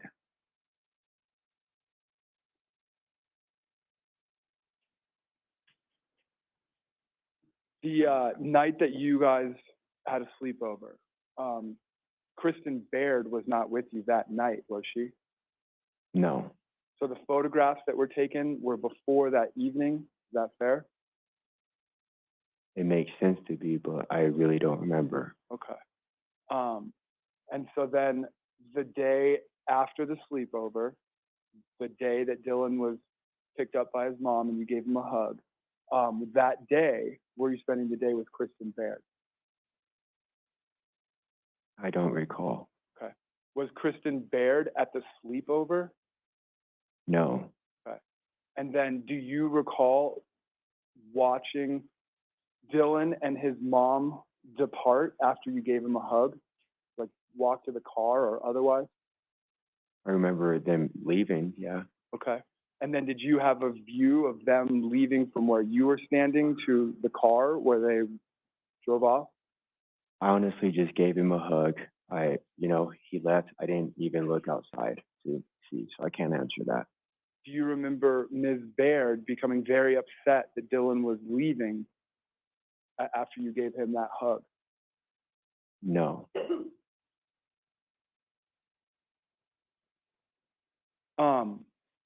Do you remember I'm changing gears here a little bit. So you were living with your grandfather at the time, correct? Yeah.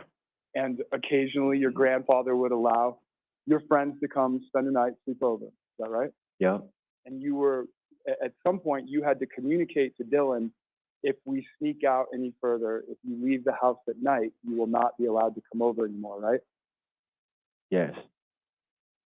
And it was after multiple occasions where Dylan had left the house in the night, and that was something that was not okay with your grandfather.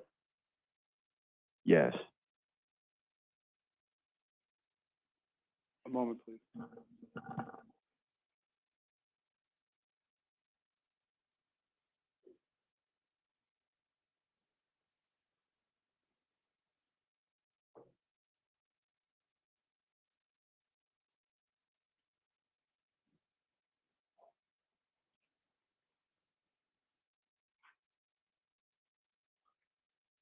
Thank you, Mr. Ceballos.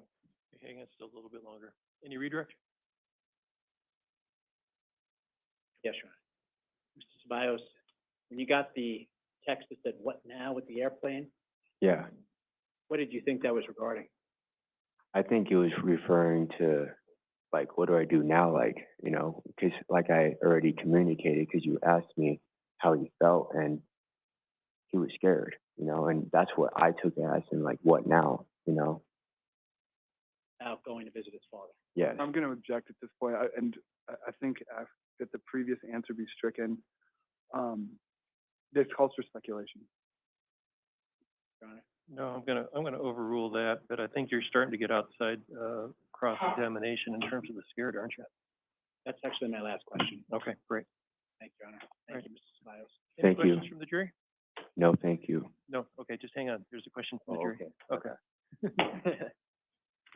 It's good you don't know how this works. That's a good sign.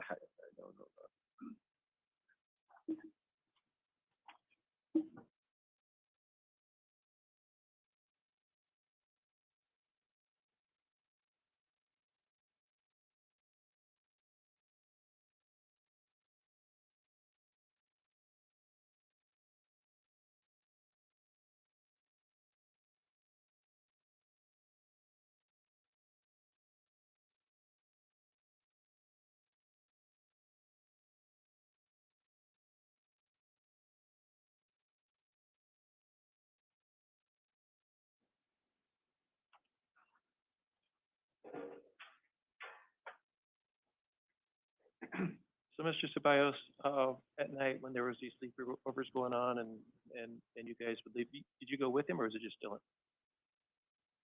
I honestly don't recall. Okay, do you recall where he went? No, Okay. I really don't recall. Okay, then that's fine. Any follow-up from either side? No? Anything else from the jury? Okay, Unless you guys need something, then no. No, we're good yet. Can he be excused? Yes, Your Honor. Thank you very much, and I would ask they be excused from this. Any objection? All right. No, thank you. I was gonna Thank rule you. without you. You're excused. You can step down. Thank you. You don't have to come back. Your next witness? Your Honor, the people called Don Brockus to the stand.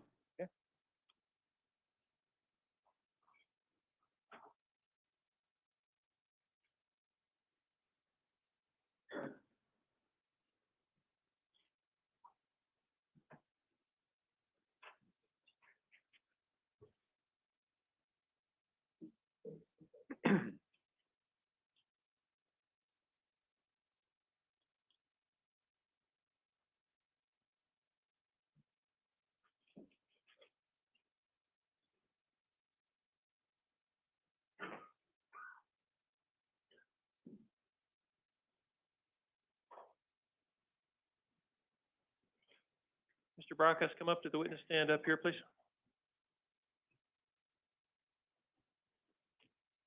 And if I can have you, before you sit down, raise your right hand for me. Sorry, swear you in. Sit down. No, raise your right hand. Do you solemnly swear or affirm under penalty of perjury the testimony you're about to give is the truth, the whole truth, and nothing but the truth? I do. Thank you. Have a seat.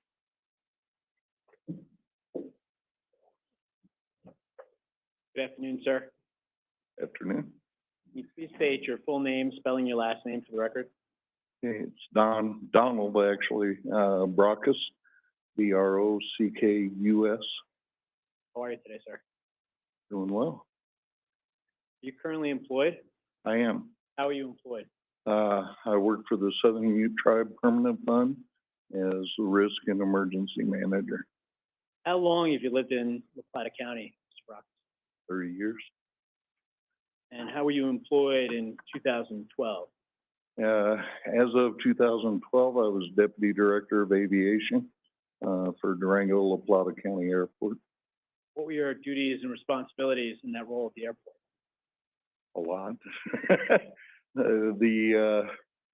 Basically, I managed all landside and airside operations, supervised directly, carried out a number of functions from finance and accounting to supervising the custodial staff, but importantly, for this case anyway, I was as much of an IT person as the airport had. So I managed all the networking, video surveillance, all the IT systems out there. What was your role with regards to video surveillance at the airport? Actually, I designed and deployed most of the system, installed a lot of the cabling and cameras myself, with the help of an assistant. What was the reason you took that on as a project back then? Because we had no video surveillance prior to that, and another of my duties was that I was airport security coordinator, and felt like that was a gap in our security system out there that I had the ability to address. Where did you have the cameras installed? I had a variety of locations. I think, again, actually, at the point in time that the events in question occurred, that I had about 8 up and running, all on the air side of the terminal building. How'd the cameras? Or on land side, I'm sorry, I misspoke. Okay, and I'm sorry to jump in on you there. Yeah, that's okay. How'd the cameras work? They well, they were what are known as IPPoE cameras. They ran off the power drawn over the internet cables that served them. They were routed back through Cisco routers that provided the power, and up to a server that I had up in the main offices of the airport. The cameras had a number of capabilities, because in those days anyway, our server storage capacities were pretty limited. I had those 8 cameras set up to detect motion. They were capable of that, and to record whenever there was motion in their visual field. At that point, 2012, did you have cameras in every part of the airport? Not in every part by any means, no. At that point in time, I had none in the gate area that were recording anyway. I had none out on the air side, so out on the ramp where the aircraft parked. I had a couple of cameras out there that I could watch from home to see what was going on, but they were not tied into the server, so that they recorded and made. So the only recording cameras that I had going at that point anyway were in the ticketing, the main hallway in the center of the terminal building, and the baggage claim areas. About the arrival area? Area towards baggage claim and arrival? I had cameras pointing out there. So essentially, a couple of them actually. I had one that was positioned roughly in the center of the terminal building, pointing down through the walkway, by the rental car area, in between, the rental car counters and the baggage claim area. I had another one up at the far north end of the building that pointed back at the baggage belt. So I did have a couple of cameras up there. I had two in the center hallway, that were focused only on the center hallway. I had another one positioned, in the center, pointed toward the airline ticket counters and the walkway out in front of them. And then I had three more installed, to get a good view of what was going on at the airline ticket counters. Okay. Jury is hearing evidence about an incident that took place on November 18th, 2012.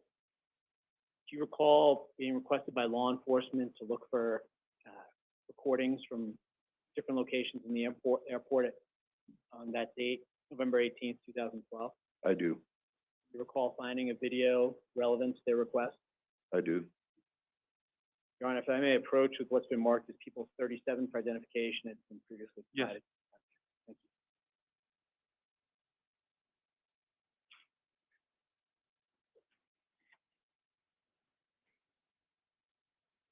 Do you recognize that, sir? I do. What is that? This one is a DVD recording of the video that I did locate, that I later learned probably did in fact contain some footage of Mark Redwine and Dylan Redwine. And it contains my initials. These particular initials were added in 2020 in an interview with the deputy. And do those initials signify that you went back on that date in 2020 and watched the clip again? I did. And do the contents of that DVD accurately reflect, in fact, exactly capture the recording that you isolated, including Mark Redwine and Dylan Redwine on November 18th, 2012? They did. They exactly matched what I recall having recorded and given to a deputy back in 2012. Thank you, sir. Your Honor, at this time, the people would move to admit People 37 into evidence. Any objection? If the court prefers, I can approach, or No, I want to hear your objection. so Colorado Rule of Evidence 102, is the basis for our objection. Videos that we have been provided, that I assume is what the witnesses looking at, is incomplete and therefore inadmissible. The theory that Dylan Redwine and his father were distant, and that's demonstrated by Walmart and airport videos, is something that the prosecution is seeking to use this video to demonstrate. This video starts after Mr. Redwine and Dylan Redwine have first greeted each other, so it creates a misleading impression as it currently stands, so it's now more prejudicial than probative under Colorado Rule of 103.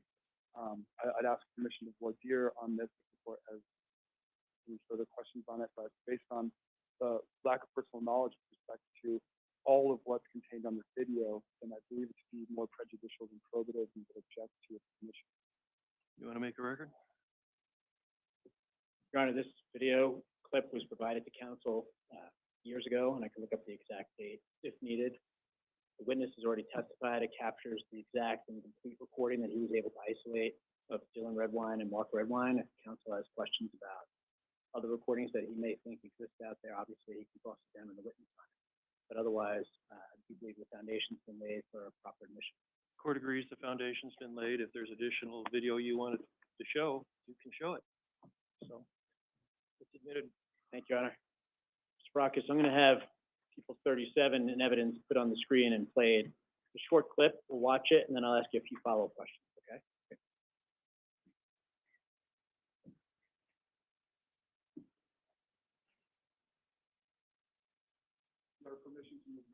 Oh, sure. Just as long as you're not in front of the jury. I'm going to play it first, Mr. Brockes, then I'll play it again and ask you a couple questions, okay?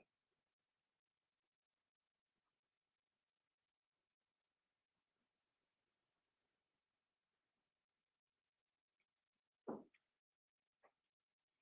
right, if we go back to the beginning. Your Honor, may I approach Mr. Brockes? You may. Give him the pointer and ask him to step down. Yes.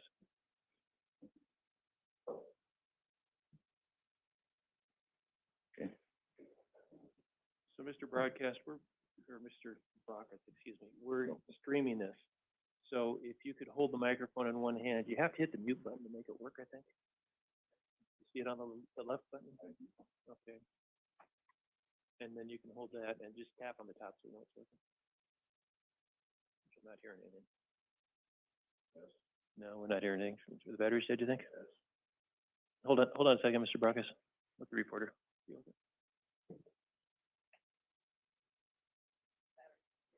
Okay, do we have more here? Or? Oh, okay.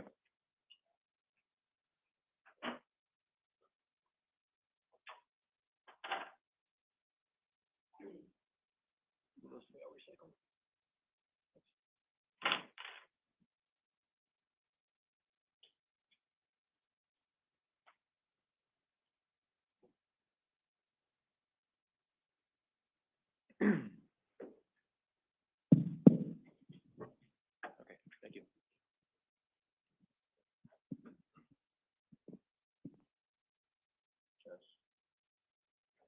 Select or? It was on. It was on. Check. What am I doing? Yeah, you hit it. You hit the select button. Try not to hit any of the buttons. No buttons. No buttons. Okay. Thank you, Mr. Brockes. What area of the airport are we looking at here at the first piece of the video? This is the main center hallway of the terminal building. In the far upper, be my left-hand corner, are the doors that enter that hallway from the gate. So arriving passengers go through the gate area, come out those doors, and up through the center hallway. And directly behind, just to the lower right-hand corner or side of Main Street, exit doors going out of the center. The record, you were referencing the exit doors to the right of the screen. Correct. Sorry. Okay. Loud's good. So where are people coming from when they're entering the top of the screen there? I'll point up here in the upper left-hand corner where that no entrance sign is. That's a security area from that point on. So passengers come out of that secured side and enter the public areas of the terminal. Hit play here, please. Pardon? Okay. And were you able to locate the individuals you believe to be Dylan Redwine and Mark Redwine in this clip? I can. And where do you see them in the clip, sir? Mr. Redwine is in the light colored, I believe, light colored baseball cap, blue jacket, Dylan's in the shorts t-shirt, and the ball cap that appears to be on backwards carrying the backpack. What color hat does Dylan appear to have on? It appears to be white, with some sort of lettering on it in dark colors. And what color shirt does Dylan have on? Black. He's wearing shorts, you said? Correct. Also appear to be black shorts. We'll stop it here. What direction are they heading at this point, Mr. Brockes? They are headed straight in the direction of the main exit doors going out the center of the terminal building. You could have a seat again, sir. Thank you. We're done with the screen, Your Honor. Okay.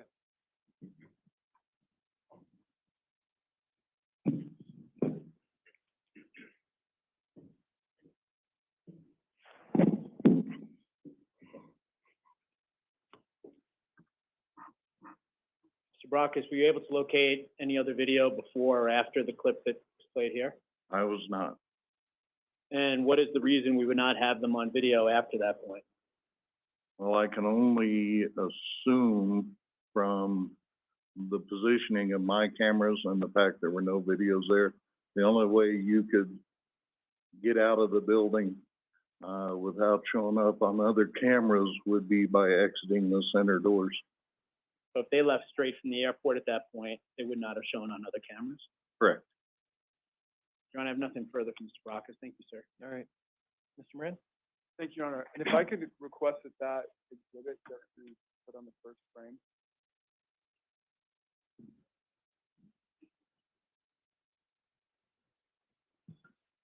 Mr. Brockes, I'm in trouble today for failure to project and enunciate, so let me know. If you can't hear me, you'll be helping other folks out too. And I sort of like Mr. Broadcast, Mr. Brockes. With respect to the video that we're watching, are you the one who isolated this footage? Yes, Okay. So this wasn't an employee of yours, you specifically, at the request of law enforcement, went to find footage of Mr. Redwine and his child? so initially, an employee and I were working together, working at screens, connected to the server. The bits and bytes, if you will, were stored on a server at that point in time. So we were reviewing video together, going through all the cameras over a longer period of time. We weren't sure right then exactly when they would have come into the building. So we were reviewing quite a pretty good volume of footage and working together. And I don't recall which one of us actually saw this one first.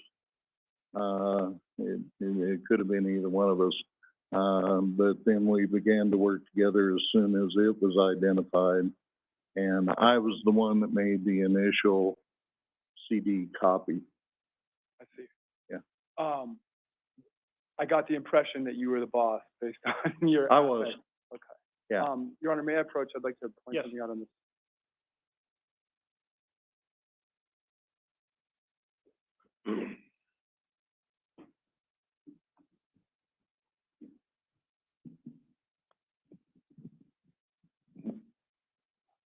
This, Mr. Moran, you really have to go off to the side so that all the jurors can see. sir, this sign here with a red circle, white stripes through the center of it indicates where ticketed passengers only can go, correct? Actually, no one could pass that particular sign, because that was the exit doors. Ticketed passengers had to enter through TSA security screening lines to the right of that sign. If you did not have an airplane ticket, you could stand like where this lady is standing, correct? That was pushing it, but yes. Okay. And fair to say that Mr. Moran again. Against the wall. these two are in stride when the video starts, correct? Mr. Redwine and Dylan Redwine. Well, I can't see if they're in stride, but yeah, they're side by side. Okay. So the video showing Dylan exiting these doors was not captured. It was not, and I'm not really sure. It was partly because it was at the outer limit of the focal range of the camera, but the video did not trigger immediately when he hit the door.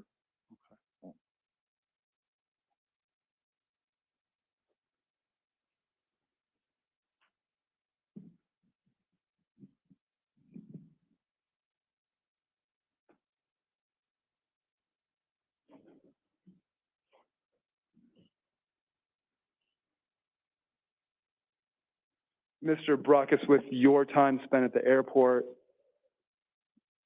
is it your understanding that it's not uncommon for people picking up passengers at the Durango airport to pick them up at the curb? Certainly happens far too often. Yeah, probably frustrating. It's a security thing, huh? It is correct. But commonly, folks wait for their guests or arriving passengers at the curb at the airport, correct? Frequently. And in this instance, obviously, Mr. Redwine's in the airport and greeting his child, right? Yes. And we do not have the beginning of this sequence where the two of them, or where at least Dylan is exiting the door and first encounters his dad. He's beyond his father in this image, right? Correct.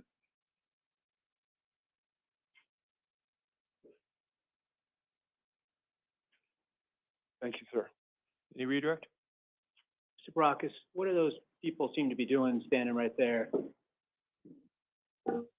On the left side of the screen. There's like a grouping of 4 people there, is that what you're asking about? Yes, sir. They're waiting, yeah. Well, I assume, anyway, they are waiting for other passengers. That's what happens in that part of the airport. Correct.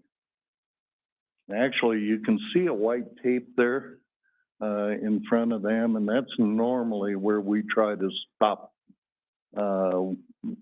people that are waiting, from going beyond there, or did in those days. I appreciate that all these years later, it still bothers you that people are past that. I have some stories. Well, not today. You done? Your Honor, yes, we have nothing further from Mr. Baracus. Thank you, sir. Anything for the, jury? Okay, pass it down, please.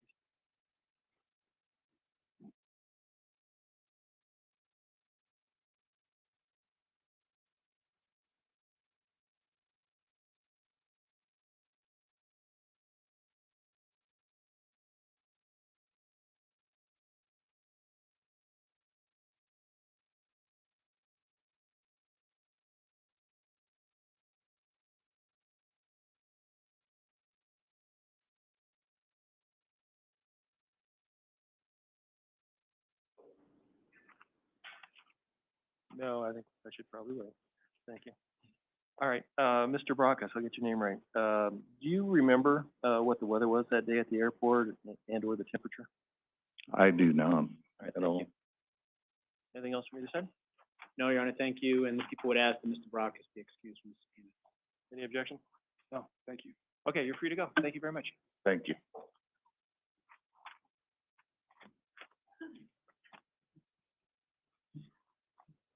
Your next witness? Your Honor, the people called Therese Burton to the stand.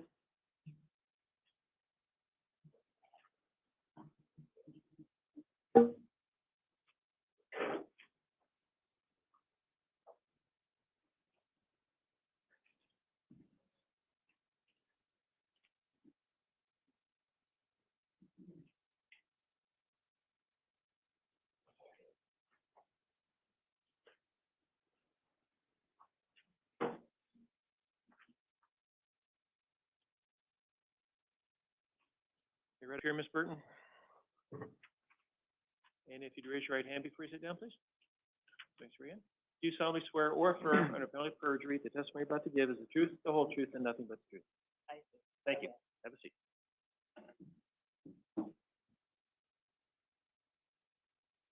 Hi, how are you today, ma'am? I'm good. Please state your full name, spelling your last name for the record. Therese Marie Burton, B-U-R-T-O-N. Ms. Burton, how are you employed? I am employed at Walmart, How long have you worked for Walmart? 22 years. Long career with Walmart. What location are you at currently? Currently, I'm at the West Side in Farmington, New Mexico. Can you walk us through your career with Walmart just briefly, please? Can. Before you start, it looks like you just pulled out a piece of paper. I did. Uh, It just says my years at Walmart and what I've done. I've done a lot. I appreciate your preparation for today. Can you just, from the best of your recollection, Okay. tell us about your career at Walmart, and then if you need to look at something, we need to know what it is. Okay, so I started off in TLE. I was department manager for a year, TLE. Tire Lube and Express. And then I went to pharmacy for about 4 years. And I was a department manager and then also a tech in the pharmacy. I was ICS lead for a year. I went to stationery as department manager, went to the UPC department, which is takes care of all the items that comes into the store for 3 years. And then I became a asset protection manager, and I did that for 3 years. And then I went to become, I was an optician for 6 years, and then I transferred, and I do just about anything at this store that they need me to. What store did you work at prior to going to the Farmington location? Durango, store 2270. And were you an asset protection manager when you were at the store in Durango? I was. What did that involve on a daily basis? It involved making sure all the cameras were working. were clear, could, maintain, you know, that everything was recording. Basically just checking to make sure that, you know, the store was being protected. You contacted by law enforcement after November 18th, 2012, in connection with the disappearance of a young man named Dylan Redwine. I was. What did they request of you? They requested to come in and see the, cameras and to get a receipt, because that was the last that they knew that he was there. That who was there? Dylan and his dad. You say Dylan and his dad, you're referring to Dylan Redwine and Mark Redwine. Yes. And what did you do upon receiving that request from law enforcement? Just took him back to the office. We, pulled the receipt first, because that tells me what, register they went to. And then normally you go backwards. So you have a time, like a timestamp at 2 o'clock. So at that register, say it's 13, then you start going backwards and following them. It's just easier. When you say following them, what does that involve? Can you explain that to the jury? It's a matter of, so you know your cameras, and, you know, you go down, grocery, main action way, to, like, if you went to the meat department, and then, you know, they all have different names, and we can pretty much follow you throughout the whole store. The only place we can't follow you is in the bathroom. We know you went in there, and we know when you came out, but that's it. No cameras in the bathroom. Correct. What time and date were you looking for, based on your review of the receipt? You know, it's been so long, I couldn't tell you. I'd have to look at the receipt, but, I mean, looking at this, it's telling me that was the, Stop can I for look at 1 that? second. No. That's different. disc Okay. there. It's been too long.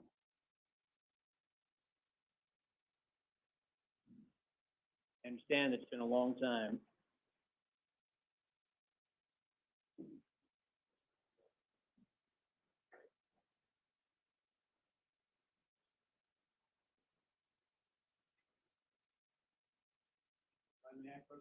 You may.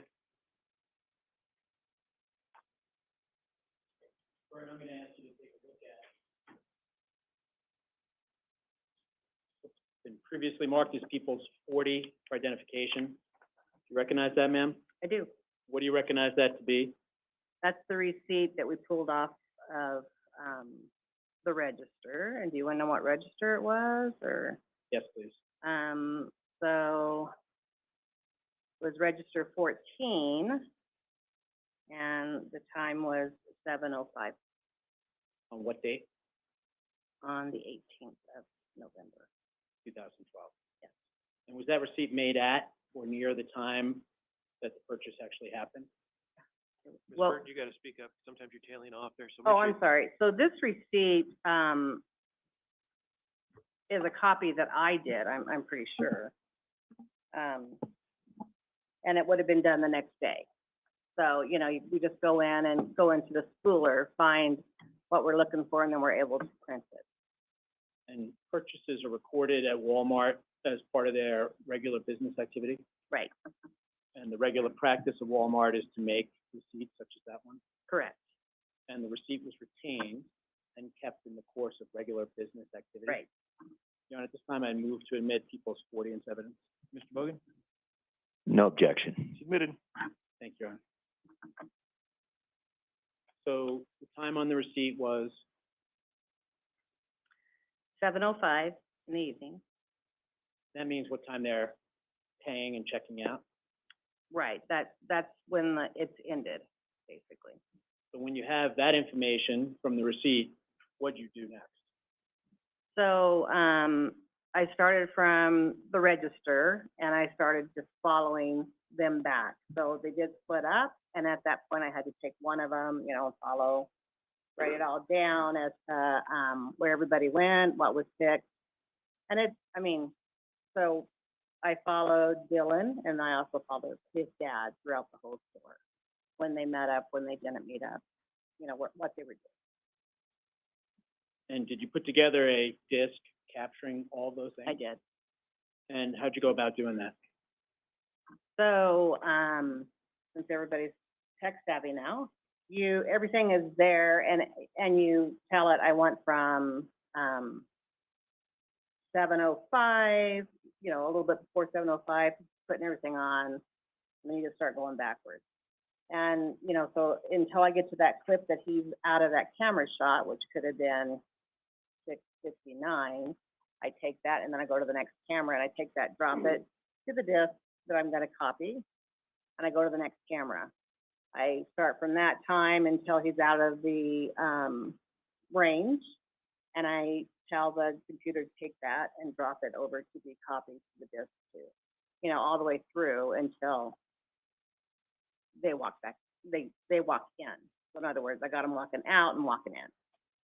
And do you ultimately put together the video compilation from start to I finish? did, yeah. And do you also have a version where you use the spotlighting function? Yes. What is that? So sometimes it's hard to really see, or there's too many people in the, area. So if you highlight it, it shows you who we're looking at. So a lot of times if someone's shoplifting, you know, we want them to see what they had in their hand or where they were putting it on their body. So that way we can show what happened. Pointed to the court in Yeah. reference to perhaps a shoplifting. Right, Seems like you've had some experience with this. a little bit. And did you, in regards to this case, put together two discs, one version that's a whole compilation and the other version that's a compilation including the spotlight? Yes. I'm going to ask you to take a look at and mark these people 38 and 39 for identification.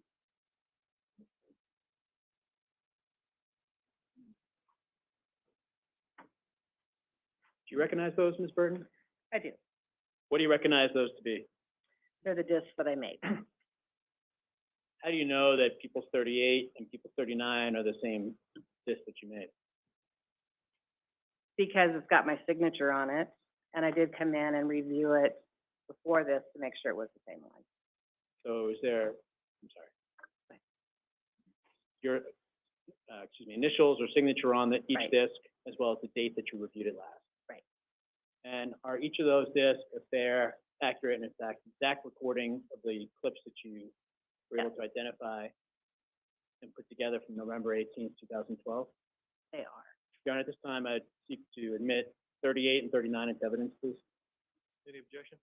One question on voir dire, if I may. Go ahead. The discs, both the spotlight and the non-spotlight, contain a compilation of all the clips you collected of both Dylan Redwine and Mr. Redwine, his father? Yeah. No objection. Okay, they'll both be admitted, and just for clarity for me, which one's got the spotlight on it, 38 or 39? It's Exhibit 39, Your Honor. 39. Thank you. At this point, with the court's permission, I'd like to play Exhibit 39. And as we go through that, Ms. Burton, I'm going to ask you questions at different points to help the jury understand where these two individuals, Dylan Redwine and Mark Redwine, are located within the store. We're going to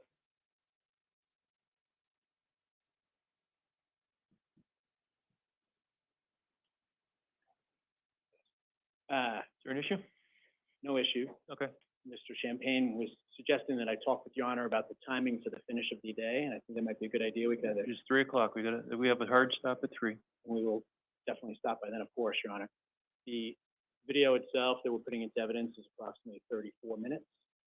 And then I would have some follow-up questions from Ms. Burton, but it appears she'd have to come back tomorrow. Yes. That's Okay. Thank you, Your Honor. Mhm. So before we start the video, you mentioned, ma'am, there were times where Dylan and Mark Redwine were not together Yes. in Walmart. How soon after they enter Walmart did you find them to separate? As soon as they came in. As soon as they entered the store? Yeah, they got in through the vestibule, which, where the doors are, and you come through, that's called the vestibule. And then you get into the actual, tile part, and that's the beginning of Walmart, you know, and that's where they split up. So we have here on the screen, frozen picture. What's the date and time that we have here? It's November the 18th at 6:18, 54 p.m. What is the jury looking at in this still? It's the, walking into Walmart, it's the vestibule. I'm gonna play this for the first 21 seconds.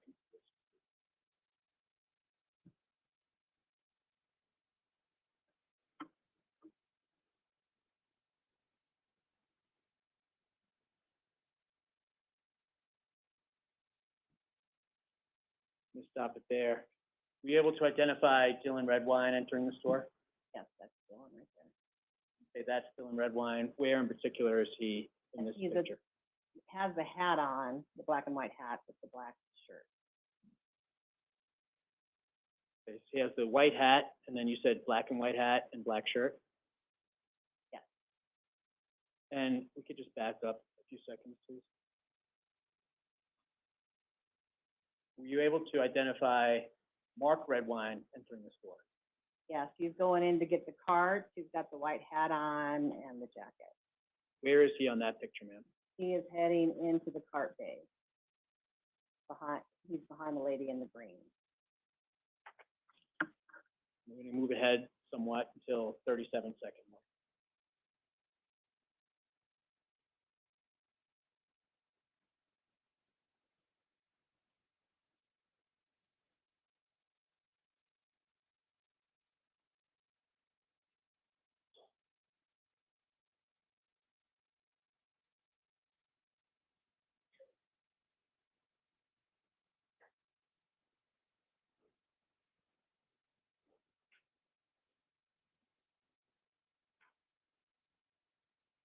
Ms. Burton, where do we see Dylan Redwine at this point? Is in the grocery action alley, which is heading back towards the milk department. In other words, it's clothing on this side, food on this side, and the milk department straight back.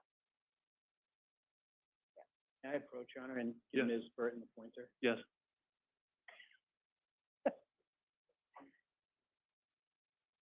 My fingers are not working. The court's permission, I'm gonna ask you to step down if you could.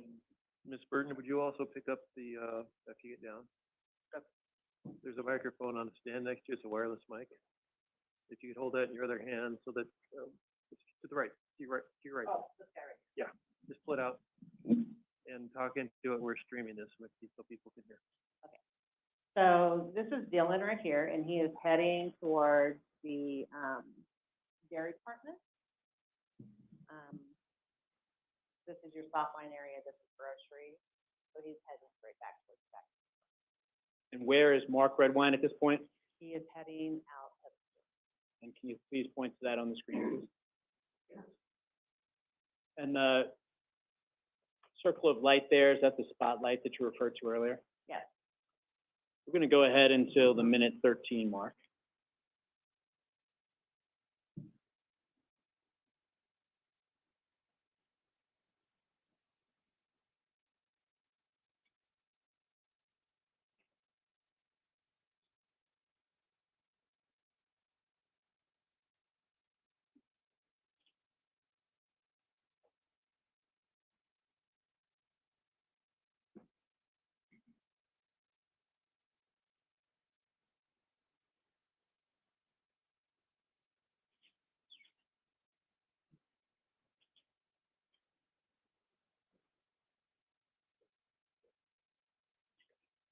Ms. Burton, is the screen on the right the one you're looking at to try to identify and spotlight Dylan Redwine? Are we talking this one here? Yes. Yes. And where did we see, if at all, Dylan Redwine on that screen? He's in this area looking at DVDs. About, sorry, Go ahead, about right there. about Mark Redwine? He is just walking back into the store. Where do you see that? He is walking through the vestibule again, and then it towards into the store. Okay, we're gonna go ahead to the 134 mark.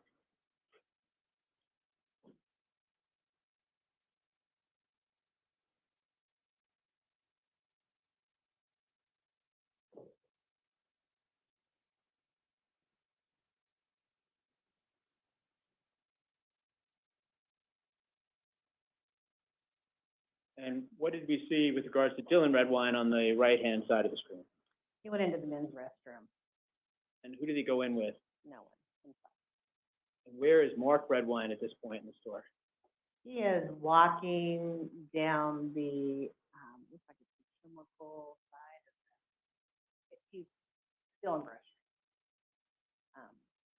Shopping. Move ahead. He's in the frozen area. Okay, thank you. We're gonna move ahead to the 244 mark.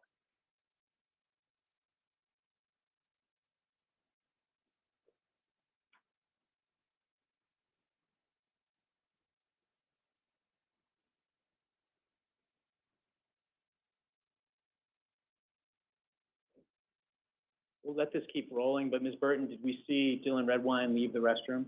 We did. And again, what did you see him wearing in that, piece there? He still had on the same hat and shirt. The black and white hat with the black shirt. What are we seeing here, Ms. Burton? He's back in electronics, walking towards the game area.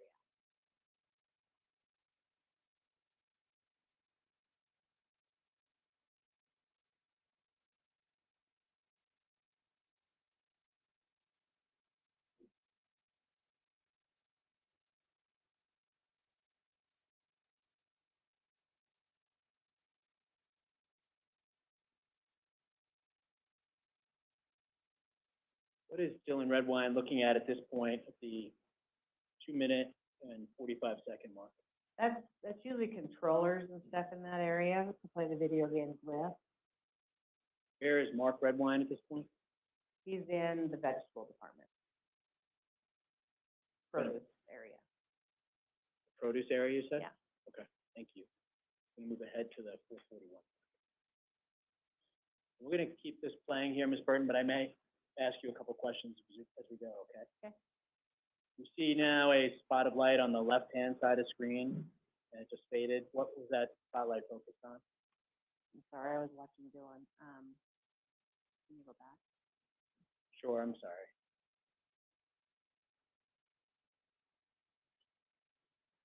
It was a spotlight on, Mr. Redwine getting potatoes or something.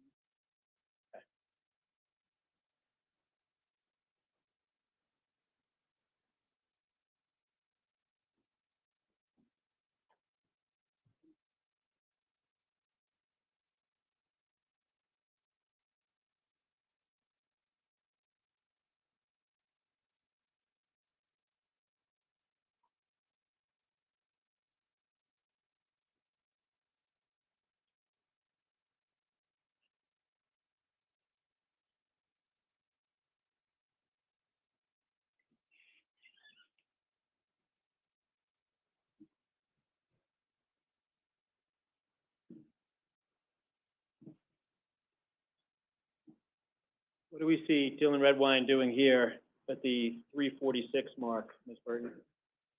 Well, it was yachting and just kind of hanging out. He's walking towards, Action Alley, going back towards the furniture store. Orientated to right now.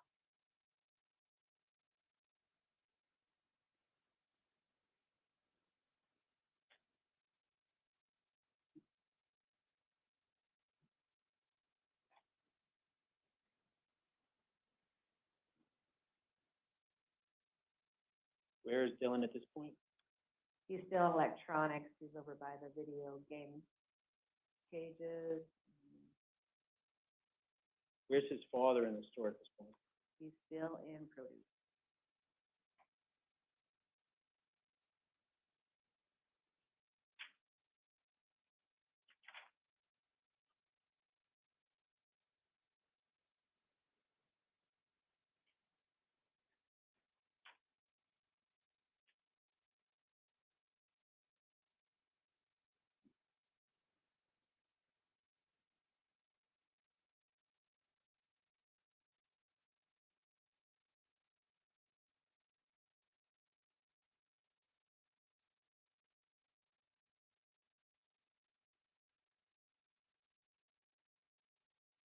Here we are at 441 of the clip.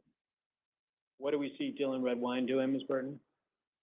He's checking out some of the, games that are out and not locked up in electronic.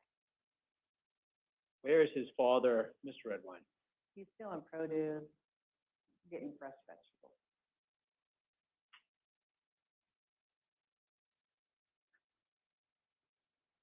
I think, the jury might be oriented to what we're gonna be doing here, so if you wanna have a seat, sit back while we do the rest of this, I think that makes sense.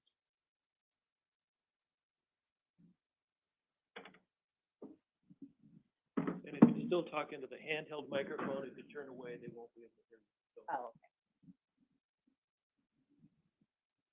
okay.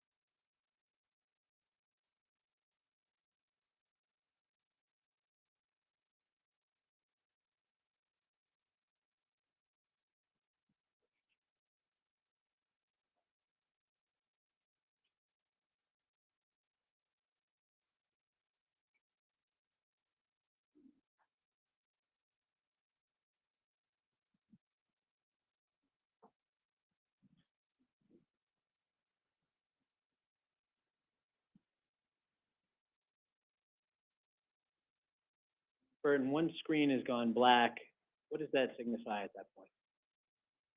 That he's out of view of the, camera right now. He being Dylan Redwine. Right.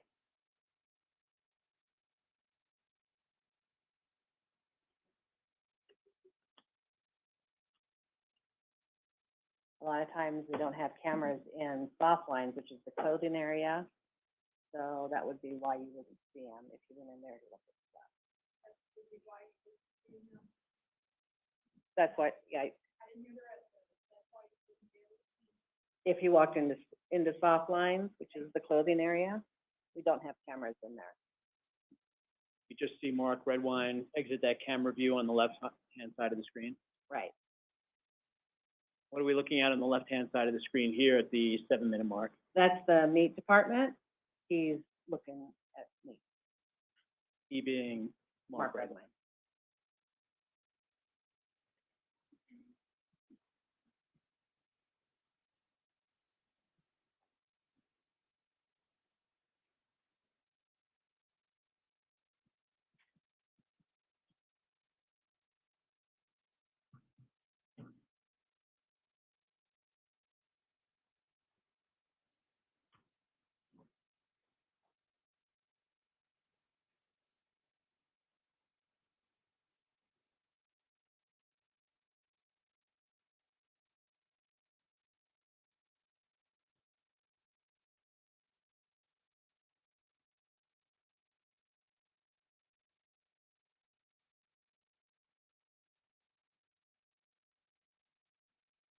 You'll see Mr. Redwine on camera here in the meat department, on the left-hand side of the screen. Yes. Any sign of Dylan Redwine in the vicinity? Do not see Dylan.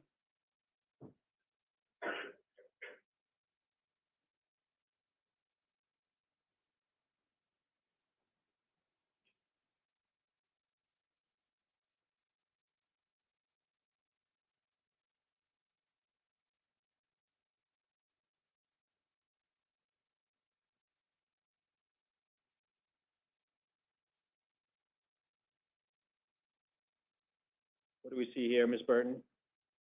He's heading towards the deli department where we have, back towards the back of the store, And he, just for the record, being is Mark Redwine. about now.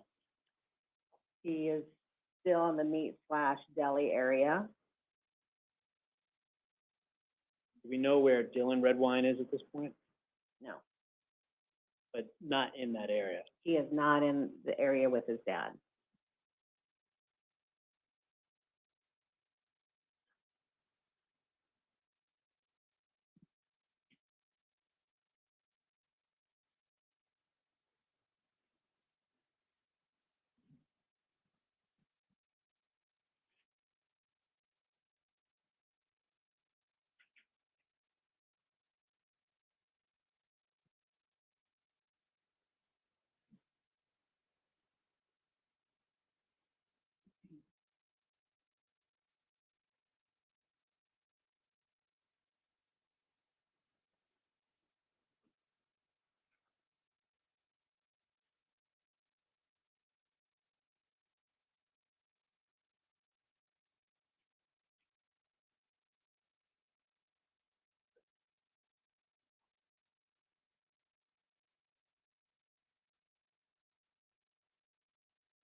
Burton, I'm gonna stop it here for a second. We see the spotlight on the screen there on the left.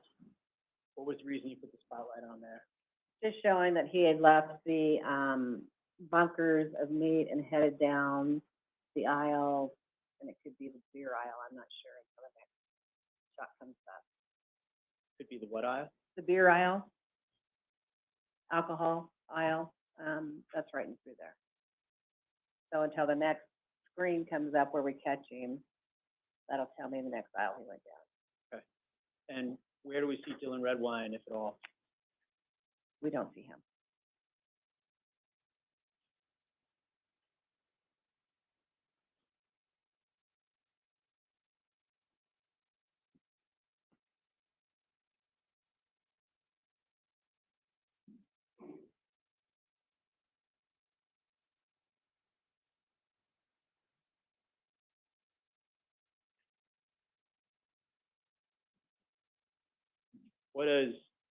What does Mr. Redwine appear to be looking at this point, 12:11 into the clip? That looks like that Coke on that aisle. Across from it is the bunker of, are you asking Dylan or his dad? I'm sorry. It's okay, Mark Redwine, Mr. Redwine. Okay. It looks like he was picking up Coke or something. On that side is the Coke and water area. And then what do we now have on the right-hand side of the screen? We have Dylan back in electronics looking at phones and GPS.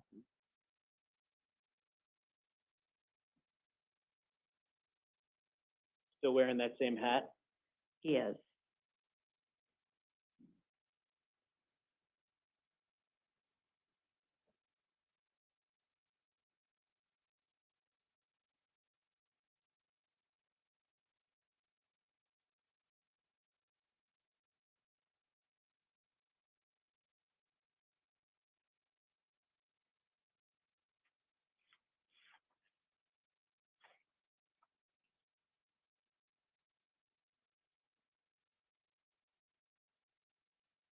Bert, I'm gonna stop it at 12:58. You see a spotlight on the right-hand side of the screen. Can you tell the jury what we're looking at here, please? That's the kiosk that Dylan's at. Fair to say a different view of the same area that we just saw the overhead shot from? Right.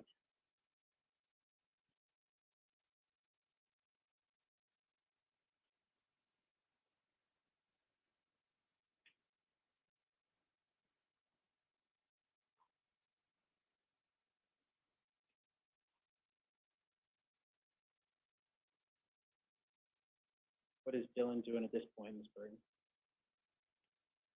He's heading towards the other kiosk that we have associates behind to help them decide what they want to buy. That could be another phone center or could be the GPS. Who is he with at this point? He's by himself. On the left-hand side of the screen, what do we see now? We see Mark walking over to the dairy area.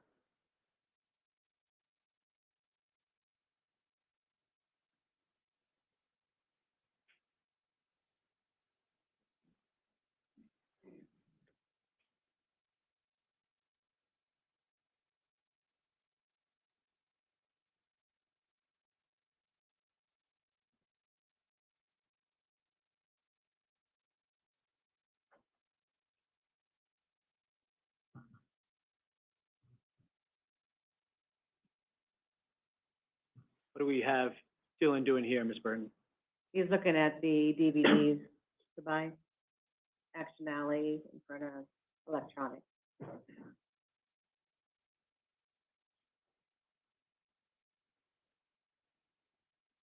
What do we have on the left-hand side of the screen at this point, which is 14:45? Mark is walking around the dairy bunker area looking. Say Mark, you're referring to Mark Redwine? Is Mark Redwine, yes. that him there in the white hat circling? Yes, it is.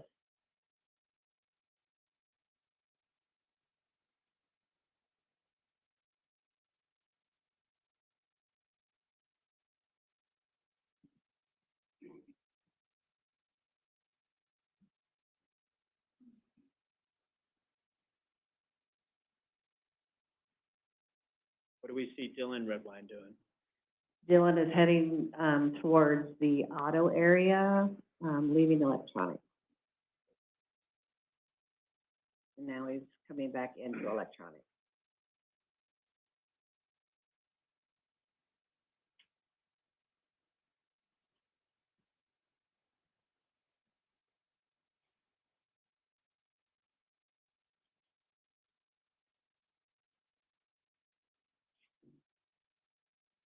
See the spotlight again on the right-hand side of the screen. What does that signify? Dylan is in electronics. He's back by that kiosk he was at earlier.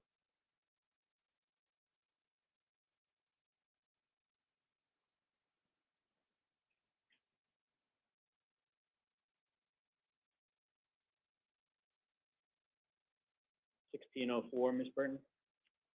Dylan is still in electronics at the kiosk, looking at, it looks like pads and stuff now.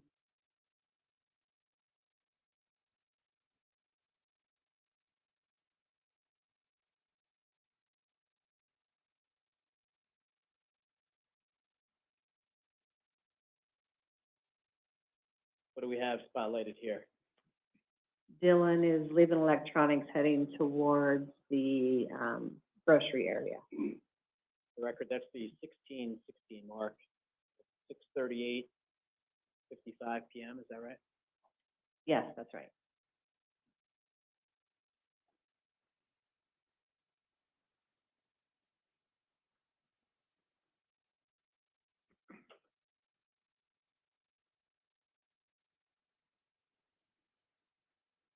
See Dylan here at 6:39:12. Yes, he's looking at movies again.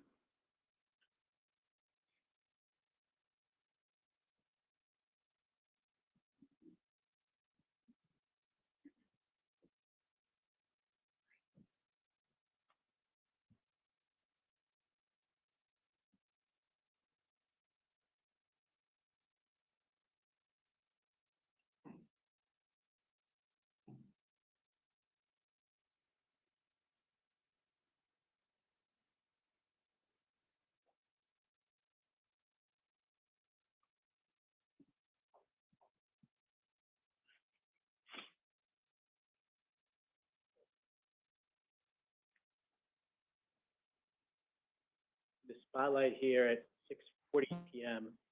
What are we looking at, Ms. Burton? Dylan is heading towards, looks like, hardware.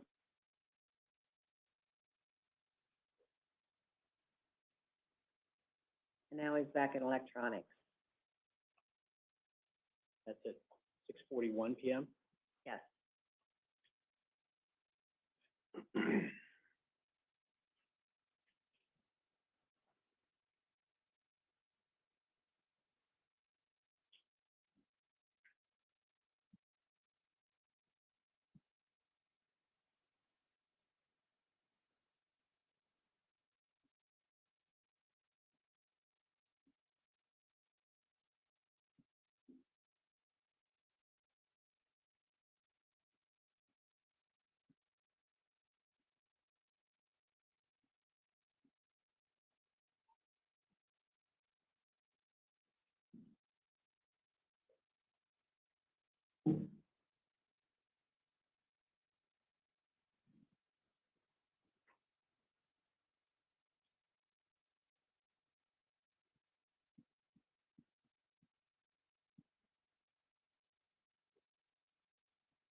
6:42:09, Ms. Burton. What does Dylan appear to be doing here?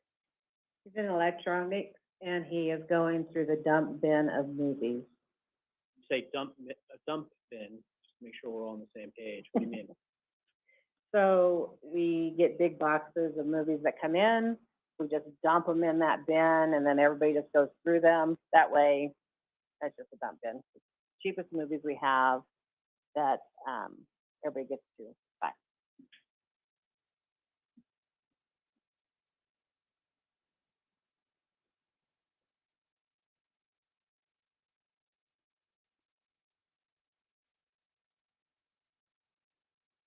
What do we see on the left-hand side of the screen here at 6:42:25? It looks like Mark is back in grocery. He's, by the dairy bunkers, that's the eggs and stuff that we have, in the refrigerated case. That's where he was. So he came back this way a little bit.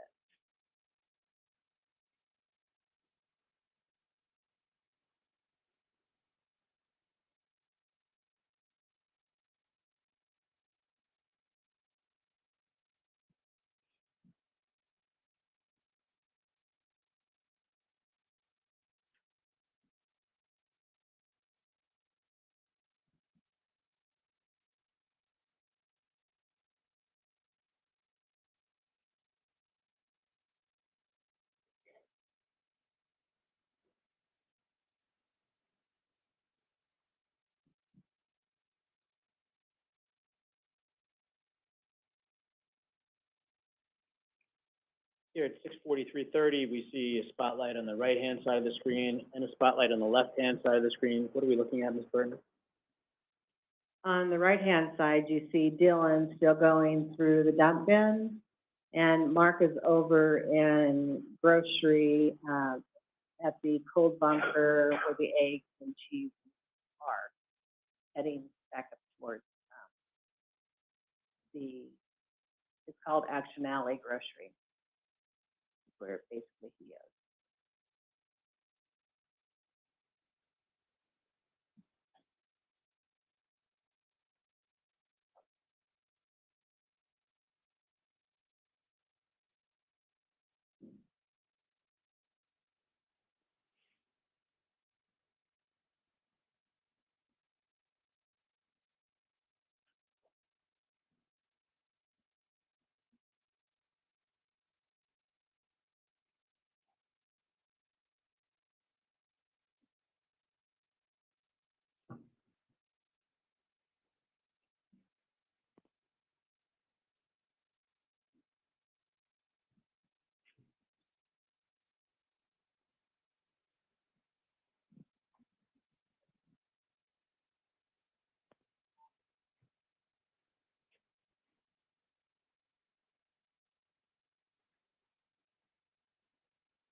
Ms. Burton, it's 6:45:09 on the clock there. What do we see on the right and what do we see on the left? Dylan is still at the dump bin in electronics, looking at movies, and Mark Redwine has gone to the laundry soap area, still shopping. Entering the store, how much time have they spent together? None.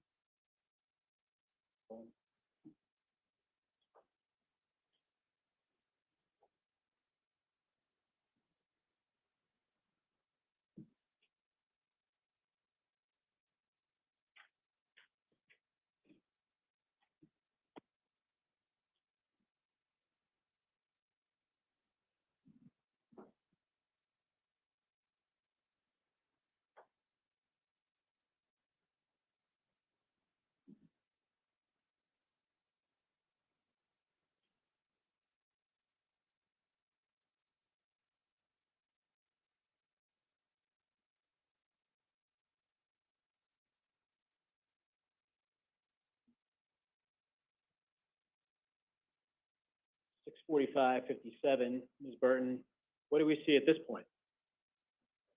Dylan is still at the dump bin, and it looks like Mark has come back to see where he's at. He's next to Dylan.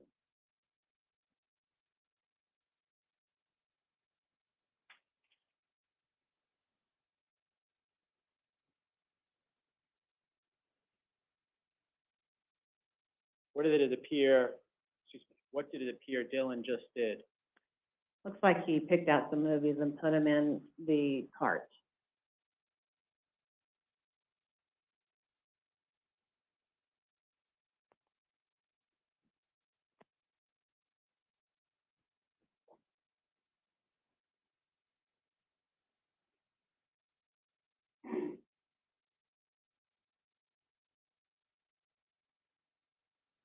The 6:46:28.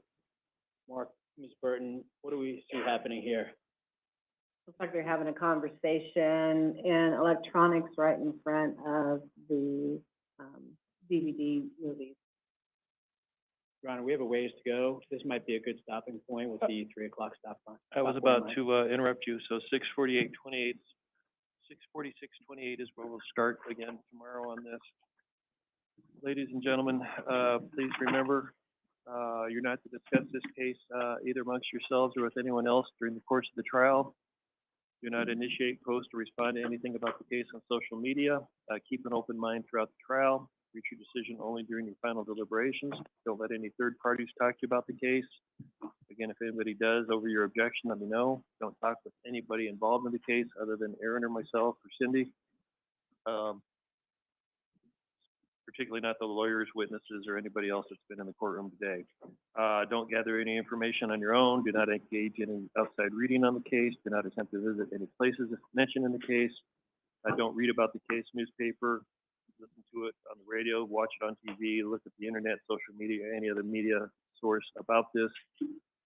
Don't try and learn about this case outside the courtroom. We don't necessarily have to start at 8 tomorrow in court, but I'd like to start as soon thereafter. So is 10 to 8 still work for everybody to get here, to meet, to get into the courtroom, or get into the courthouse, excuse me? Okay. So plan on being back at 10 to 8. We'll probably have some stuff that we'll do right about that time. So hopefully as soon as you guys are ready, we'll be ready. With that, everybody rise for the jury.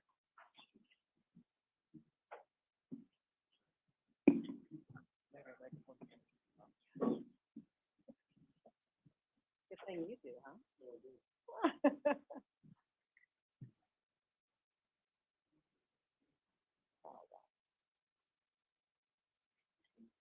I see where it says mute.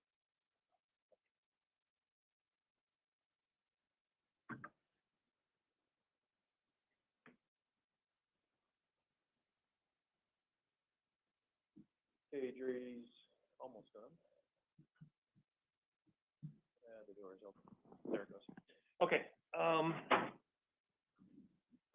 Ms. Burton, just be back here at 8 o'clock, ready to testify? Okay, anything before, we leave that we need to deal with? No, Your Honor, thank you. Defense? Not from defense. Okay, we'll see you guys tomorrow, just a little bit before 8. Thank you. Thank you, Your Honor. Have a good night. You too. So does that yellow light, excuse me, that yellow light mean it's off? Or is it just muted? How, does it turn itself off? Okay. All right.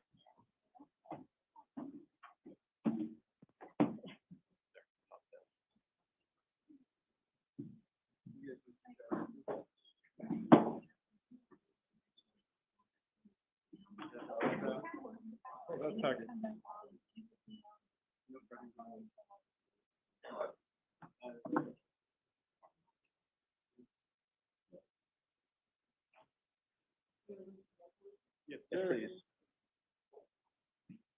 I found this.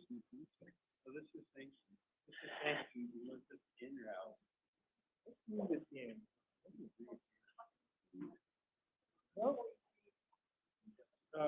Stuffing? Probably stuff.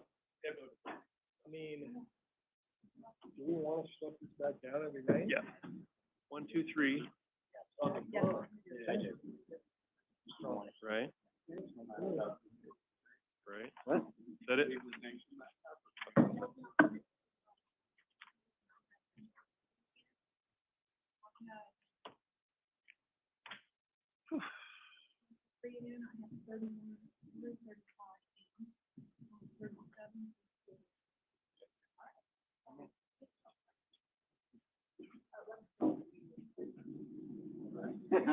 I'll send you that email.